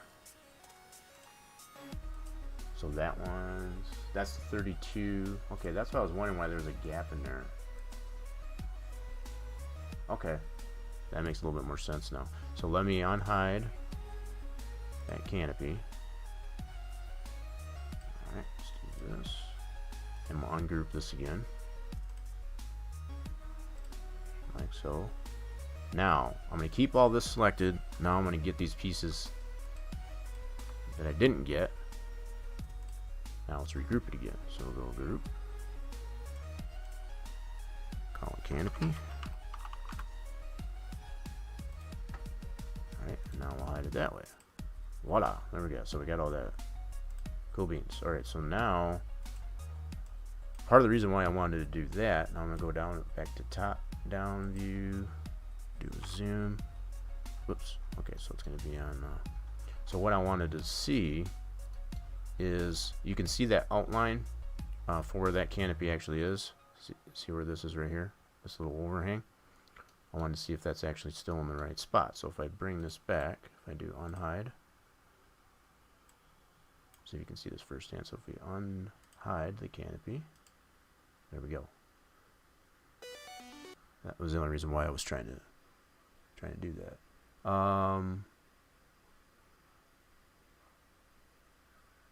Okay, whoops, playlist went away. Hopefully I'm not losing too many people. I guess I'm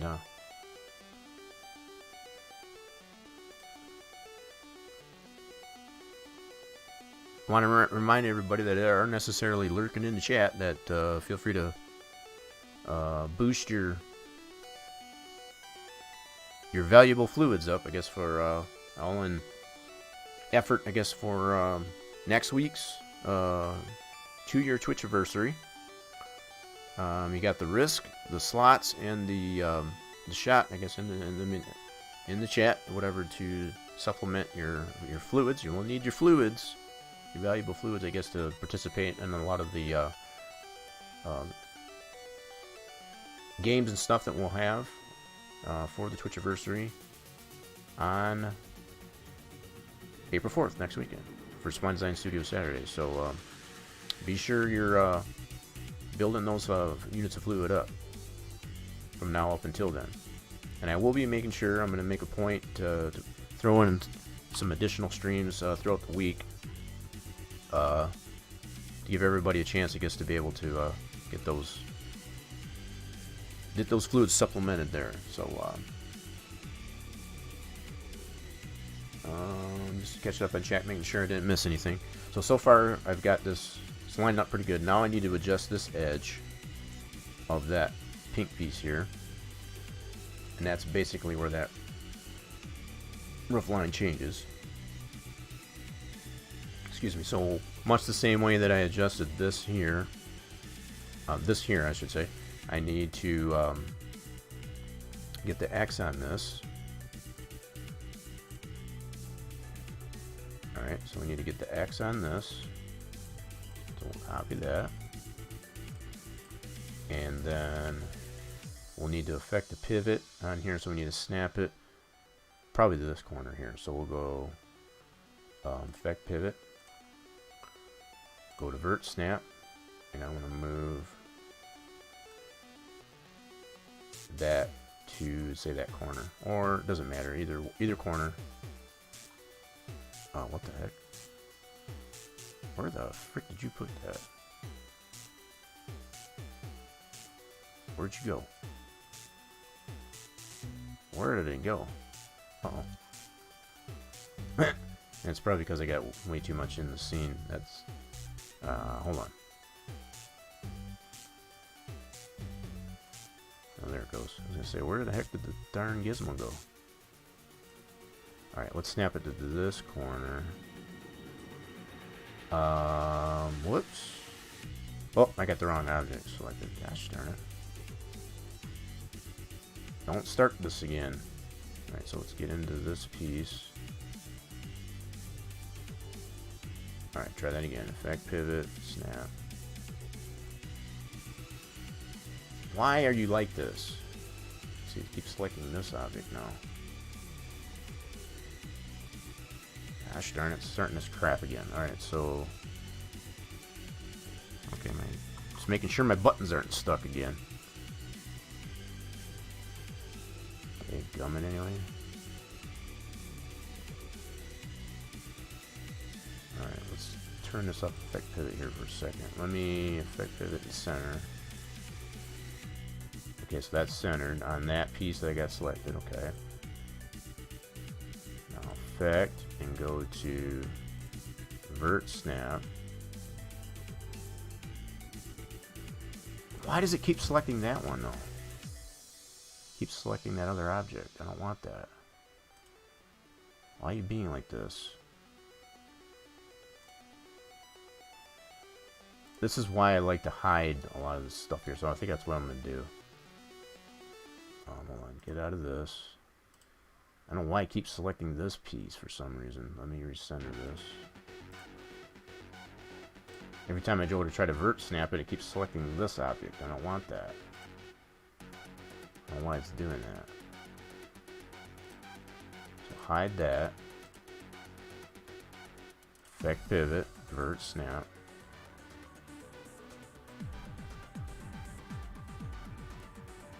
See, it's doing it again. Why are you doing that? That's the normal way to select that. I don't know why it's being such a goofball. Alright, effect pivot center. Why are you being so difficult here? Alright, let's do it this way. Top down obviously is not working very well, so let's go like this. We'll go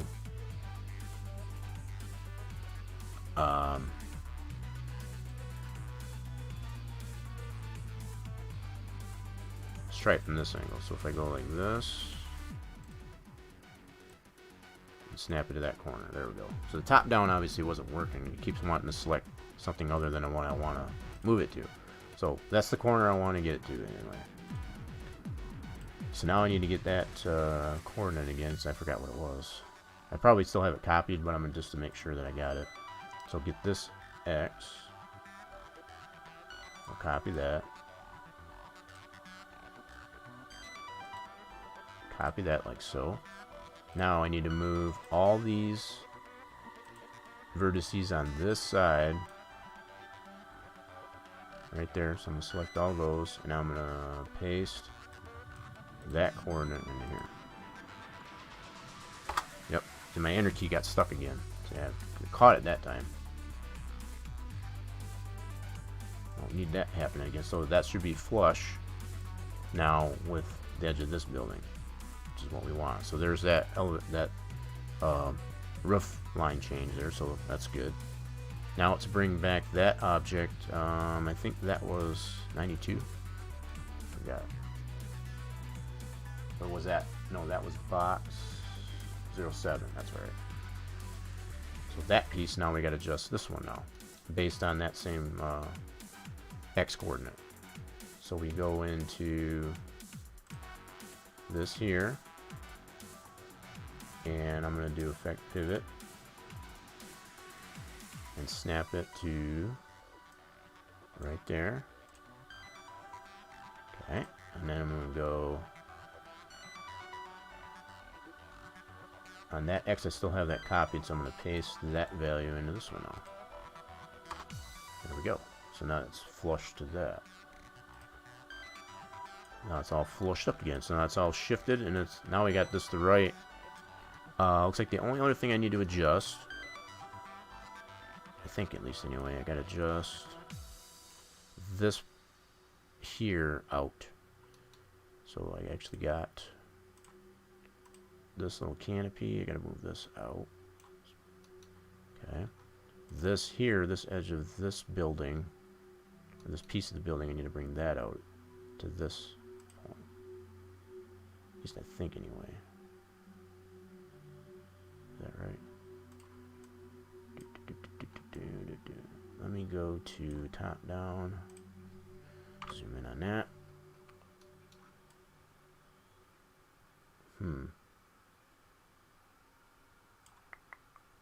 Well, everything is telling me, as far as based on what we've measured, this is what it needs to be. It seems off here, though. That's what I was looking at here. See how much this is overhanging now, based on the footprint on this SAT image.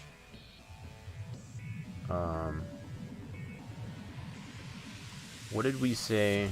I gotta go back to this way. We said this was... What was the distance overall? Let me get that measurement again. So from here to here.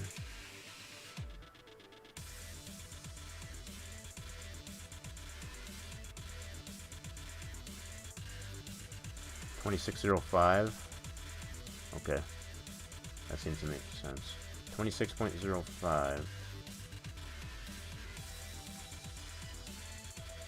Yeah, what's really throwing me off, I guess, at this point is how much this is overhanging. You can see where the building ends here on the ground plane image.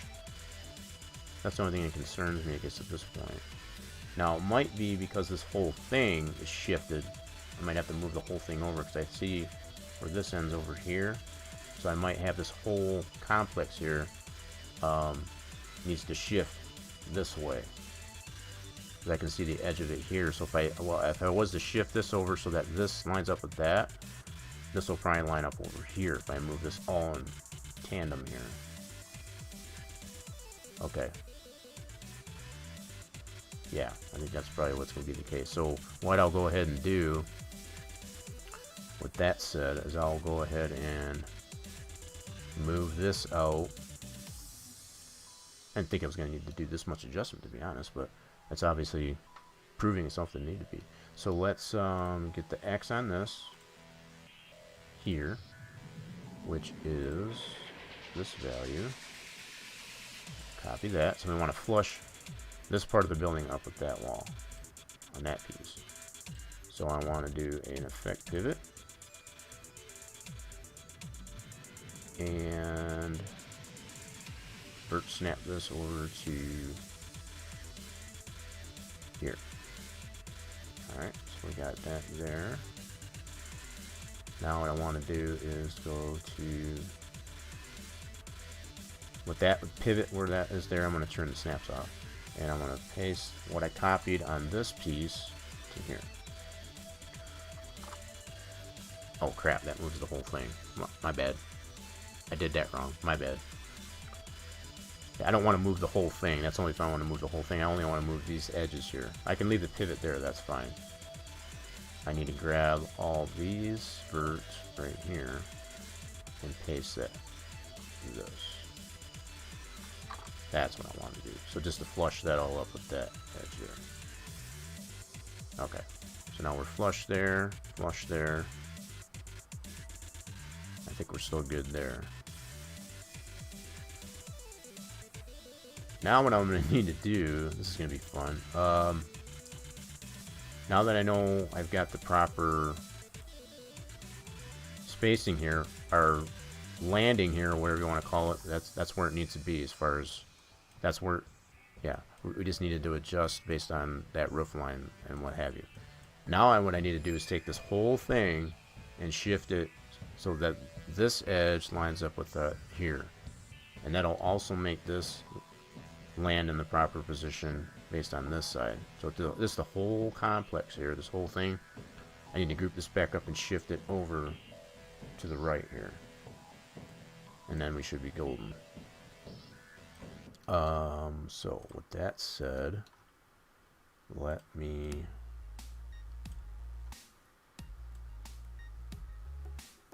just trying to, all right, let's go into my items list. That's probably the best approach. So I'm going to go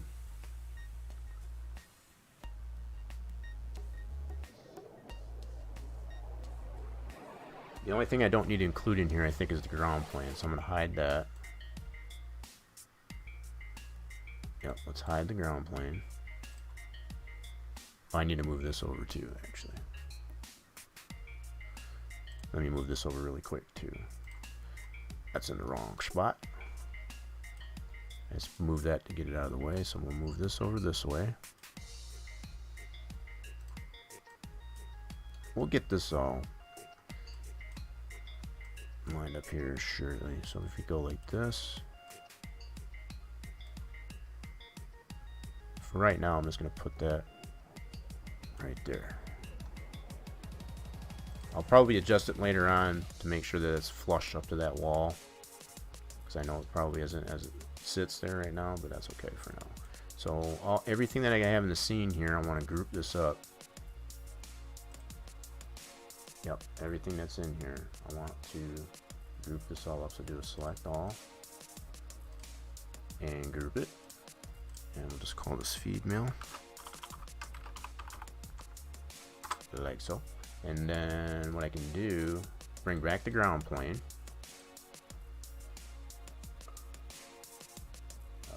Ground plane, yep. And then what I can do this way, let's go top down, zoom in on that. Now I can shift this whole thing over. So again, I can see where the edge, based on the satellite ground plane image, I know how far that's got to go over, and that should line this side up as well. You can see how much that's off. So I should be able to slide this whole thing over like so. And I might even need to shift it this way as well. So I did include that ruler, which is fine. This ruler is part of that group, that's okay. Yeah, so that looks good here.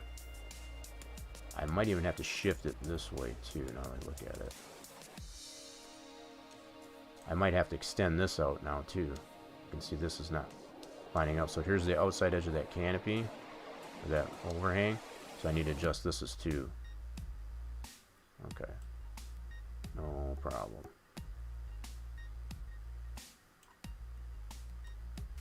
Yep, so right about there. So you can see how these silos are kind of lining up too. There you can see that silo is right there.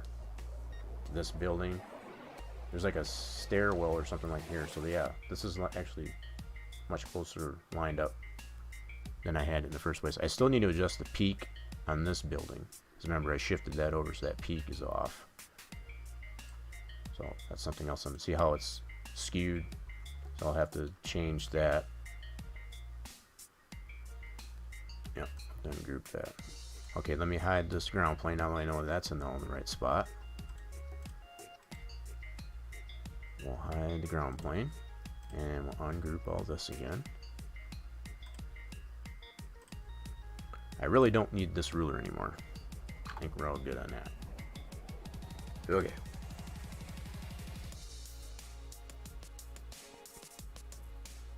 First thing I want to do is adjust the peak on this, because that peak is obviously off. Because I had to shift that one side, so now you can see it's not evenly spaced anymore. So what I can do there, see, it screwed up all my piping here, I guess, for that too. I'm gonna have to adjust all that. Actually, I don't even know if I had that lined up in the first place. That's all I adjusted, was just this side. Interesting.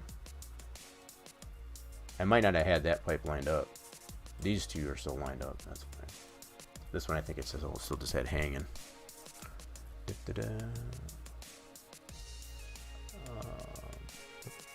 Alright, so let's do like this. I need to grab these 2 roots and shift this peak over. Oh crap, I'm gonna have to do, whoops, I forgot. I need to get these 2 bottom verts here too, so I need that all in the center. This is what's kind of nice of having it separate. I gotta get this one here. 2, yep. Alright, hold on, Leo. So I need that. And make sure I get all of them. As far as that center section, adjust that peak. Yeah, so you can see how many, all the polys that I removed, to get rid of the polys that aren't going to be visible based on, this is all the underside of that. Alright, so now let's see if we can shift this over this way.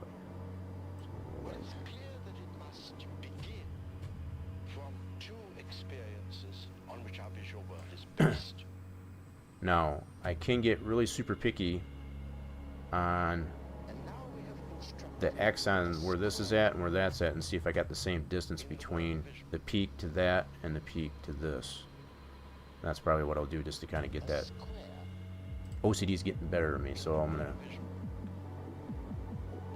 get what this distance is from this one to this one, vice versa. So let's get the X on this one, and get the X on this one. Oh, actually, let's paste that into our calculator here. So we'll paste that, and then get the X on this one.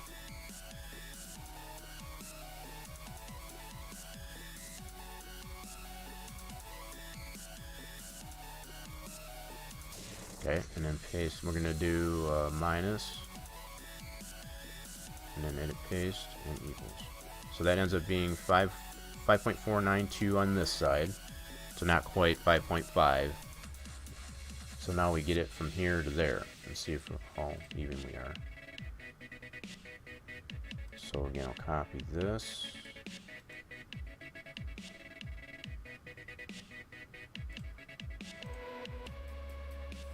Let's clear this out. 5.492, so we'll do a paste and do a minus this value.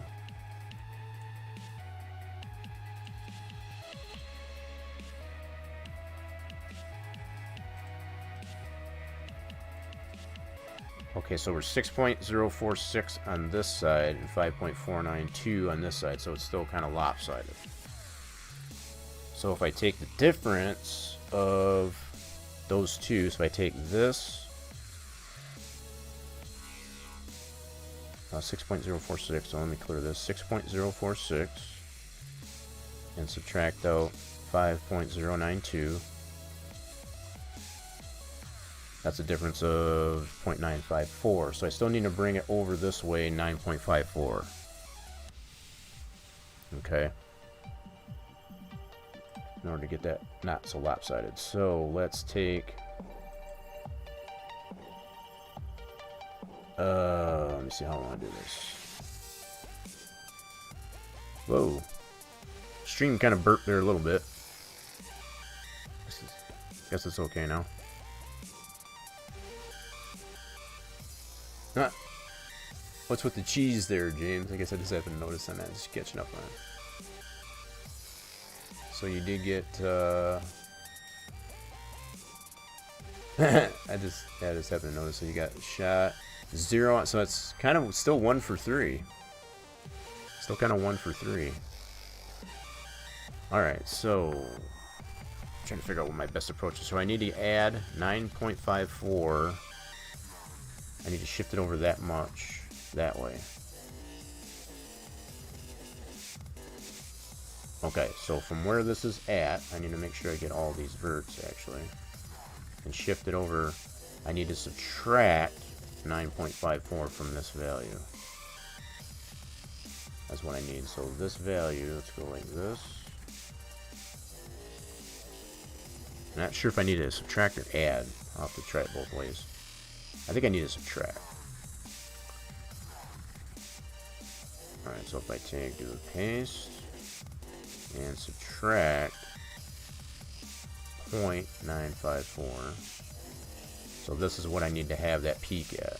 All these vertices in there to even it out. Alright, so let's grab... Oh, shoot. I missed a vert right here. Dadgummit. Alright, hold on. Let's see if I can snap that so I can get it all. I'll do a vert snap on this. So I must not have... You dirty rotten thing, you. There we go. So let's get that all lined up the same there. Let me see if I can weld that too. Let's go to here and we'll see if we can weld that. Weld. Alright, so I need that vert.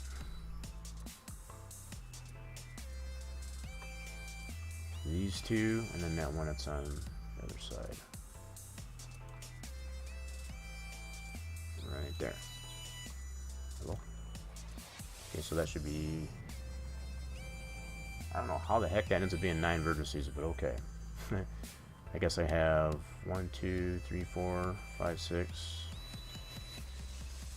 That's weird. I don't know why it's 9 vertices, but for some reason it's 9 vertices.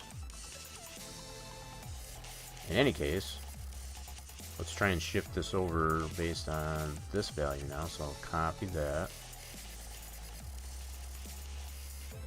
and paste that into that. Nope, that didn't work. I did something wrong. So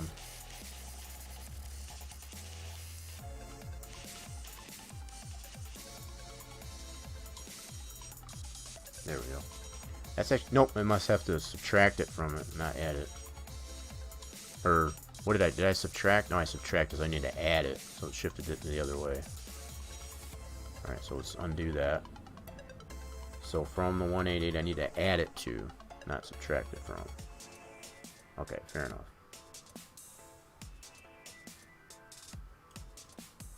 Alright, so copy that into our calculator.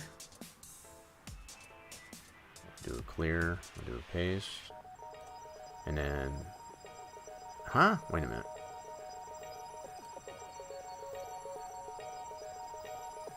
What the heck? Alright, hold on. Let me back it up one more time. There we go. That's the right one. Copy that.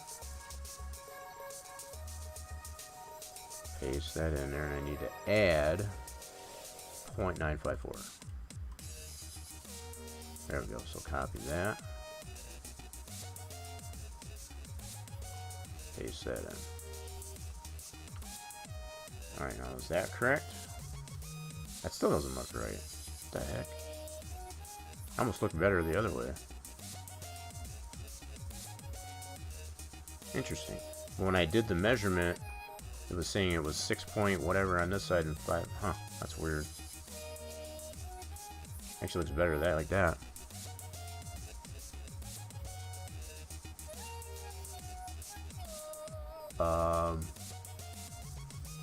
Oh, bad storm? Hey, no problem, James. Stay safe. Appreciate you stopping by there. They have some decent pictures on their Facebook page.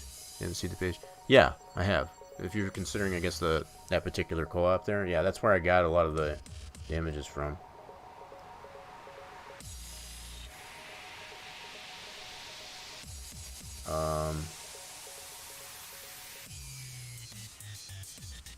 Yeah, it almost looks better like that, even though it is showing up 0.954 different on one side to the next. Yeah, you can tell from this angle here, it's definitely, interesting. I gotta get a measurement here again, that's bugging me. So from this one to that one.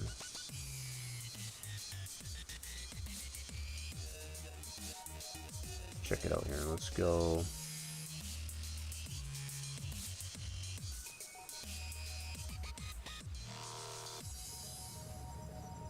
Clear that out. Do an edit paste.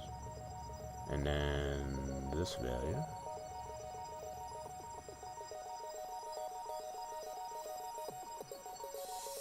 So copy. So we're going to do a minus. Edit paste.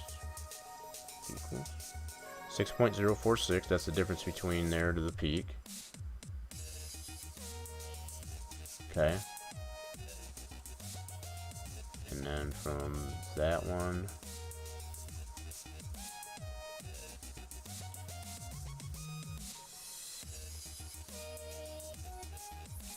and paste that in. I'm doing this as all, it's all redundancy, but I'm trying to figure out why in the heck that looks so lopsided when I do it that what should be the correct way.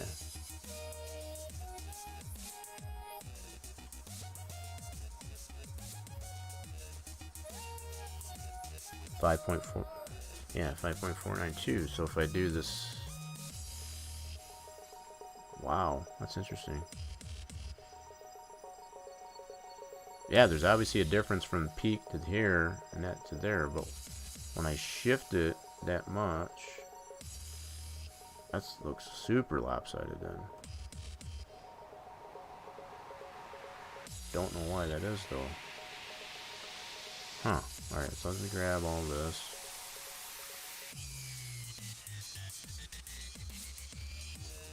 Don't know why that is, but go ahead and grab these like that.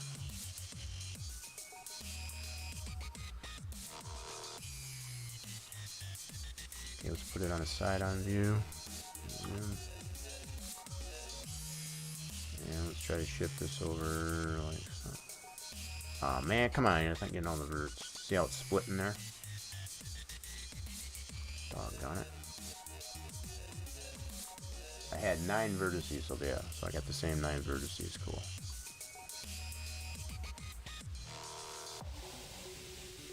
Guess I'm just gonna shift this manually.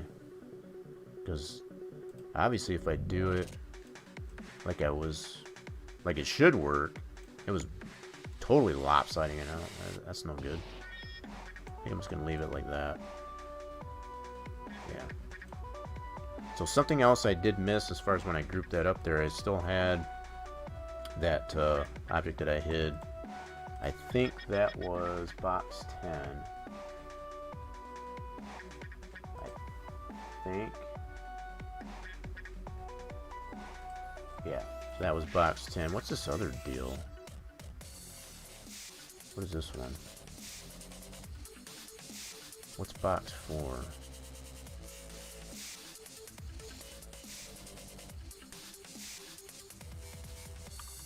Oh, that's that other placeholder. Okay, my bad. So I don't need that. So I'll hide that. Okay. Fair enough. Just making sure I only got the items that I need from my feed mill, I guess, into the scene here. So there we go. Yeah, so other than this pipe here, I must have left that. Oh, I know what screwed that up. Okay, so I had this going into this piece here, so now I just got to shift that over is all. That's what it was. Hello, John Sweet. Well, we're building a feed mill that's based on something in reality. It's a feed mill, part of a co-op. Let's see if I can bring some stuff up here. So it happens to be, yeah, here's the Google Earth image of it. It's a cooperative elevator that's located in Pigeon, Michigan. And you can see the whole, trying to get it. Oh, settle down. So this is the whole complex. You got all the silos with the concrete silos and whatever. What we're focusing on currently here is this feed mill. That's what I have going on in my 3D scene right here right now. Is this feed mill. So we're getting all the measurements set up to, you know, settle the footprint, I guess, of this whole feed mill.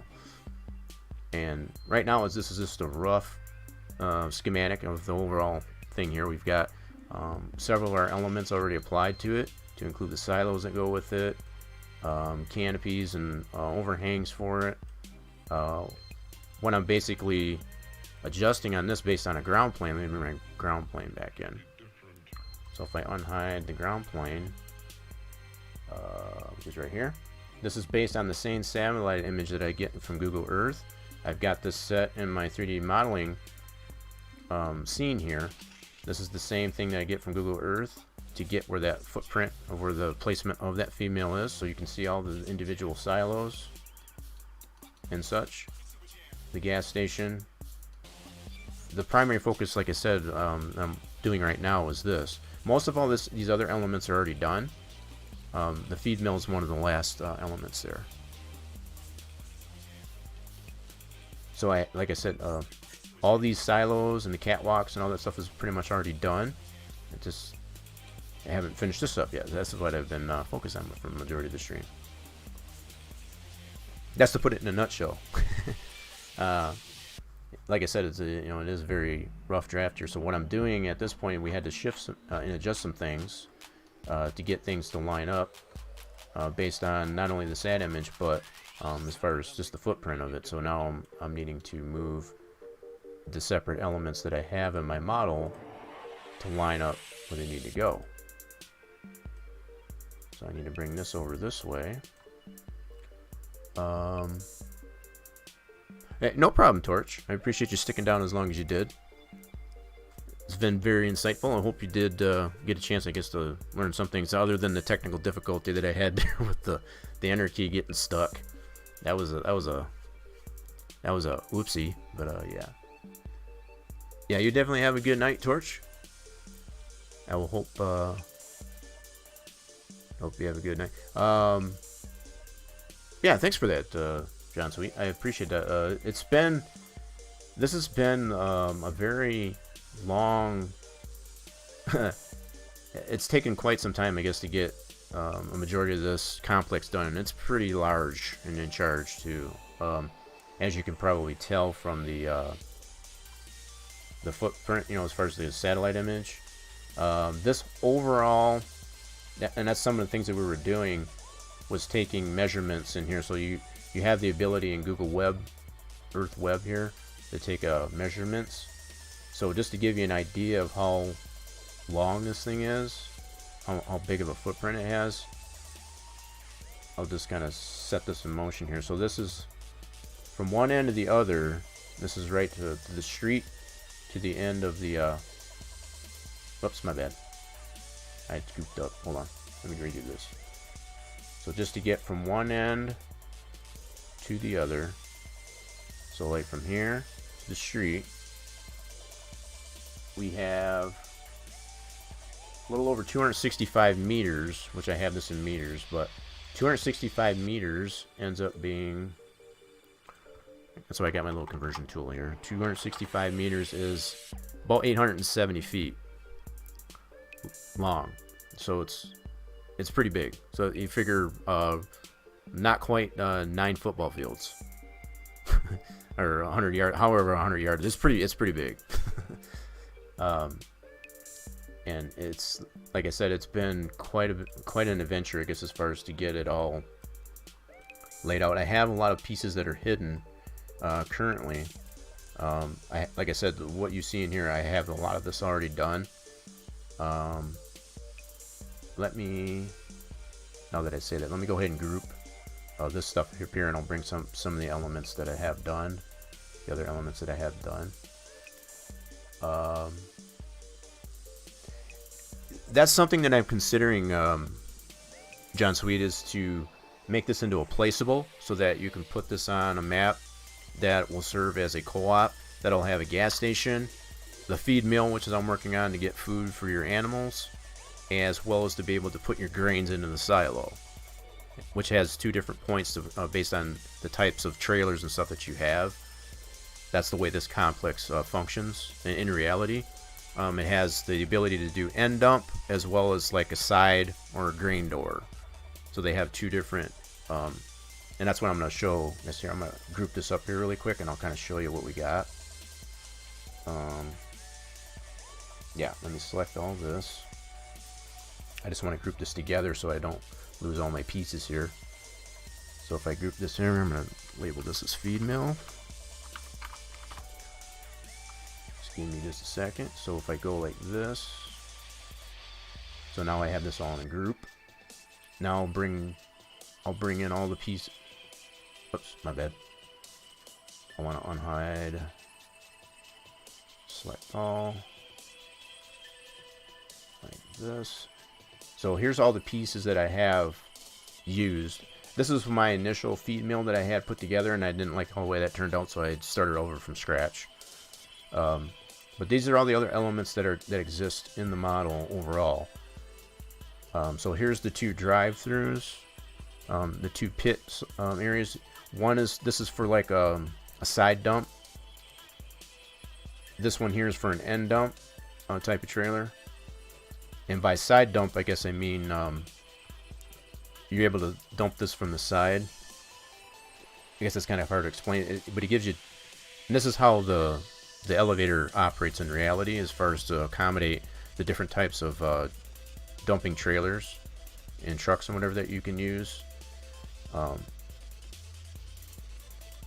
Yeah, so hopefully that makes sense.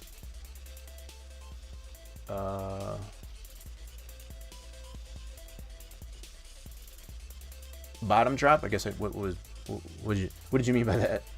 Yeah, it could have been something on my end. Hopefully that wasn't. You caught what I was mentioning there. Yeah, the belly dumps. That's what I meant. Yeah, thank you. I was like stuttering my words there. Yeah, so belly dumps. So like the bottom drops. Yeah. So they have an application on this site, I guess, for a belly dump as well as an end dump. So that's why you have these two drive-through areas here, and it doesn't show in this model, but I've got it. I don't want to put it fabricated so that you have the dump areas that load in the game itself. I have tested this model in the simulation, in Farm Sim itself or whatever, and it, you know, to ensure those types of things would do work. The only thing I have not gotten to yet is getting the different feeds that you can get for your chickens and all that stuff from this feed mill that I'm currently working on. Also, something else that I do need to get applied to the model is a gas trigger, you know, as far as the gas pumps and whatever at the garage here. And just in case you were wondering, any of these doors on these buildings, they are not animated as of yet. That's something I am considering. It just depends on, you know, I don't want to make it too complex to the point where it becomes too much of a strain, I guess, on frame rates and stuff like that. That's what I've been focusing on as far as when I test this on the regular, I guess, with this thing. It's been since December, since like just before Christmas that I started on this, and it's just been, you know, adding things a little bit at a time, testing it in the sim to make sure that it's optimized, that it's not, you know, a too drastic of a drop in frames and things like that. Not only from the model standpoint, but just the overall functions of things. So, but yeah, it's been an adventure in itself, I guess, to get this thing this far. I mean, it's just there are some things I still need to address as far as just the texturing of it. You can't really see it in this model here. Yeah, as far as on these catwalks, there's piping that goes through here, and the way the texturing shows up on that piping and stuff like that, it still needs to be adjusted because it looks kind of wonky. But for the most part, I've been pretty pleased, I guess, with the overall look of it. As far as like the, you know, the base on these silos and things like that. I don't have a lot of the finer detail onto these like the concrete towers, like you have the ventilation, I guess I call it, as far as that. Usually I have a lot of picture references, let's put it this way, so I can kind of show you some of that. So this is one of the ground references that I have for that elevator. You can see the concrete towers behind it. This is the one side of the feed mill, which represents, if I put it in perspective in the view here, let me hide this one. Whoops. Yeah, let me hide this one really quick. So this would be from this perspective in this picture. Let's see if I can angle it up here. Let me focus. So it would be from the back side of this feed mill, like so, in this picture.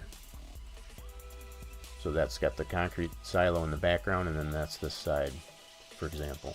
So these are the types of picture references that I've had on top of the satellite imagery, you know, taking them to the physical measurements to get it to scale, to get it accurate. Yeah,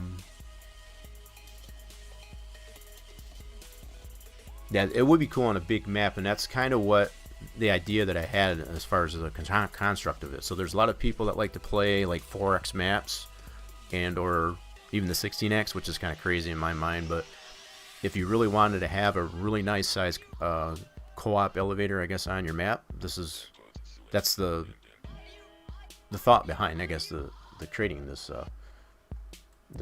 deal. And that's why I'm doing it, I guess. Oh. You don't play, but you watch and learn. So you don't actually play on Farm Sim? I guess I was under the impression, I guess, that you did. Because I know usually you're around Deuce's streams, right? If I catch you right. Correct me if I'm wrong on that, but I think that's where I've seen you hanging around there. And I guess I was kind of always under the impression, I guess, that you did play Farm Sim. And my apologies, I guess, if that was incorrect. But yeah, that's so the whole point, I guess, of putting this this model together is all in the effort, I guess, to get it textured. That's going to be the next step. So I always like to get it all finalized, the whole model of whatever it is I'm working in this case the feed mill, and get it all constructed first before I actually apply that aspect to it. Cool beans. So one of the other things that I need to adjust on this, as I was kind of showing earlier, because I did have to make some adjustments to where this thing was located. I do need to adjust this canopy now, and I don't know if you can tell or not from the ground plane, but see where the edge of that, in comparison to the model that's selected here, I need to adjust the location of this canopy based on the satellite image here. You can see where that outline of that is there, so I need to adjust that. So that's something, that's one of the next things I'll have to do, which I'll probably do that as we speak here. So I'm going to take out some of these other items here so that they don't get in my way. That's just the thing I do in my nature here. So just I got this feed mill, which is grouped together. I want to hide everything but the feed mill and the ground plane. So I'm going to do a select all. I want to hide everything but the feed mill and the ground plane, which should be, where's my ground plane? Hello? Hey, where'd my ground plane go? Alright, well, let's do this for now. I'll just do it this way. So I got the feed mill unselected, and hide all that. Oh, I got that at part of the feed mill. My bad. I wonder why. Okay, usually I have my ground plane that's separate. I have it grouped in together with my feed mill, which is not a big deal. I can just ungroup it, and now I've got it separate. Cool. All right, I'm good. So now I'm back to all my individual pieces here that I can work on, which is what I want, because I want to be able to adjust that overhang on this front side of the feed mill. So let's go to top-down view. We'll zoom in on that, and now we can adjust that. I want to make sure I get down to top-down view though. Okay, pan this over. There we go. Perfect. Okay, so now you can see that outline for that, as I said, in my ground image, and where I need to adjust that canopy too. These here are stairs that I kind of overextend. It's kind of hard to see in the image, but I know for sure I need to at least adjust this canopy for now. So let me select that part, and I want to make sure I'm getting just that part. Looks like I am. I've got that all grouped together.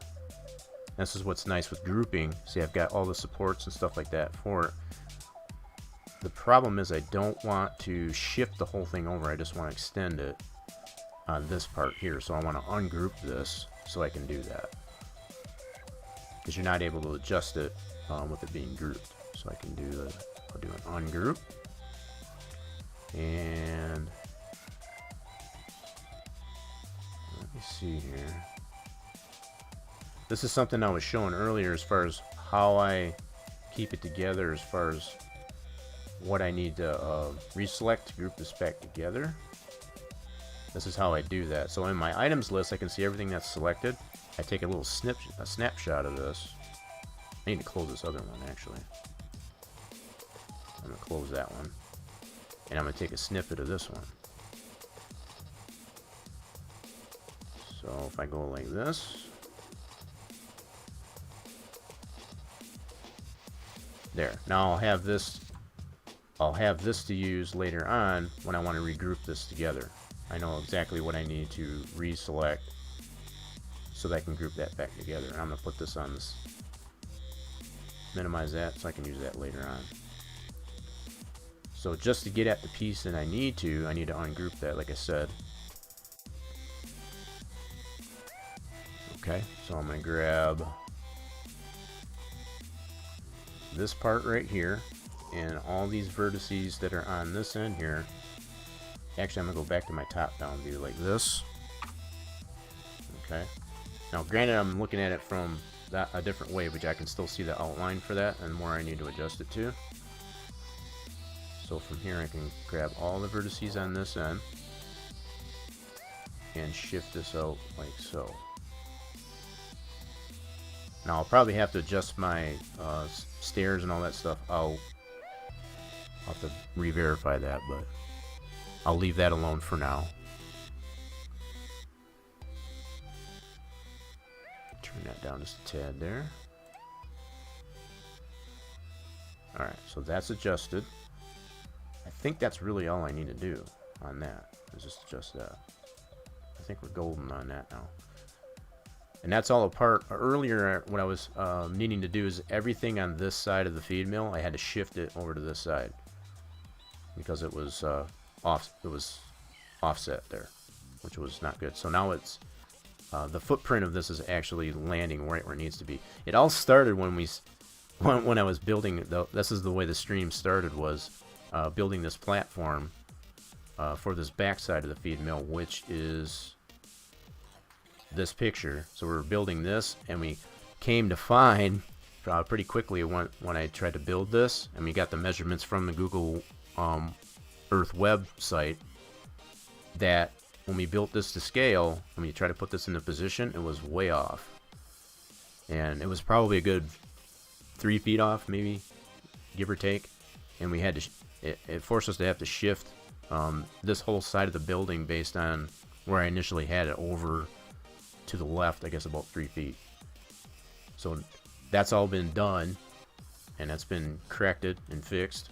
So now we can clearly see, I guess, as far as the footprint underneath, you know, based on the ground plane, we can see it's actually sitting exactly where it needs to be. Oh,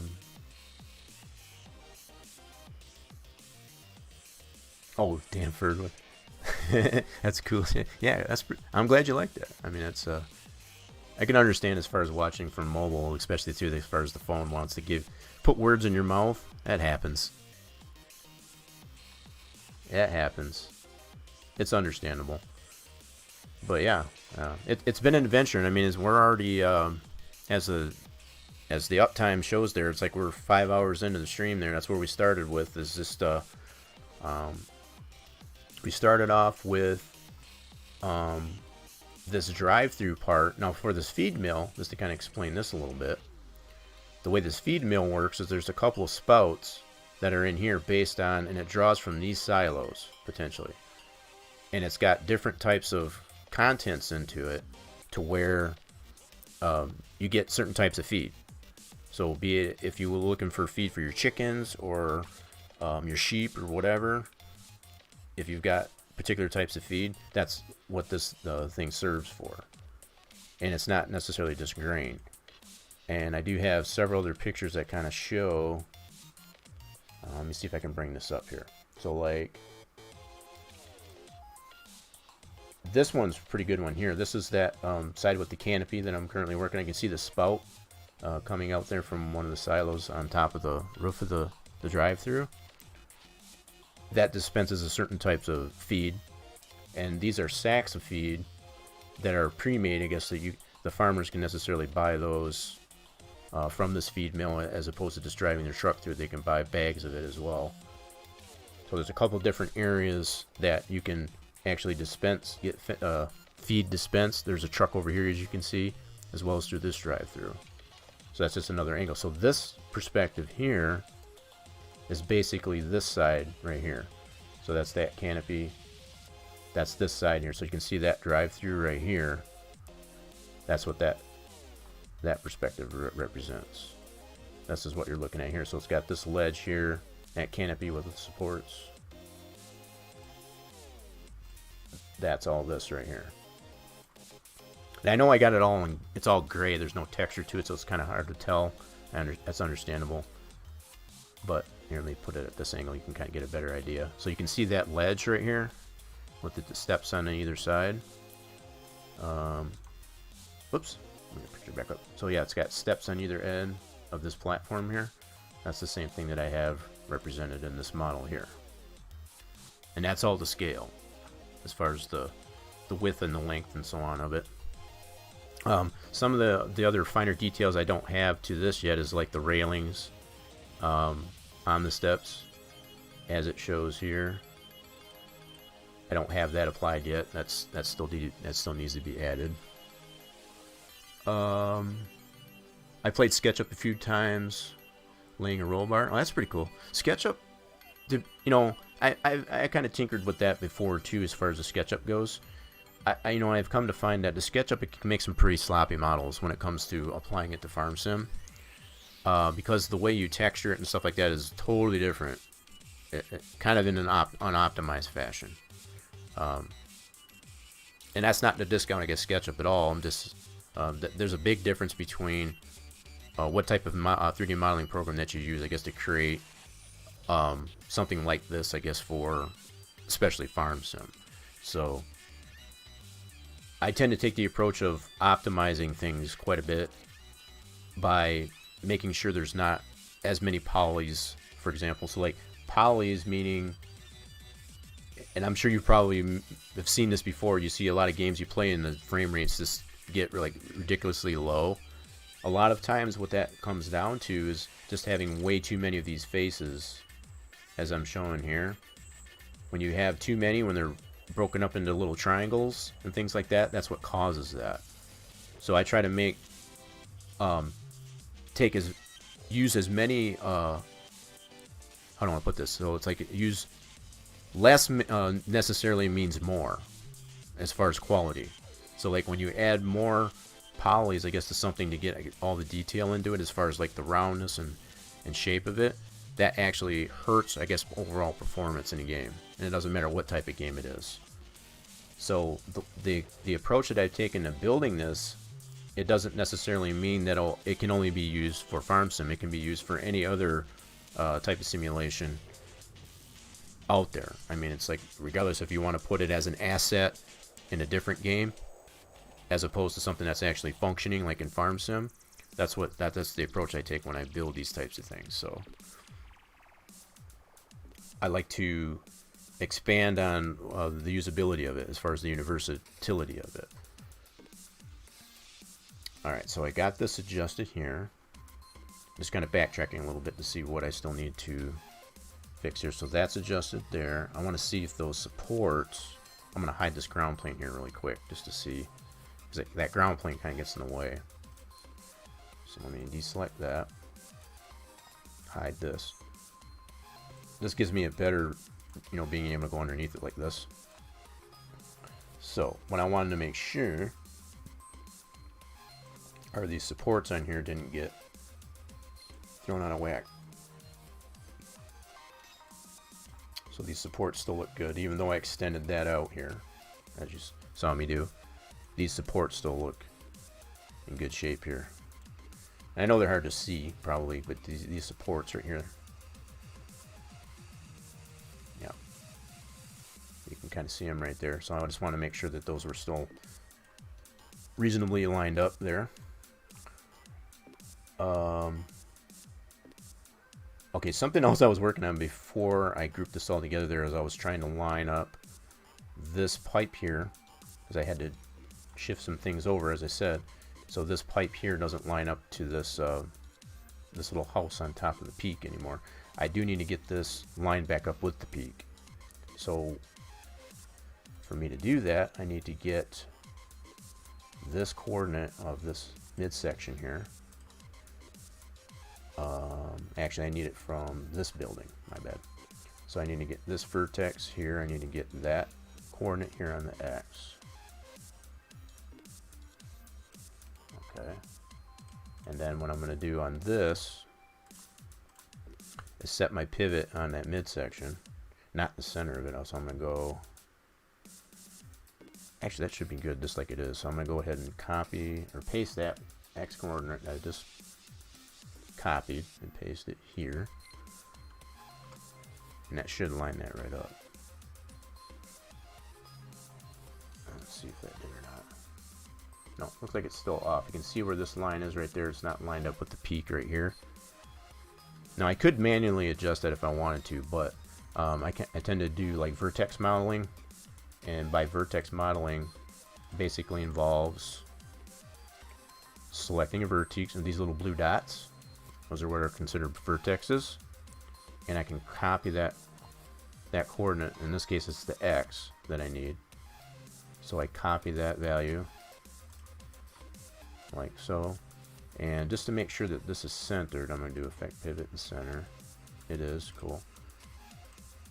That's important. And then paste that value that I copied into here. Okay, it's saying it's centered. It's lined up with that, but it sure the heck doesn't look like it is. It's maybe only a tad off. It's not that much off, but you can see how this center section line right here, I'm trying to get that to line up with that. Probably another thing I can do, and this is what I've been doing throughout the duration of this stream, to be sure, is to take and effect a pivot like this, and I put it on a vertex snap, and what that does by doing so is I can snap this pivot to a vertex. Whoa, that didn't snap there. What the heck?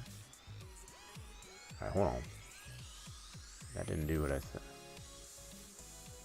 See, it's doing this business again, so hold on. I gotta do... Yeah, it was doing this to me earlier. I hate when it does that. Alright, let's effect, pivot, and center that again. Alright, let me change my angle here. Let's go like this. Alright, so go to effect, pivot. I'm gonna do a vertex snap.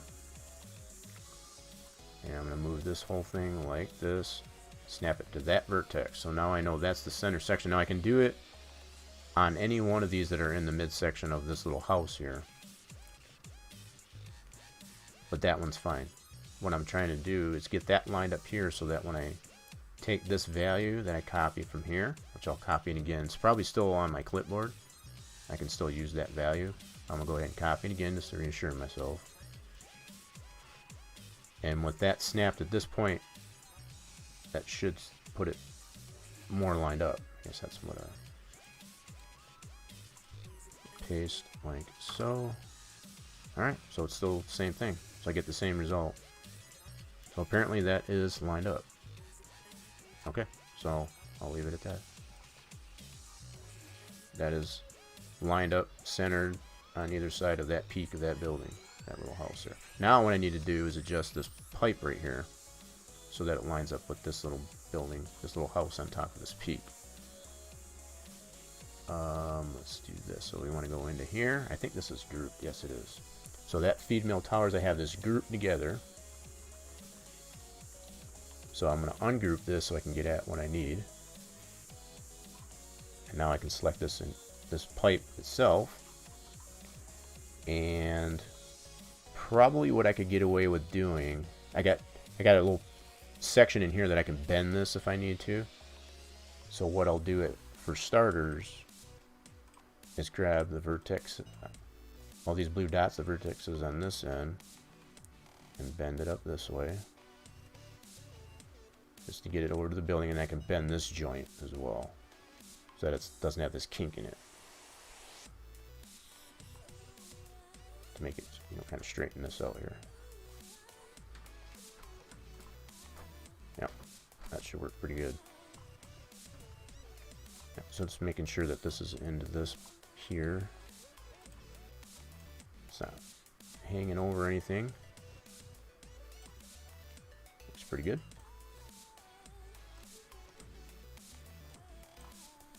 Okay. Now let's check it up here and make sure it's not getting too wonky up at this end. Nope, that looks pretty good up in here. Cool.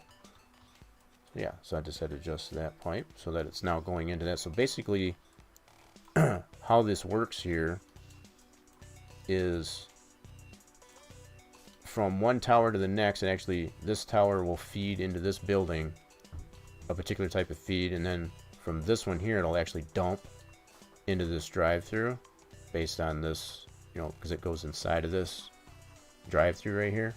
I don't have it, you know, going through that so far, but that's what eventually the way it'll be designed. This little chute here will be something that will be a place where it dispenses into a trailer. So that's kind of like the rough idea of how that's supposed to work. So that's why we need these pipes going into these different locations. So from this building here, you can feed this silo that's above it into any one of these silos. Actually, I don't have all the piping into it yet, but then from this main silo out of this building, it'll feed this tower into this building, and then it feeds from this building to this pipe into this tower, and it drops it down into this drive-through. Just to put that, the mechanics, I guess, behind it, you know, a little bit.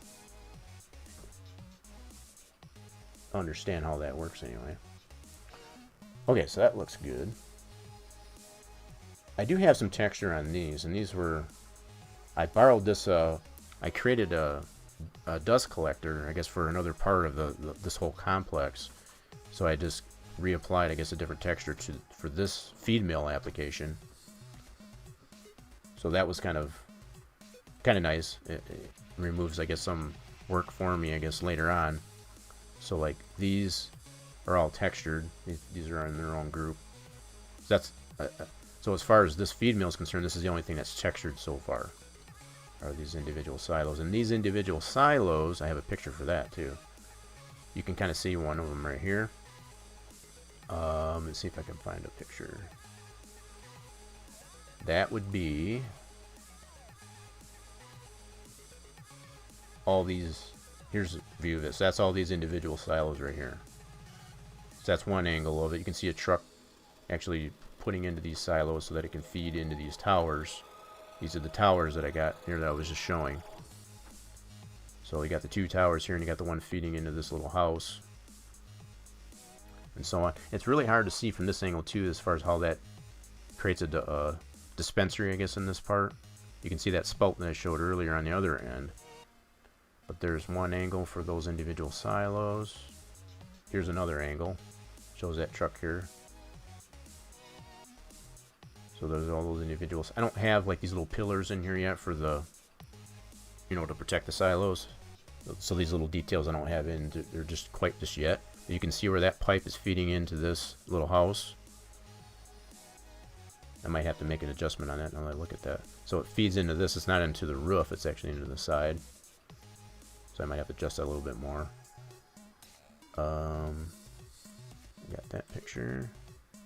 This is another. This is that house I was talking about as far as where the trucks necessarily feed into this, and then this gets sucked up into this silo here, and then in turn feeds it into the house as far as where it dispenses. So all these little pipes coming from this main silo where it gets dumped into this little house here, it feeds all these individual silos. You can see all these different pipes coming from that main point.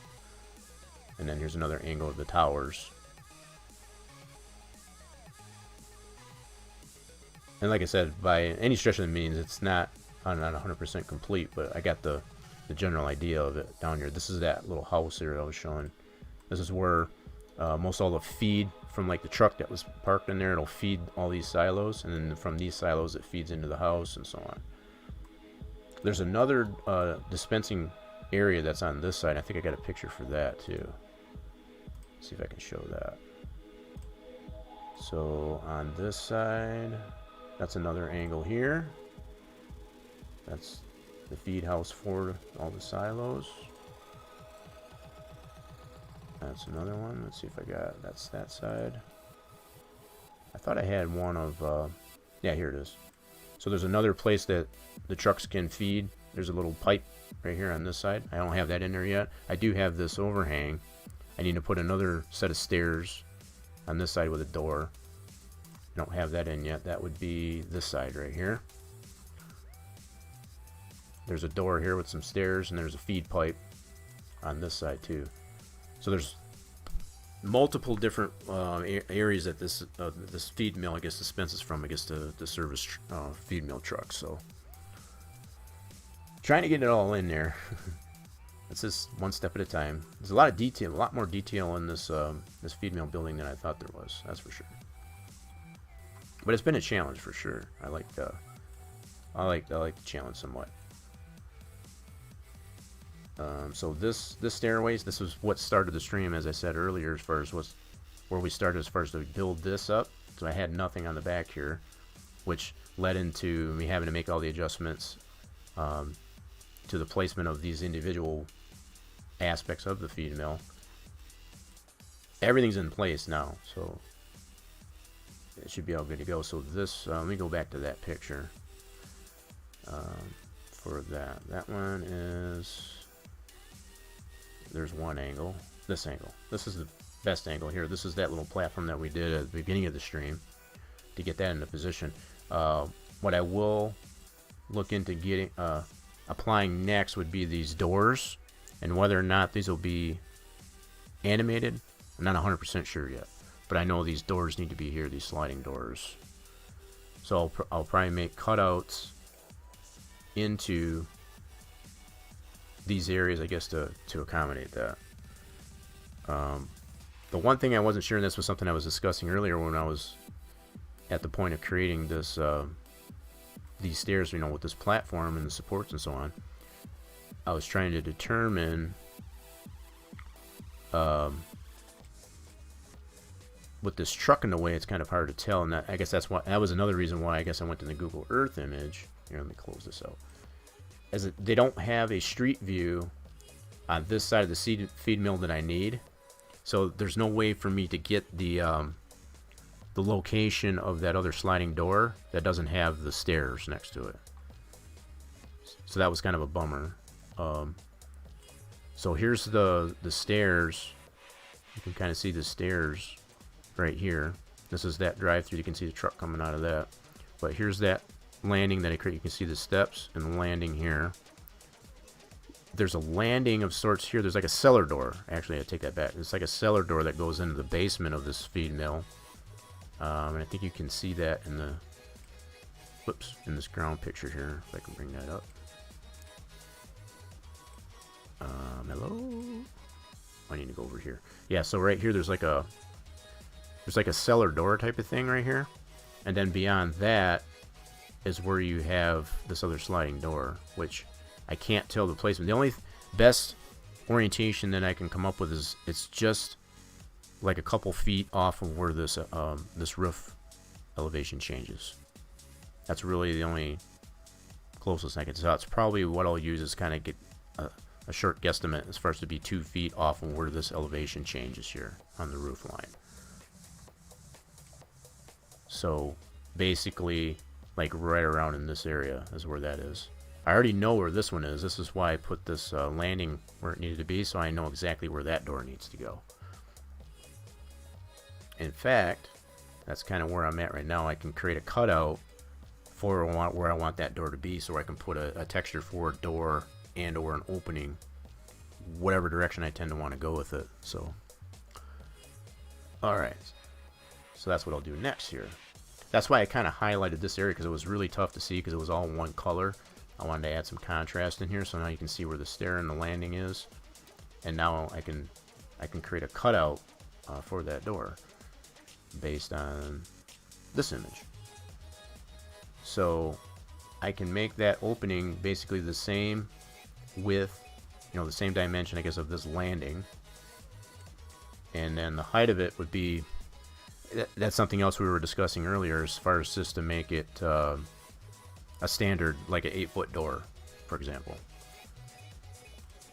You know, in between a 7 and an 8-foot door. So yeah, if we make it probably anywhere from 7 to 8 feet tall, that should be pretty sufficient. Alright, so let's, I'm going to create a box, kind of a cookie cutter of sorts, to make a cutout into that area. So I'm going to create a simple box, like so. And I'm gonna make this. I got everything in here in meters, and there's kind of a method to my madness there as far as setting it up in meters, because most of anything else that I create objects for is in meters. So instead of going back and forth between changing my unit setup in my 3D modeling program, I just leave it at meters. I can always convert the meters into what other units that I need, in this case feet. So if I want to make something that's, in this case, 8 foot tall, that's why I've got that little conversion deal up here. So if I want to make it 8 foot, if I want to make it 8 foot tall, I need it this much in meters. So I'll just copy this value and paste that to my height on this box here, like so. So I know that's 8 foot tall. Now to get it lined up to my platform there, my landing, I'm gonna move it like so, and then I'll just size it up to that landing.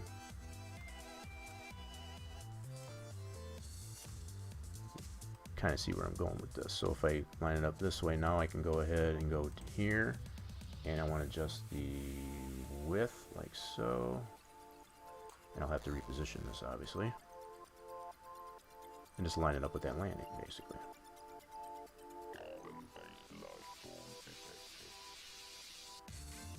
Just like so. Now I don't want to change the height, because obviously that's my 8 foot, and I think that's going to be too tall when I look at this. That looks way too tall. Okay, so yeah, when I look at my, maybe not. Yeah, when I look at my reference picture here, let's go back to that. Yeah, that almost seems a little bit tall, so that might not be quite that tall. It might only be like a 6 foot door. Yeah, let me try and put it at a 6 foot door, because when I look at it this way, that looks way too tall. Yeah, definitely looks way too tall. So let's we'll adjust this down to a 6 foot door, height door. Let's go over here. We'll go to conversion here, so we'll put in 6 foot, and that's 1.82. Yeah, so we'll copy this value. And we'll paste that into the height of this here. Yeah, that looks a little better. Yeah, I like that better. Okay, now let's go a little bit wider on this. Something like about that.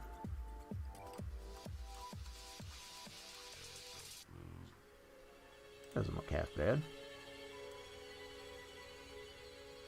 Cool. I'm gonna go ahead and affect the pivot on this and center it. What the heck? Why'd you center it there?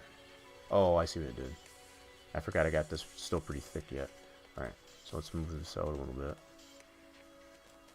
I don't need it quite this thick as far as this way, so I can shrink that down. Shrink the length down quite a bit. Yeah, don't need it quite as deep. I only need it just enough to be able to penetrate through that wall, which is not obviously not that thick. That's probably good enough. So what I'll do on this is I'm going to convert this to an editable poly, and then I'm going to remove some faces off of this. It basically creating a cookie cutter, a literal cookie cutter to make a cutout into this wall based on the dimension of that I know of that door. 6 foot. Oh, 6 foot. You knock your head off. So you're one of those tall chaps, huh? But yeah, that's when I look at this, that's what kind of throws me off. So it's like, here, let me check this out here. When I put this into position here, you might get you might kind of get where I'm coming from. So like when I look at it from this perspective, so that would be the door opening. If I look at this here, that doesn't look like 8 foot. And I could be wrong. See, and if I had, and this where it leads me back down that rabbit hole, as far as if they had a street view on this here, which they don't. So these blue lines represents where they have access. So if they don't have they can't navigate this street, I could totally get that measurement. But I don't have that ability, unfortunately. So let me go back to 2D view here. Yeah, so that's what kind of led me to this view here, and it obviously doesn't give me that view, so I can get that measurement of that door. So this is at 6 foot. I could maybe even stretch it a little bit more and put it at 7. 8 foot definitely seems too tall to me. So I could probably just, yeah, let me do that. Let me grab all these verts, and I should have 4 vertices. Yep. I'm gonna move this up, and I'm just eyeballing it. I kind of got a rough idea based on experience as far as how much that would be. That's about 7 foot right there. So now you shouldn't hit your head. At this point in here, you shouldn't hit your head. So at 6'6", wow, yeah, you're definitely a tall boy. Yeah, so I'll put it at 7 foot. I think that seems a little bit more reasonable.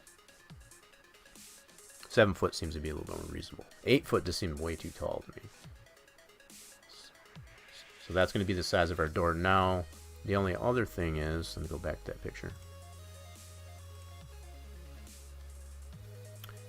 I might have this off a little bit too as far as the width of it. Because I know that's what Torch was before he left there. He was necessarily considering that this might be a 6 foot platform. And I'm still not seeing it, because if I was to consider this whole platform, if that was 6 foot and I got this at 7 foot, that's only an extra foot. This still seems a lot taller than this is wide here. And so what I ended up doing is I ended up putting this platform at about 4 foot, roughly about 4 foot. So in my mind, that still seems reasonable.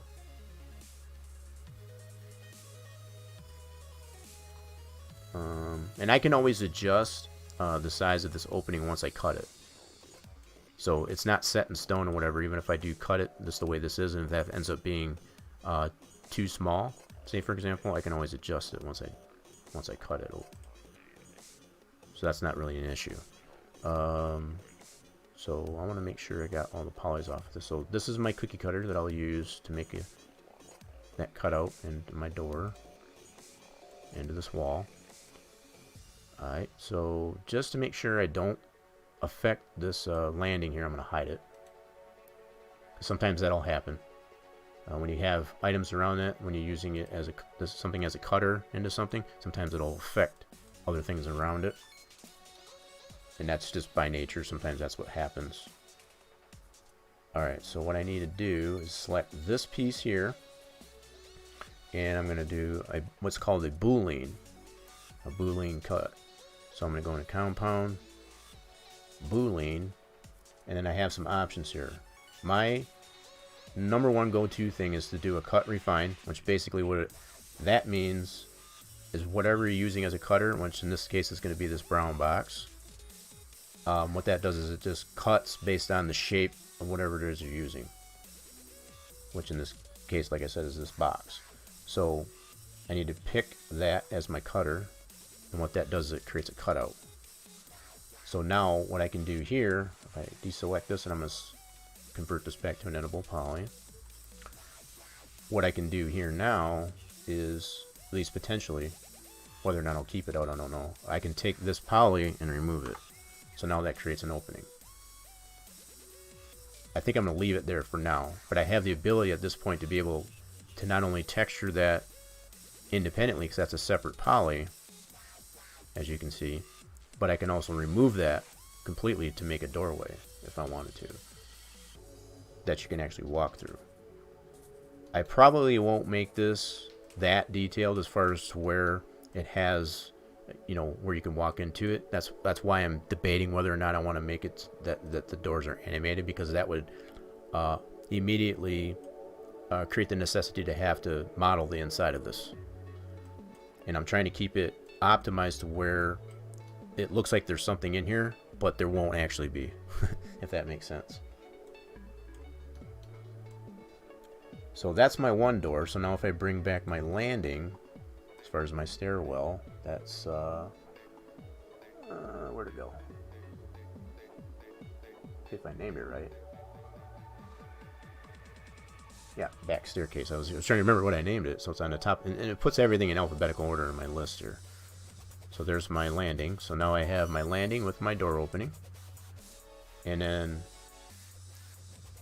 now if I was smart, I could have necessarily made a clone, I guess, of that same cutout.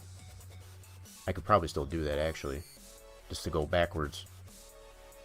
And actually, you use that cutout, that cutter that I created for this window, I could use it over here too. In fact, I'm gonna go ahead and do that, just for the sake of it. I'm gonna backtrack this. Should go back far enough, I think. Maybe, yeah, there we go. So this is before I cut it. Now what I can do is I can clone this piece so I can use it over here, because I'm going to need a doorway over in this side where the elevation change here.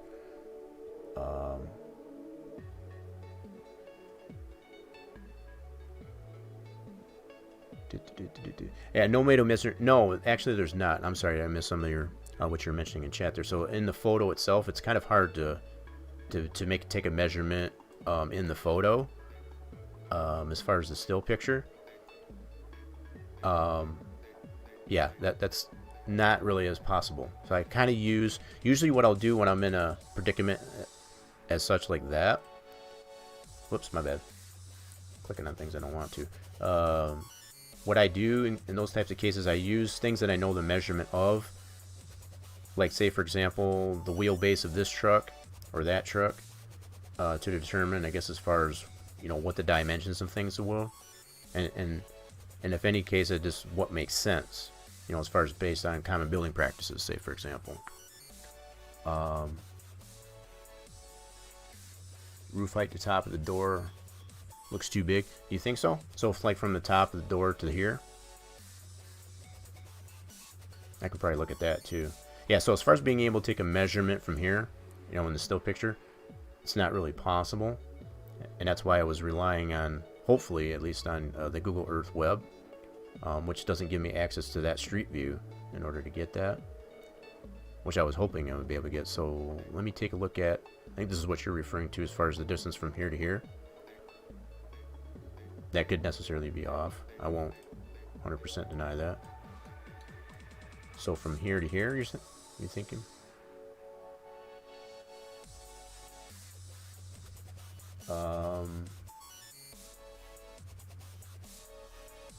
Yeah, so the more I look at this, I'm thinking possibly, I guess this should be correct as far as the top of the door to the roof line.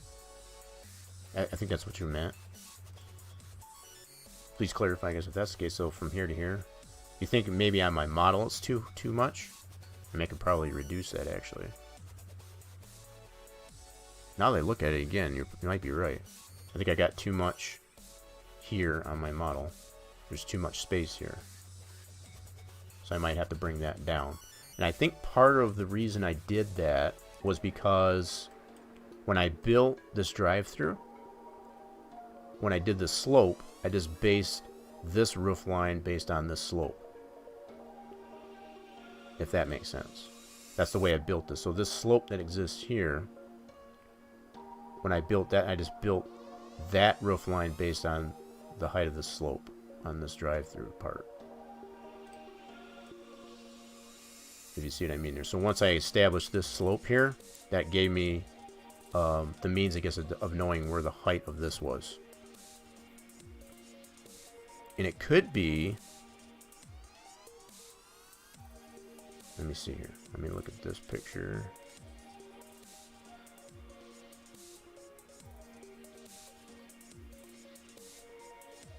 I mean, it could very well be that I've got the slope of this wrong. for sure. Because even as I look at this part here, as far as how tall this is in comparison to the model, this still looks right to me. Yeah, but I do understand, I guess, what you were saying, I guess, about as far as how this looks a little too much real estate in between the top of the door and that. I totally get that. Yeah, so from here to here, yeah, it doesn't necessarily look like there's too much there on my model, at least anyway. So I would just wish there was a way I could get that distance here.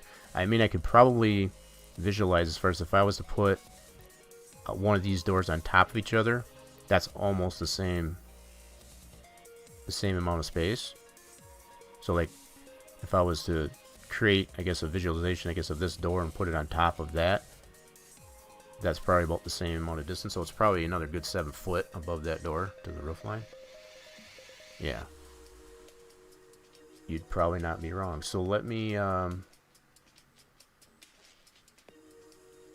let me do this first. I'm gonna go ahead and clone this cookie cutter, and then we'll address what might need to be adjusted there, because it might even be this slope is off too, the slope of this building. Yeah, that's very possible. Okay, so let me I'm gonna clone this here real quick. Let's do a clone. We'll do this way. I'm gonna clone this one, and I want to put that clone over here for safekeeping. And then what I'll do is I'll do my boolean on this again, like I did previously. So I'll go into my create compound boolean. Got my cut refine. Pick this piece. So I'll put my cut in there. Cool. Now what I'll do, I'll leave this alone for now. I'm gonna apply this as an editable poly, so I can adjust this. Now, all this pink area is what includes that slope. So what I can potentially do is adjust the slope down. Alright, let me look at that picture again. Oops. Clicking on the wrong darn thing. Alright, so yeah, this slope here might not... I mean, if I bring it down, I think I could be able to get away with that. I won't probably be able to bring it down too much without taking the slope away from it, so that's what I want to be careful of. But yeah, I think there is room, I guess, to remove some of the slope in that. So let's go to vertex like this. And we're going to make sure we get all these selected here. Just make sure we get them all. Yeah, so I got that one selected, so that should be 3 vertices. Yes, cool. So there's a vertice here, here, and on that end. So now from here I'm going to go on a side-on view. I'll zoom in on that. And then we'll adjust the slope down. Like so. Oh, and I know what it's doing. As far as the interior that I got there, it might be... Yep. So that interior, I'm going to have to redo that probably. Yeah, that's clipping through. Okay, that's no problem. No problem. So let's go side on view. Alright, so let's adjust this down.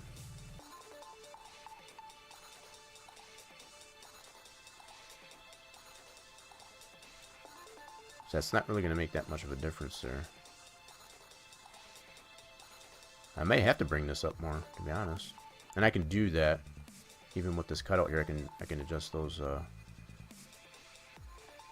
But I got this picture on my other monitor here, so if I bring that back up here again, I'm trying to maintain as much of this slope here as I can. That's my biggest concern. I don't want to take this all out. That seems to be about as far as I want to go with that.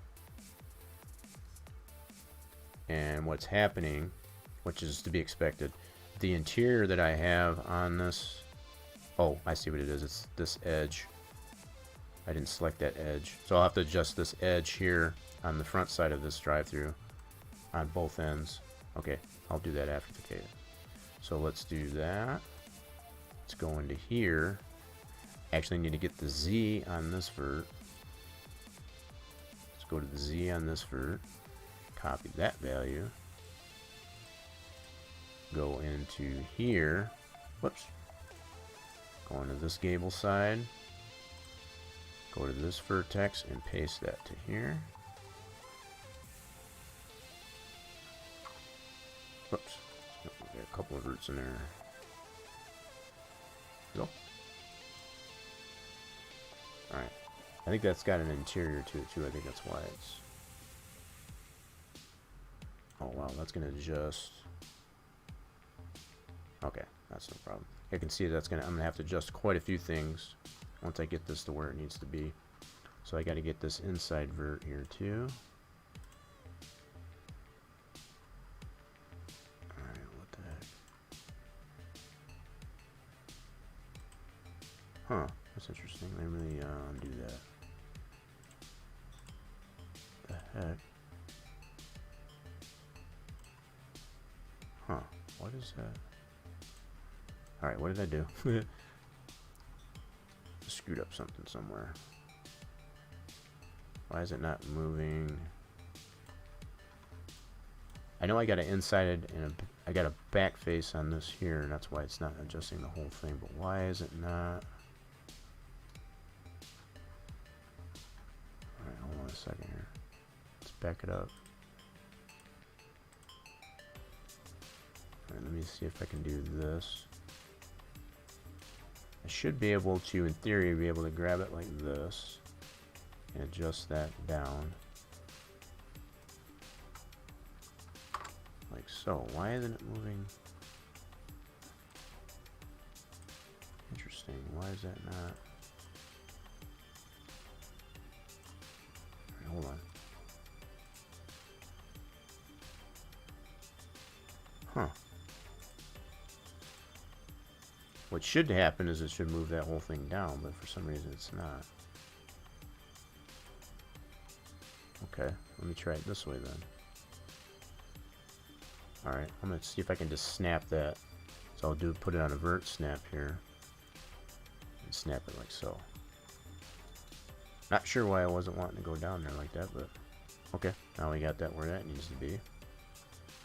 I'll have to do that on the other end of this thing. Actually, I haven't adjusted this side yet, have I? Wait.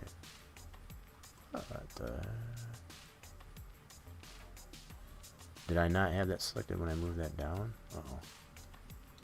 Hold on. What did I do? I goofed something up here. Oh, no, there it is. Okay. I see it now. I see it now. So let's go like this. Select that. And snap this down to there. There we go. Good deal. Oh no, not at all. This is what sometimes will happen with the modeling process there. I mean, it's a very good insight, I guess, as far as to understand that I had some things off. Okay, I'm just making sure. Yep, so I do have a hole in here, and that's what I expected to see. It's kind of hard to see, but this dark area that's right here, that's now got a hole there. Because I've shifted that slope down. And that's to be expected. Okay. Just looking to see that that was even all the way across. You can kind of see it a little bit better from this angle, too. You can see there's a gap in here now. Because I adjusted that slope down. Okay.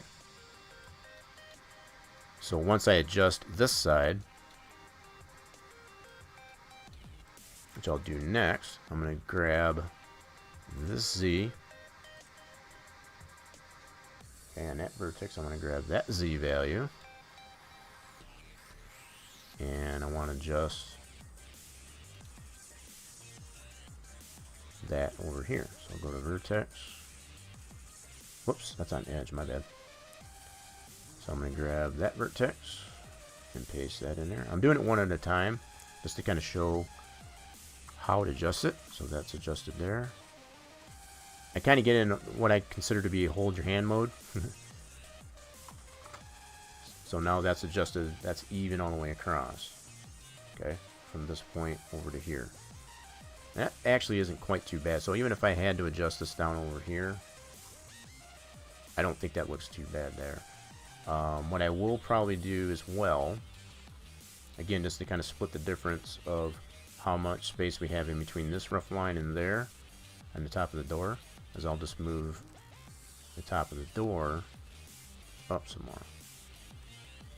So I'll move it up like so.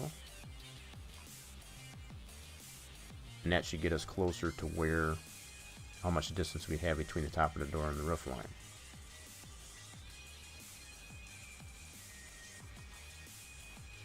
Yeah. The more I look, and I'm looking at this on my other monitor, so that looks a lot better in my mind. So the distance we got from here to here is actually a lot more efficient from here to here. But it's also maintaining how much slope we have on this portion of the drive-through part. Okay. See, now what I'll need to do from this, I'll need to adjust these other pieces here. I'm going to add a different color here just to kind of give it some contrast, because it's kind of hard to tell even for me, I guess, with that gray on it. So what I'll do, just for clarity's sake, whoops, my bad, I didn't mean to do that. So I want to put on this sphere, I'm going to put a different color onto this. Let's try a blue. And this is just for the purpose of this. So I'm going to apply this blue onto this part here. So you can see how much I got to adjust that down now, where that edge is. I got to adjust that down because I've adjusted all this other part. But I want to put this color onto that part, so we'll go like so. So now we can see that much better as far as what needs to be adjusted. See, now you can really see that gap that we need to bring it down to. So that's no harm, no foul.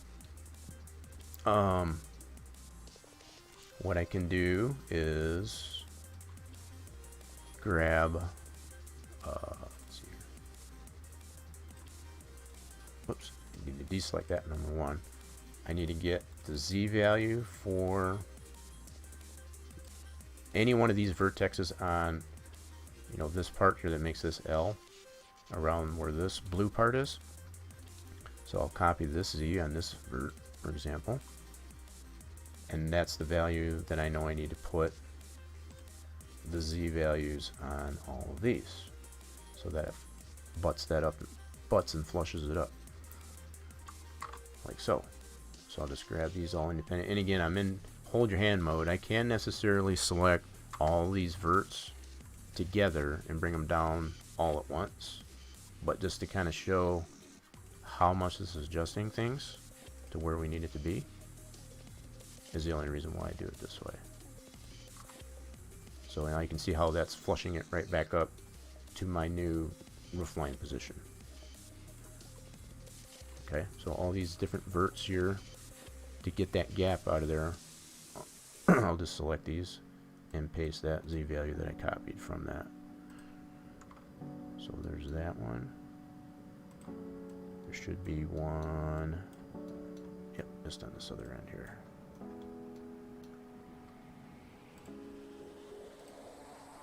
Okay, paste that into there.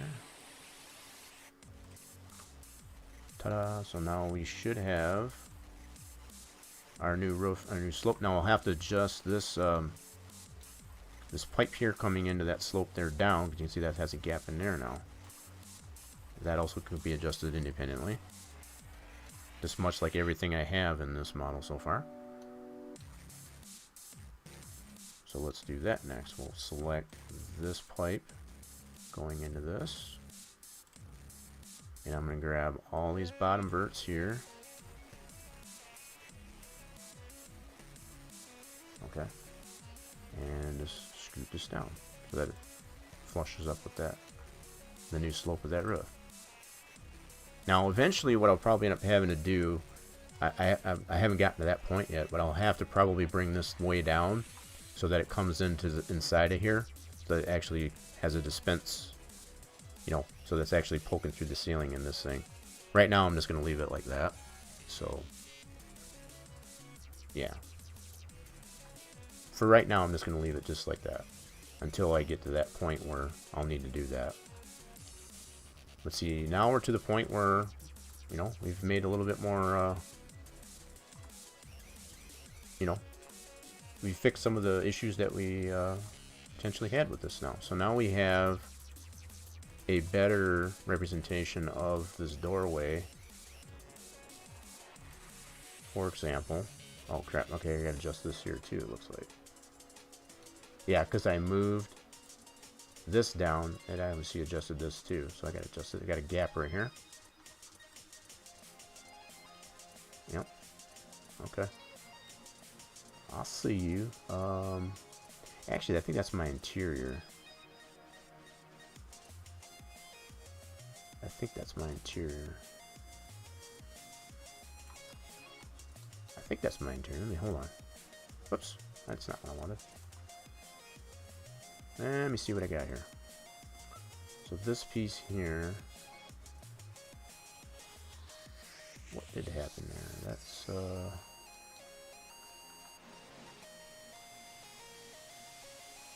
wait a minute, did I hide something? I think I hid something. Which way are these facing? Yeah, it's facing that way, okay. How did that get off? Did I move something? Hold on. I think I moved something. Hold on a minute. Yep, I did. I shifted that. Hey, gummit. Hate when I do that. That's why I had to go back a little bit. I did that earlier too, where I shifted this whole thing over. I was wondering, it's like there's no reason that should have a gap there based on the adjustments that I made there. So I just had to go back a couple clicks. Okay, that's better. I wonder what the heck was going on there. That's better. Okay. Okay. Oh, I forgot what else. Oh, so yeah, what I was trying to show when I shifted that over was just now we have some adjustability in the size of our door. If you want to make this wider for a slider. If we bring our platform back here, which is our deal here. We've got that. Okay. And I'm looking at my picture. I know it's hard to put this in the same view as I'm looking at this, but yeah, all this stuff seems to line up a lot better now. And the amount of we adjusted this part here, it actually makes more sense based on the height of this. This almost looks closer to about 5 feet, maybe 4.5 feet. Now that I look at this, and I think that's exactly where we got this now.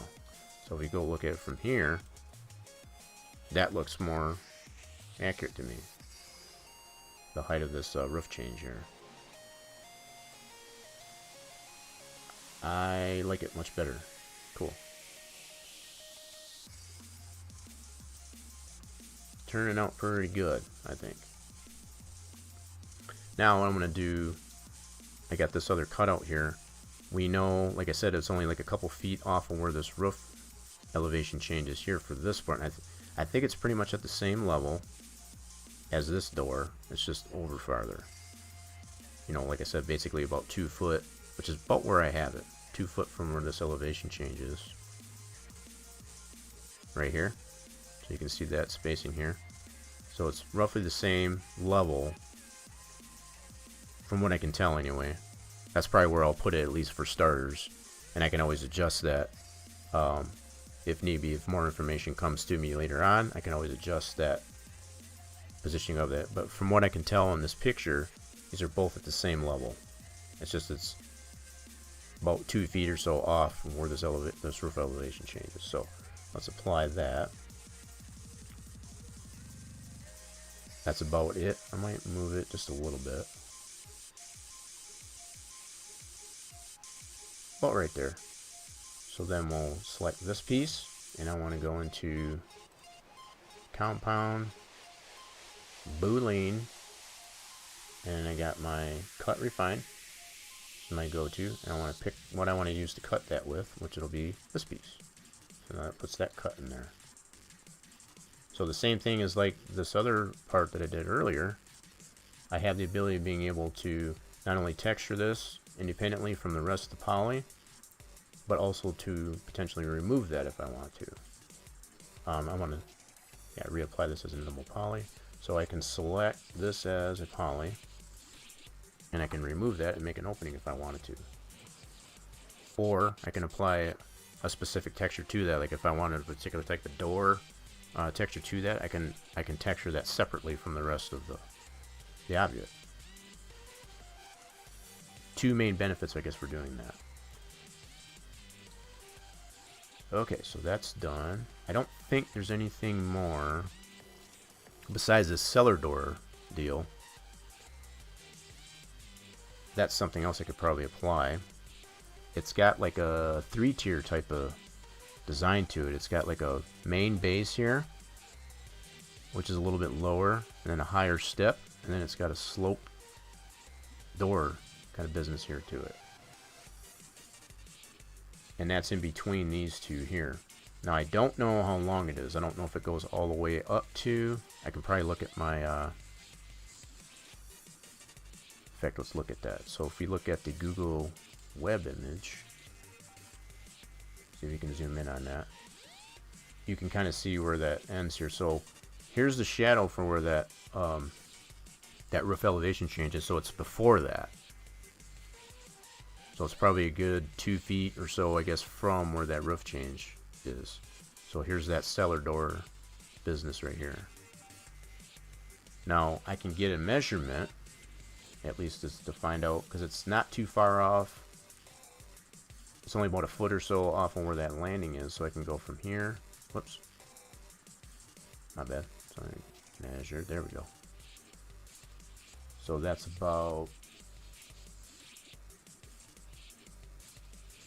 you can say about 3.5 meters. 3.5 meters it is wide. Okay, so 3.5 meters from basically about a foot off of this, and I'll use my other picture as a reference. Actually, that's right on top of that. Okay, so that's right next to the support. So 3.5 meters from the edge of this platform out. That's how big that cellar door option is there. So let's what is 3.5 meters? So we want to get that conversion. That's what we need. So 3.5 meters happens to be oh, that's the first time that actually the loots came up there. That's kind of cool. Alright, so let me set this up to 3.5 meters. And that ends up being, wow, that's almost 11.5 feet. Okay. Fair enough. So that's 11.5 feet. Holy mackerel. Okay, so let's go this way.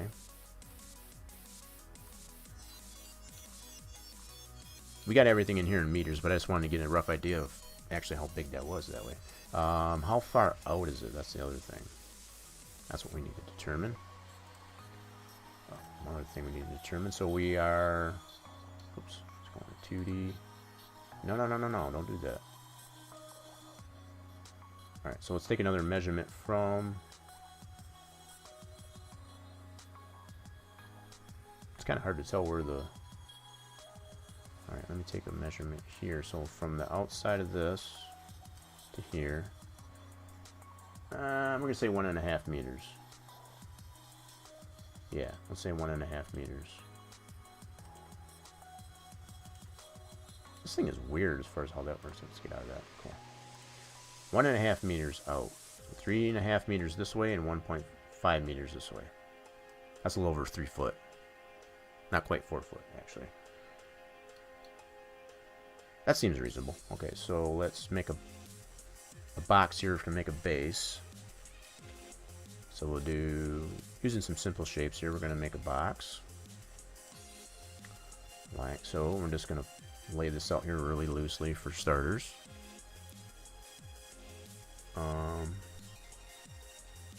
Yeah, 4 foot out, not quite 4 foot. I guess it being, it was 1.5 meters, and there's a, there's 3 feet in a meter, just to kind of give you some idea. If I make it something like that, so I want to make this 3.5 meters.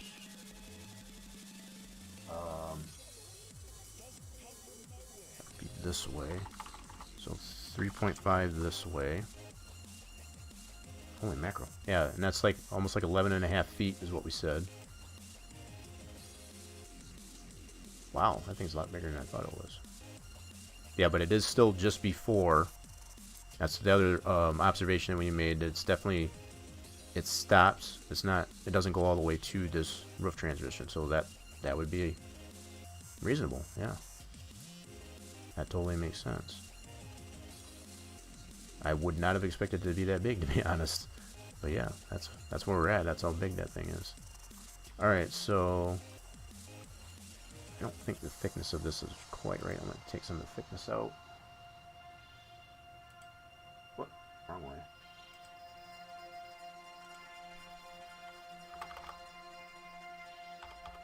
Manually type that in there. So the thickness. Yeah, here we go. So I want to move this down. Let's go to about that. And then we want to butt this up as close to the end of this support here as possible. So right about there. So that's our base. And that's basically this piece right here. That's the first layer. So I'll make a clone of the next step and to scale that in. And it's obviously a little bit thicker. Okay. So I'll clone this piece, like so, and then I'll lift it up like this, and then I want to adjust this. We want to adjust the width. No, not that. This way, so we want to step it in this way, and this way. So what we're basically doing, and this one's a lot thicker on this one, on this layer. I think I still might have this one a little bit too thick here. Let's adjust this one a little bit. Change the thickness on this one just a little bit. Like that. That's a little better. Cool, so it's got that step effect there. Yeah, it is super big. I didn't think it was going to be that big. But as we measured in the web deal here, it actually measures out to be almost 11.5 feet wide. And it is landing exactly where we'd expect it to. So it's just short of where this roof transition is, and it's right on that edge of the yeah. So it's like butted up right against this landing support. So not only does it, yeah, so it goes from here and just before that. That does seem pretty long. But that's what it's coming out to. It's just like this. Super crazy, but yeah, there we go. That's the size of it. So we got our 2 steps here. We got our base step and then our thicker step. Let me look at that picture again really quick. Yeah. I might have to take a little bit more thickness out of the bottom one. This one's more than triple the size of this one, as far as the thickness of it. So yeah, I'm going to take some more thickness out of this one.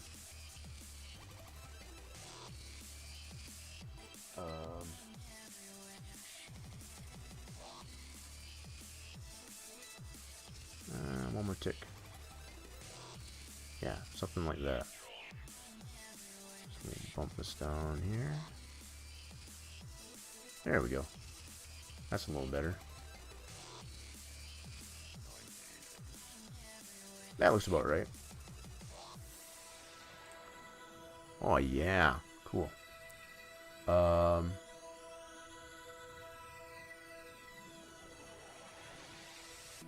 Good thing that small wall. Which small wall do you mean there, John?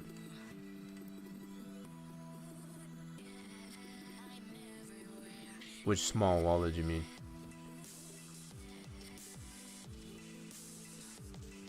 Oh, you might be talking about as far as the door itself. Yeah. I'm not sure if that's what you meant. So now I got these two layers at least anyway. I got this bottom layer and this layer. Now I need to create this angle part.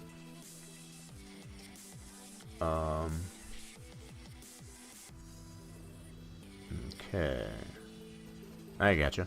Alright, so what I'll do next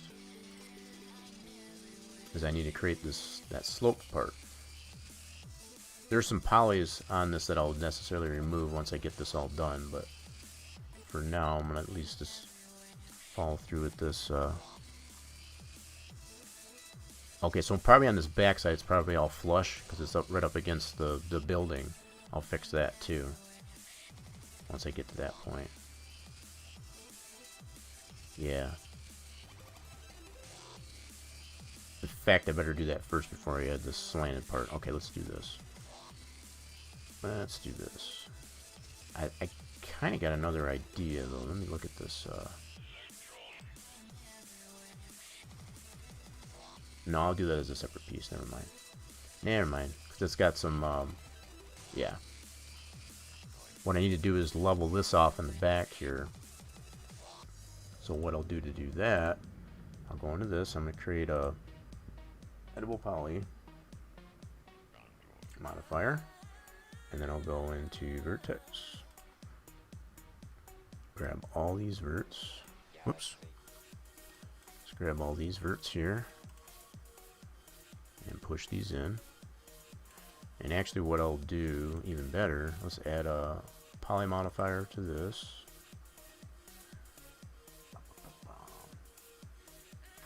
Yeah, like so. And I want to go into this. And I want to get the Y of this one. So I'm going to copy that. Go into here. And select all those. I'm going to paste that into that. So that's going to flush that up on the whole back side. There we go. So that should be all flush on the back side. Okay. And then what I'll potentially be able to do is once I get this all constructed, I'll be able to butt that right up against the wall of this building. Oh, around the edge of that? Let me see here. Is it rounded? Yeah, I guess I see what you mean. It's got a slight bit of a roundness to it. Okay. There's a couple different ways I can do that. So I'll get the overall thing done up there, and I can actually apply a rounded edge to that once I get this done. One step at a time. So we'll do like this. So we're gonna go first off. Let me see here. I'm half tempted to actually put a cutout into this here because I want to remove some of these polys that I don't need, because the fact that there's one whole big poly underneath this, and a lot of that you're not going to see. Let me see here. Okay. Just thinking out loud at this point. So I'm thinking what I want to do is create a couple of different cutters. Yeah. Let's see here. So I want to clone this. Yeah. Clone this. So I'll have this one as a cutter. So I'll be able to cut into this bottom piece, and then I want to create another. Yeah, just move this up out of the way for now. I'm going to use that later on. And then I want to create this box with that slanted piece in there. But before I slant it, I'm going to actually make that as another cutter. I'm going to remove some of this poly out of here because I don't need all that poly, that whole face there. Okay, so let's make another clone of this. Yeah, let's do another clone of this. Move this up like that. And then from here, I'm going to go like this. And change the, yeah, I'll go like this because that's kind of inset a little bit. I'll have to readjust this backside, but that's fine.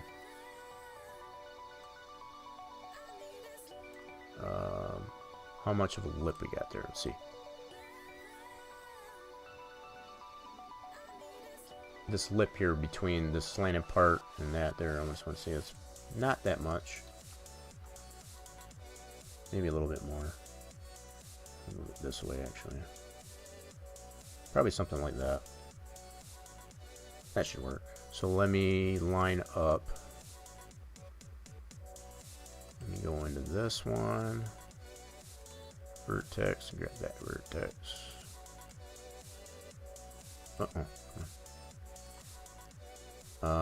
Give me this vertex. I want to grab that Y.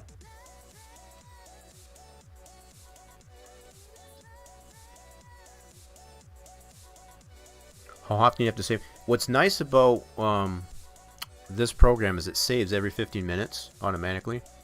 And to be honest, I haven't saved manually in quite some time. But yeah, what is nice about it, I have it set up to where it saves my work every 15 minutes automatically.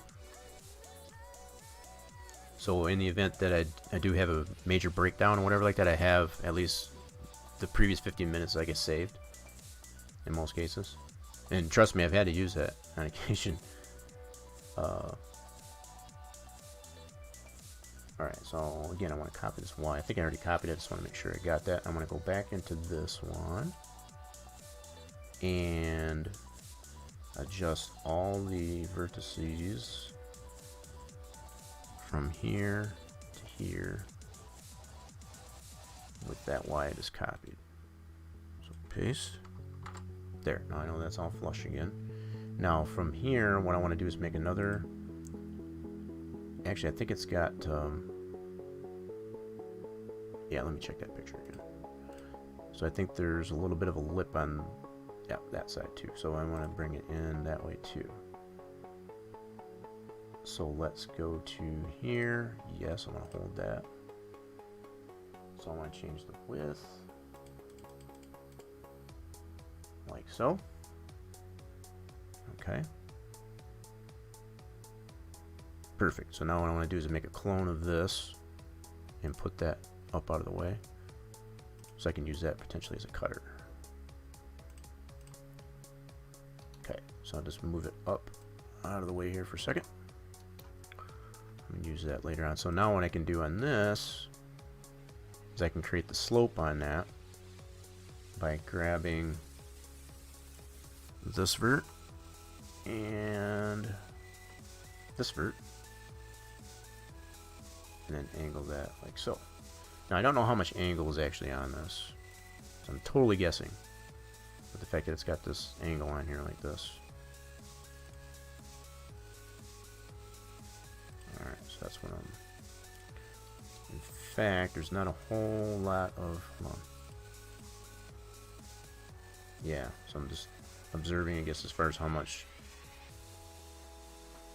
side there is in here like that. So I think that's probably too much. So this one should be a little bit more flush, I guess, to that. Okay, no problem. No problem. So if I move this.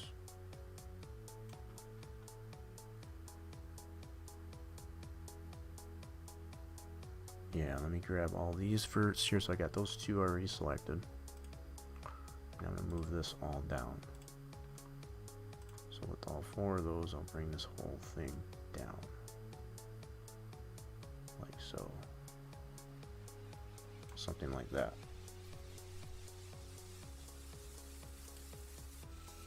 Yep. So again, I'll just bring that picture back up. So that's the slope. Now, as far as all these, the handle and all that stuff, I'm not worried about that right now. I'm just trying to get the overall structure, I guess, of the way this is, as far as the tiers and the slanted part, which I pretty much have here already. Okay. So now from that, and this is why I wanted to make copies of these pieces here. What I want to do now is there's a I'll move this way up out of the way now. I'm still going to use this, so I'm just going to move it up out of the way. So all this poly that exists on here, this is part of what I was saying earlier as far as how I optimize things. I don't like to leave poly that isn't visible in my object. So it's like what I will use one of these for as a cutter to cut the areas out that I don't need, just like I did earlier with the doorway. So this one, yeah. So what I'll do on this one here, I'm gonna convert this to an editable poly. Number 1. Oh, hello.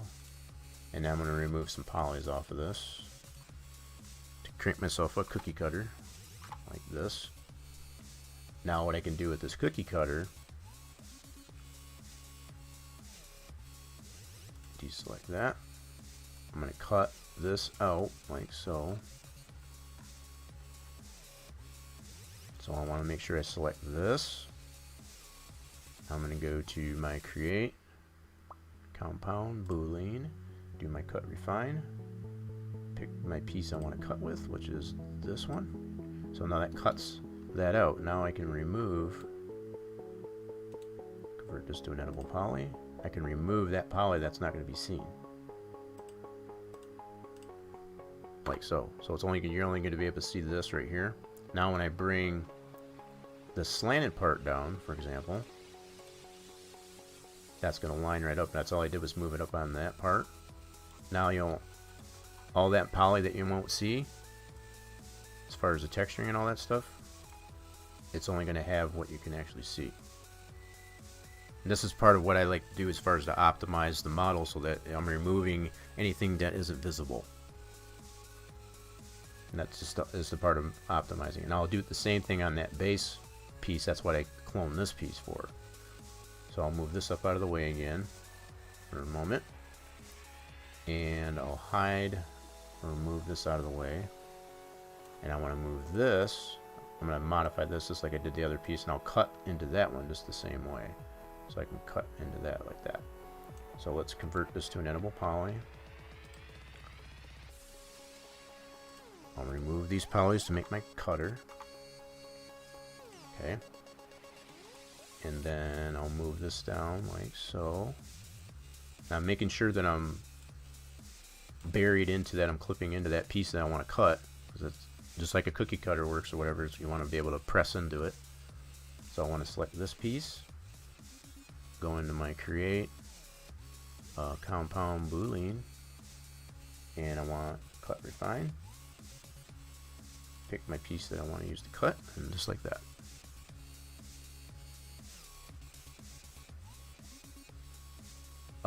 Yeah, going for the layout and then the polish. Yes, exactly.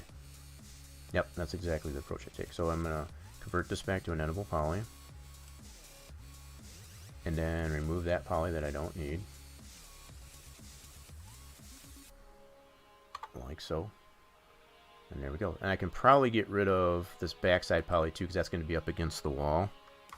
So I'll remove that as well.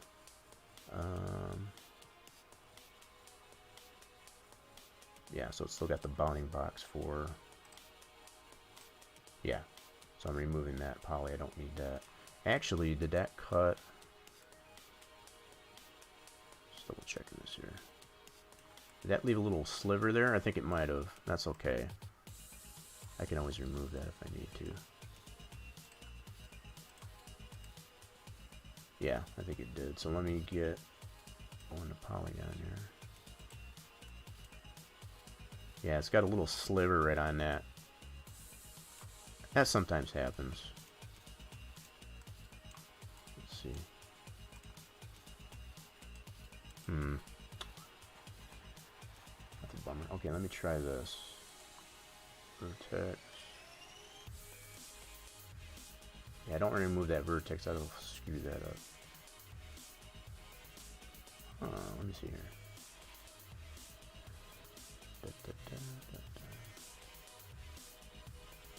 Interesting. So I wonder why.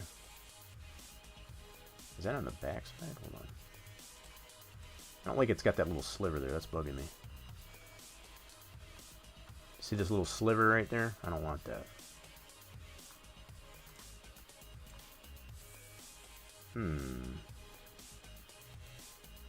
Interesting.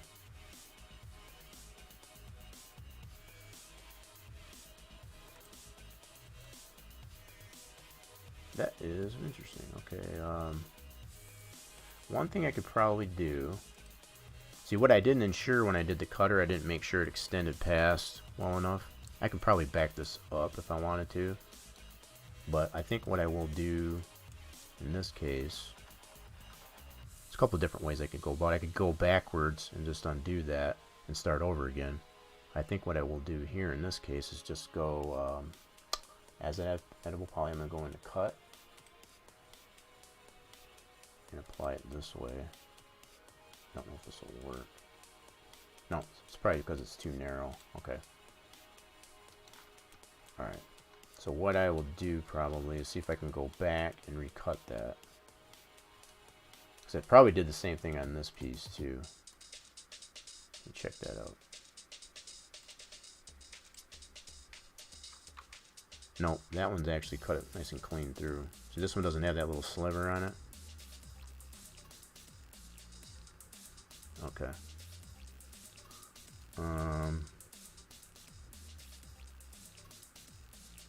Ugh, that's gonna bug me. Just the fact that it's there. Alright, let me see here. Deselect that one here. There's just this little tiny sliver there. I don't like that.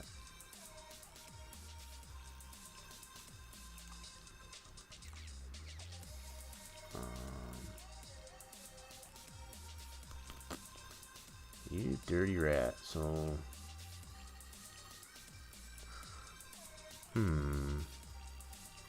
Alright, let me go ahead and delete this. I don't need that bottom piece either.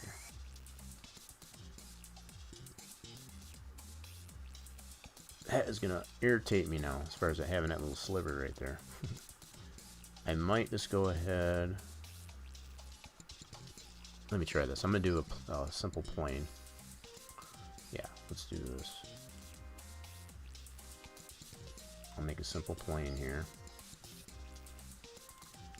And then I'll angle snap this up.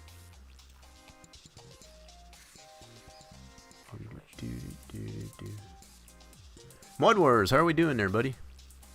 Welcome to the stream. Hope you're doing well. I'm just having a little fun and getting to doing some 3D modeling. Practicing my social distancing and all that good stuff. Hope you're doing fairly well.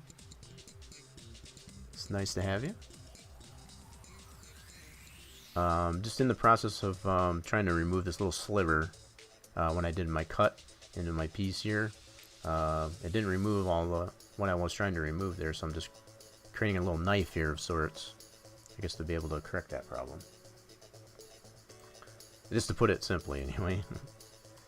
So what I'm going to do here, hopefully, oh man, I want to move that. That's not good.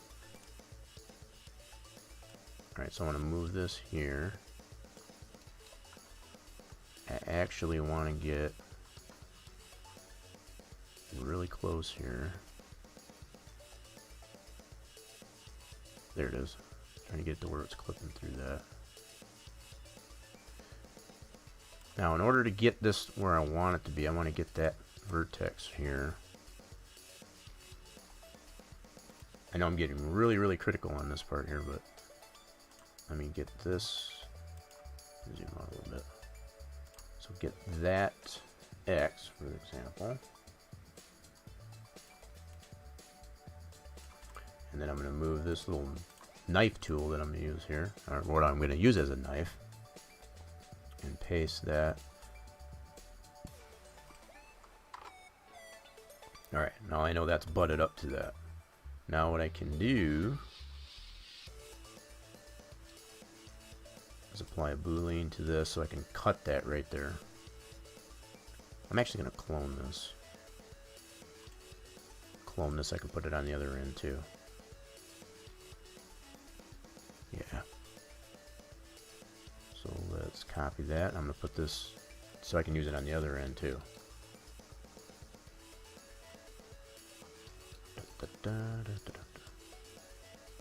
Alright, so same thing here. I want to get the x coordinate of this vert. Hello. Why you're not on me select? Okay, there we go. We get that x coordinate.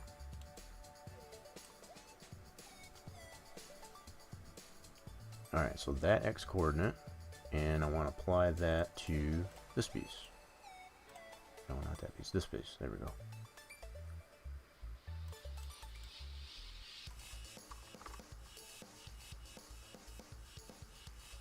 Wait, something didn't work, right? Try that again. Go to vertex. Copy.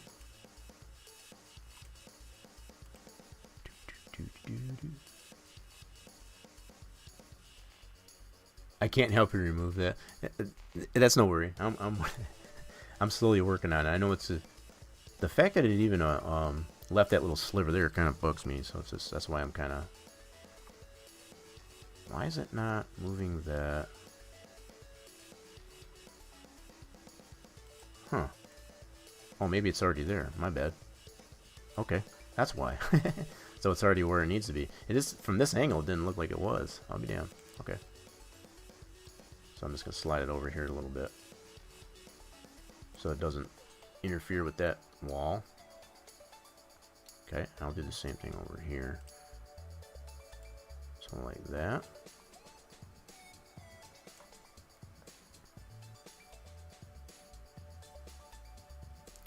Alright, so now what I can do, as much as things I've been doing, the same thing I can go,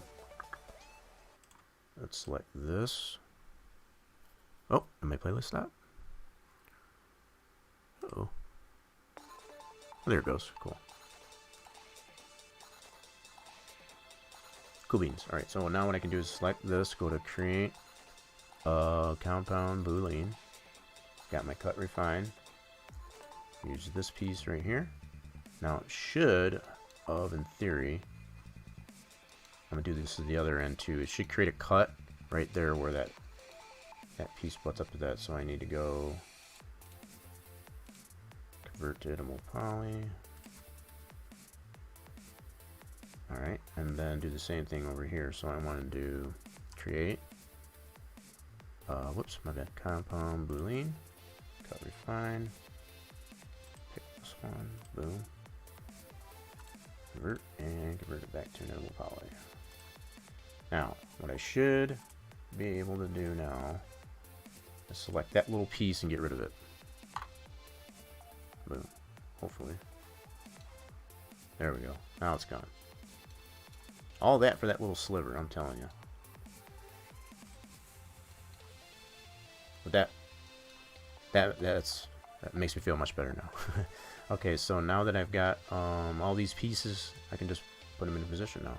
So I'm going to remove this poly. I don't need this one either. I only need that part. Now it's basically just a matter of, I'm going to adjust some pivots on here so I can snap that whole piece, I guess, to where it needs to go. Just have it land right into place. So what I'll do is I'll go effect pivot on this, and we'll go to vert snap. I want to snap this to there. Turn that off, and then I want to take this and get the Z coordinate on this here. Okay, so get that Z coordinate right here, which is at this. Copy. Now by moving that pivot on this piece where I did, I'll be able to copy this, I'll be able to paste this, what I just copied, into this, and I'll slap that right onto that, so that fits it right into the position there. Okay, so I can do the same thing with this piece. I'll move the pivot. I'll go to effect pivot. Whoops, I gotta get in the right piece though. Not bad. Let's go into here. Go on effect pivot. Go to vert snap. Snap that to, I want to make sure I get that bottom vert because it's got a really narrow. Yep, so right there.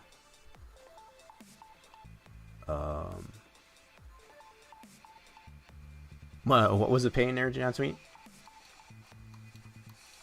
Alright, so moving that pivot to there. Okay, now I can get this Z coordinate on this piece. So let me grab this Z coordinate right here. Copy that value. That's where I want this piece to land. And with that pivot there, I'll be able to paste that into here.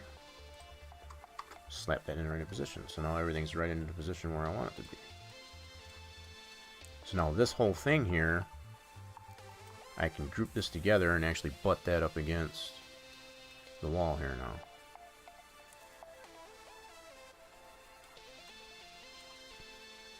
So that's what I'll do next. Let's go. Oops, my bad. I need to select this, this, and this, and we're going to group this together. And let's just call this, I don't know. Let's just call it a bin for now. Not sure what else to call it. So we just want to group this together so I can move it as a group. Oops, my bad. It's not what I wanted to do. So now I can move this entire thing and flush it up against the wall. Whoops, why is it doing that? Should only be moving it on the one axis. There we go. See, I can just butt it right up against the wall there. Ta-da! I think it's a little too close to that, maybe.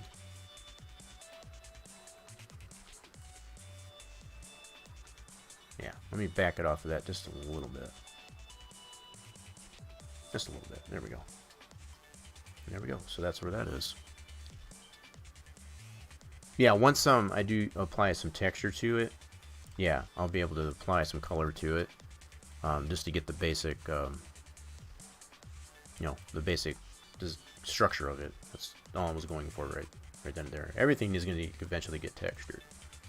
But yeah, they're like this part will have silver on it, the rest of it will have concrete, for example. I think that turned out pretty cool. So we got that all grouped together. So we got all of our openings that we wanted in here, there, and here. We got that made. Let's take a look at this picture again. I think that's pretty much it. Now, other than these type of aspects like this, I can add those after the fact. Those are kind of additional assets that I can apply to it. I don't need to do cutouts or anything for those types of things. I can add those types of things as separate elements later on. So just to get the gist of the overall, what I do need to do is go back to, we had pieced out our overhang on the front of the feed mill. We need to put that back together again. So I'm going to do that now. As you can see in my items list here, I got a bunch of different things out in the wide open here. So I want to kind of group those up a little bit again. I made quite a bit of progress on this so far. I'm super thrilled for how it's turning out so far. So I need to group all this together. So I'm going to my items list, and actually I'm going to bring.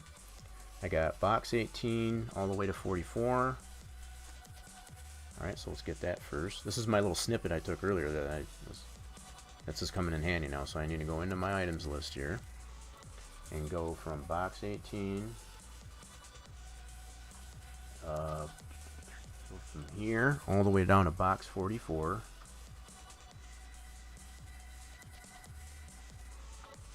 Here. Whoops, my bad. I meant to do shift. My bad. So box 18 here and down to 44. So I need all of that. Plus, I go back to my snippet here. I need object and object 069. So if I go object, so here and 069. So I need all that. I need to group that back in together. And I think I labeled that as canopy if I remember right. So I'm just going to do this as canopy.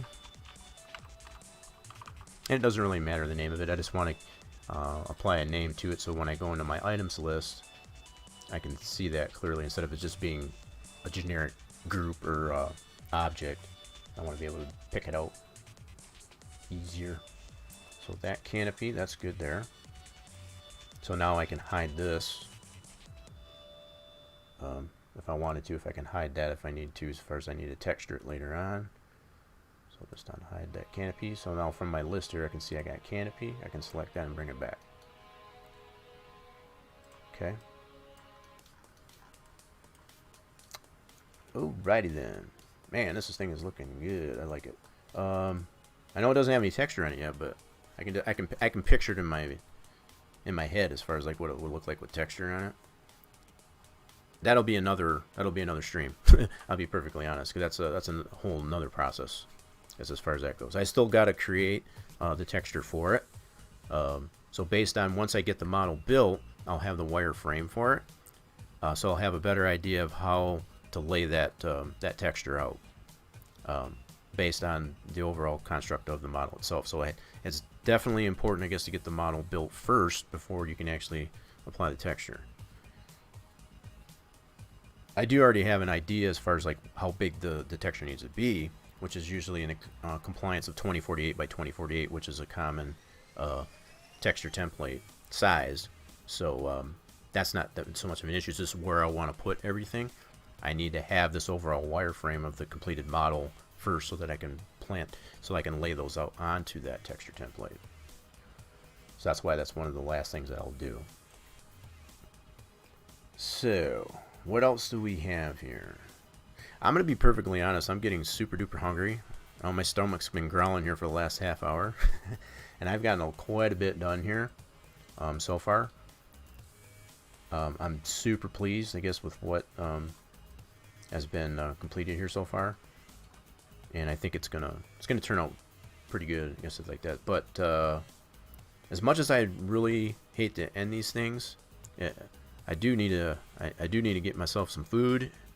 I need to, because I'm super hungry, and I know I get kind of irritable, I guess, when I get hungry, and I don't want anybody to get the wrong idea, I guess, as far as my me getting hangry, as they call it. So I hope everybody that showed up here. I know Mud Wars came in here. Lots of people showed up and I haven't seen in quite some time. I know we had Racer James and Torch were in here earlier. I appreciate them stopping by and experiencing, I guess, what we got here. You think it looks just like it? I don't think it looks too bad, to be honest. I think it looks a lot like it. There's some other things I guess I think of as far as like just overall overhangs and things like that. I know there's some overhangs on different portions of this, like these roof lines and stuff like that. I'll need to do. I know one thing I didn't do that you were suggesting there, John Sweet, was to round off the corners of this here. Let me go ahead and apply that really quick. This is one way, the method that I use, I guess, to do that.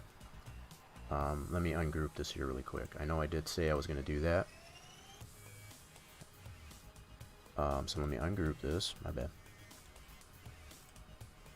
One way that I go about doing that as far as rounding these off, and I'm just going to hide this one. I'm going to rename this to Slant so I can pick this from my items list later on. Let's just name this Slant. And I'm going to hide this. Okay. So one way I go about to add a roundness, I guess, to make it more subtle, rounded, is to use what's called an extrude. And by that is to say,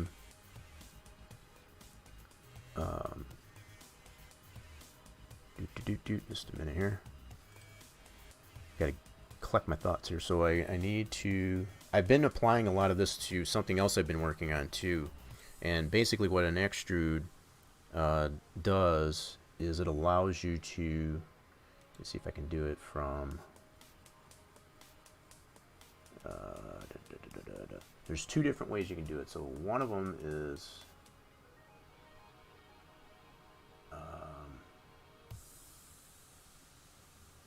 brain is getting fried. I'm trying to remember now.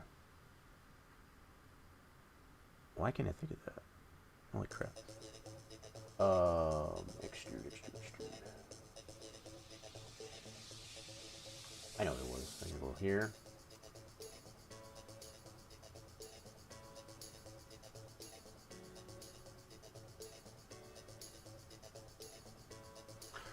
Nope, that's not what I was thinking of either. Man, my brain is getting super fried. Holy crap. This is how I get when I get hungry. To be perfectly honest, I start to get... My brain doesn't work sometimes, so...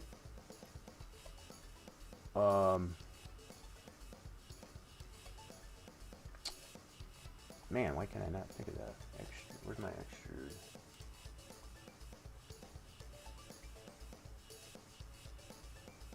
I know it's here somewhere. I think it's in the polygon.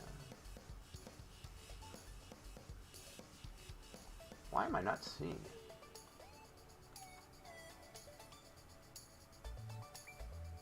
Alright, one thing I know I need to do, when it comes to me, I need to detach this right here. So all this poly, I know this is one thing I do need to do. So I need to detach this for number one.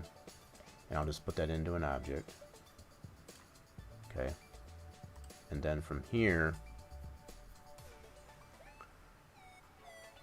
I can duplicate this. I'm going to do it this way. There's a couple of different ways you can do this, and I think I'm going to do it this way instead. Since my brain doesn't seem to want to work at the moment. So let's go like this. So now that I have, I'm going to center this up here. So do effect pivot and center on both these parts. Okay. Then I'm going to pull this out like so. And then what I can basically do is scale this.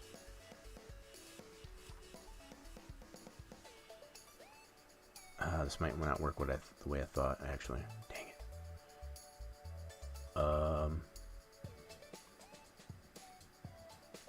I don't know why I can't think of that extreme. Basically what it boils down to is you're able to apply thickness to it. But why I can't think of it off the top of my head is really bugging me.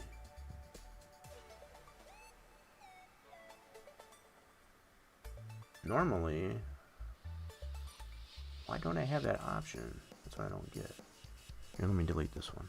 I do know part of it you need to detach this, so hold on a second. Bear with me.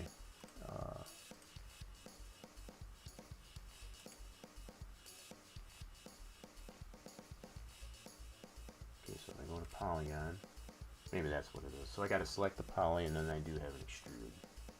That's what it was.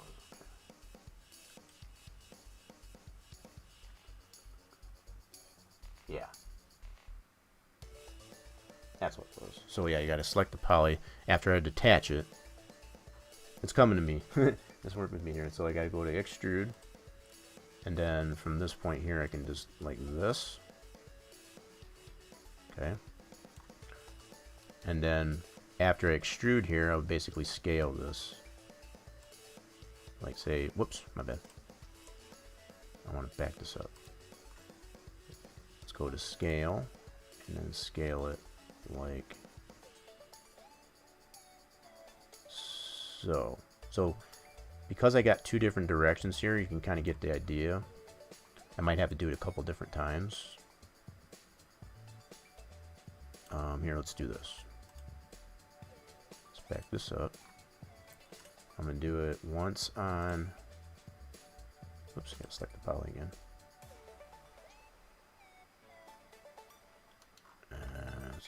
There we go. So I need to go this way, as well as, come on, work with me. There we go, on that side.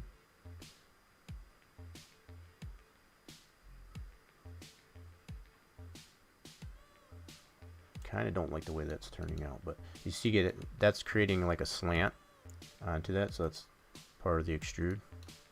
So it's kind of somewhat rounded, but I could probably go even further, I guess, to go like, say like this. I'll select these individual polys, actually the vertices, and adjust these manually. Come on. Something like this. This is kind of what I've been doing with another piece that I'm working on, as far as to get. Now I'm adding more as I do this. I'm adding more height, I guess, to this as I did this, so I'm going to have to bring this down in order for it to meet up, I guess, with my piece that I hid there. But this is somewhat the process that I've been doing here, I guess, to kind of massage the roundness, even to create a little less organic type of you know, a fluid type of transition here.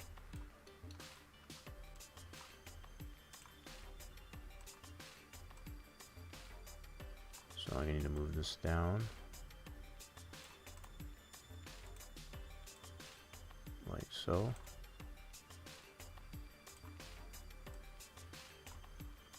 So what I'll need to do is overall I'll need to bring this whole top portion down so that it meets up with that that original piece that I hid earlier. It'll make sense once I bring that back.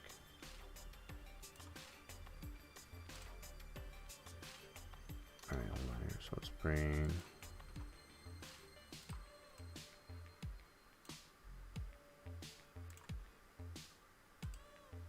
come on. There we go. This is what happens usually when I run out of memory. Yeah, I'll let you hear in a second. I guess that's kind of what I'm at. I get an idea in my head, and I usually got to follow through with it most of the time. So I'm gonna follow through with this. I guess this for now. Sometimes I gotta force my brain to, you know, just to work.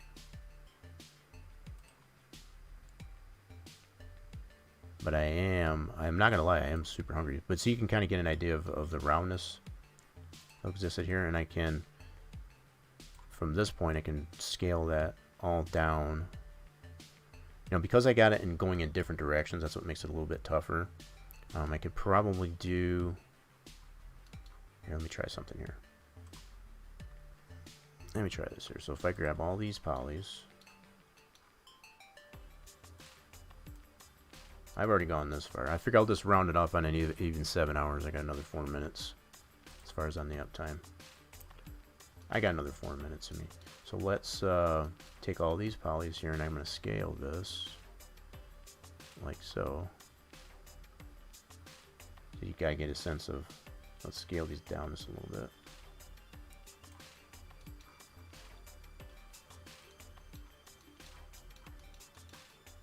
Yeah, that's pretty good there. It's not much of a roundness right there, but you can kind of see how that's adjusting the roundness of that. So it's not perfectly squared off. So that's somewhat the idea, I guess, as far as adding some roundness to it, like so. But like I said, what I will have to do is, let's bring back that slanted part. Which is that slant, market slant, there it is. So let's bring that back. I'm going to need to bring this whole thing down now, because when I extruded that out, it actually added more to that, which I don't want. I want to keep it at the same level as I had it, only with that rounded edge. So if I go into, wait, that create a separate piece? Yeah, that's right, because I did detach it. So let me go ahead and reattach these two. Because remember, I had to detach that poly from that, so I don't need to do that anymore. So I'm going to go ahead and collapse these together with my hammer. Like so. And then I'm going to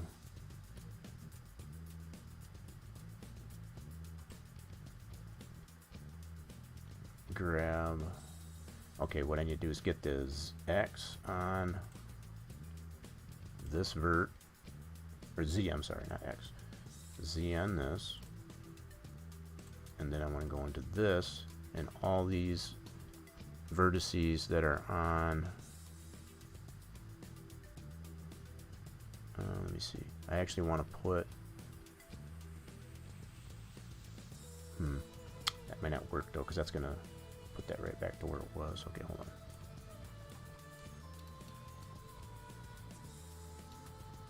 Let's see here. So if I go vertices on this, grab all these top verts,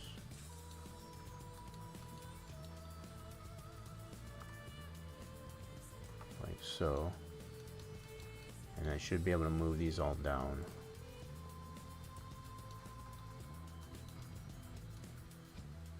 Yeah, should be able to move these all down, like so.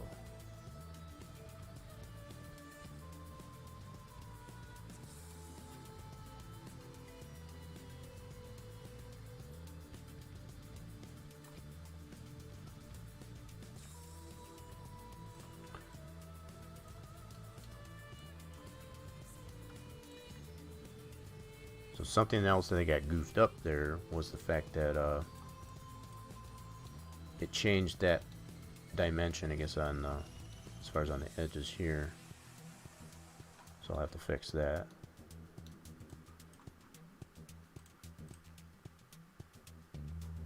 Oh wow, I didn't mess this up here.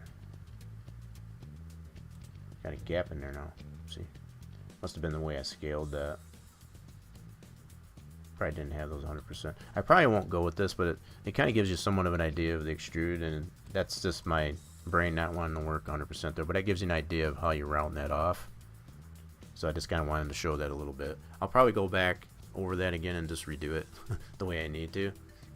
But that gives you an idea of how you would apply a roundness, I guess, to that, so just to kind of remove that that harsh squareness, I guess, to that.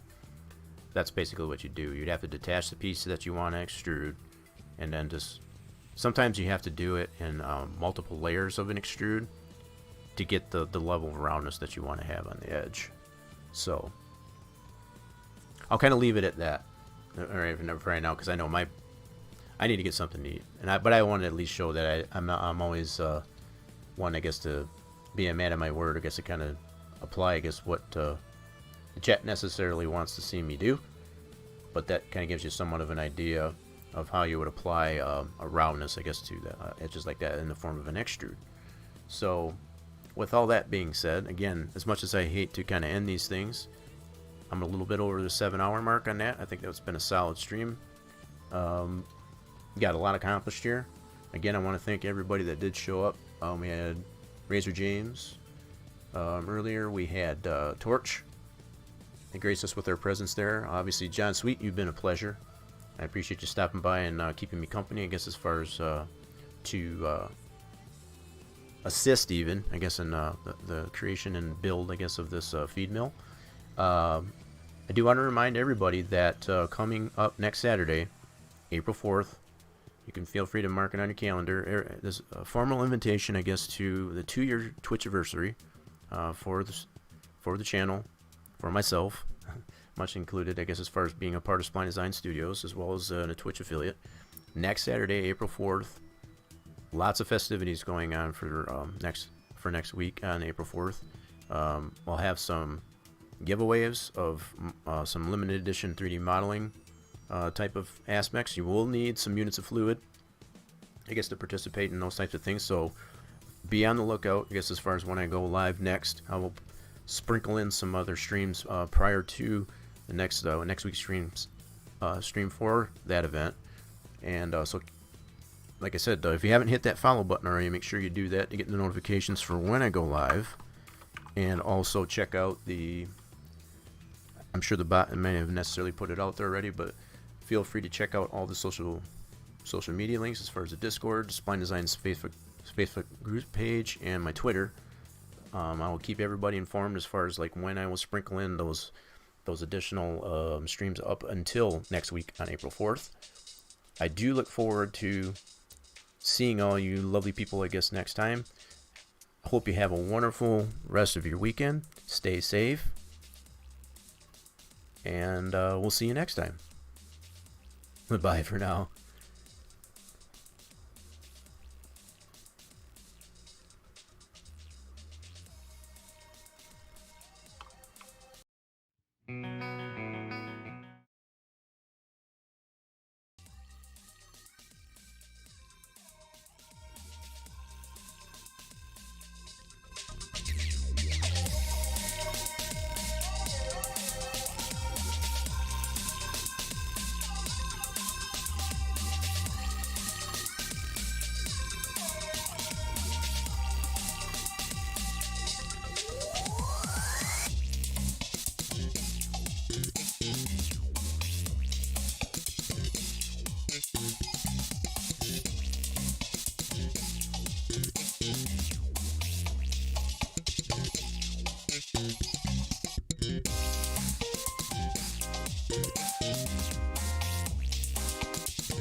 Modulation.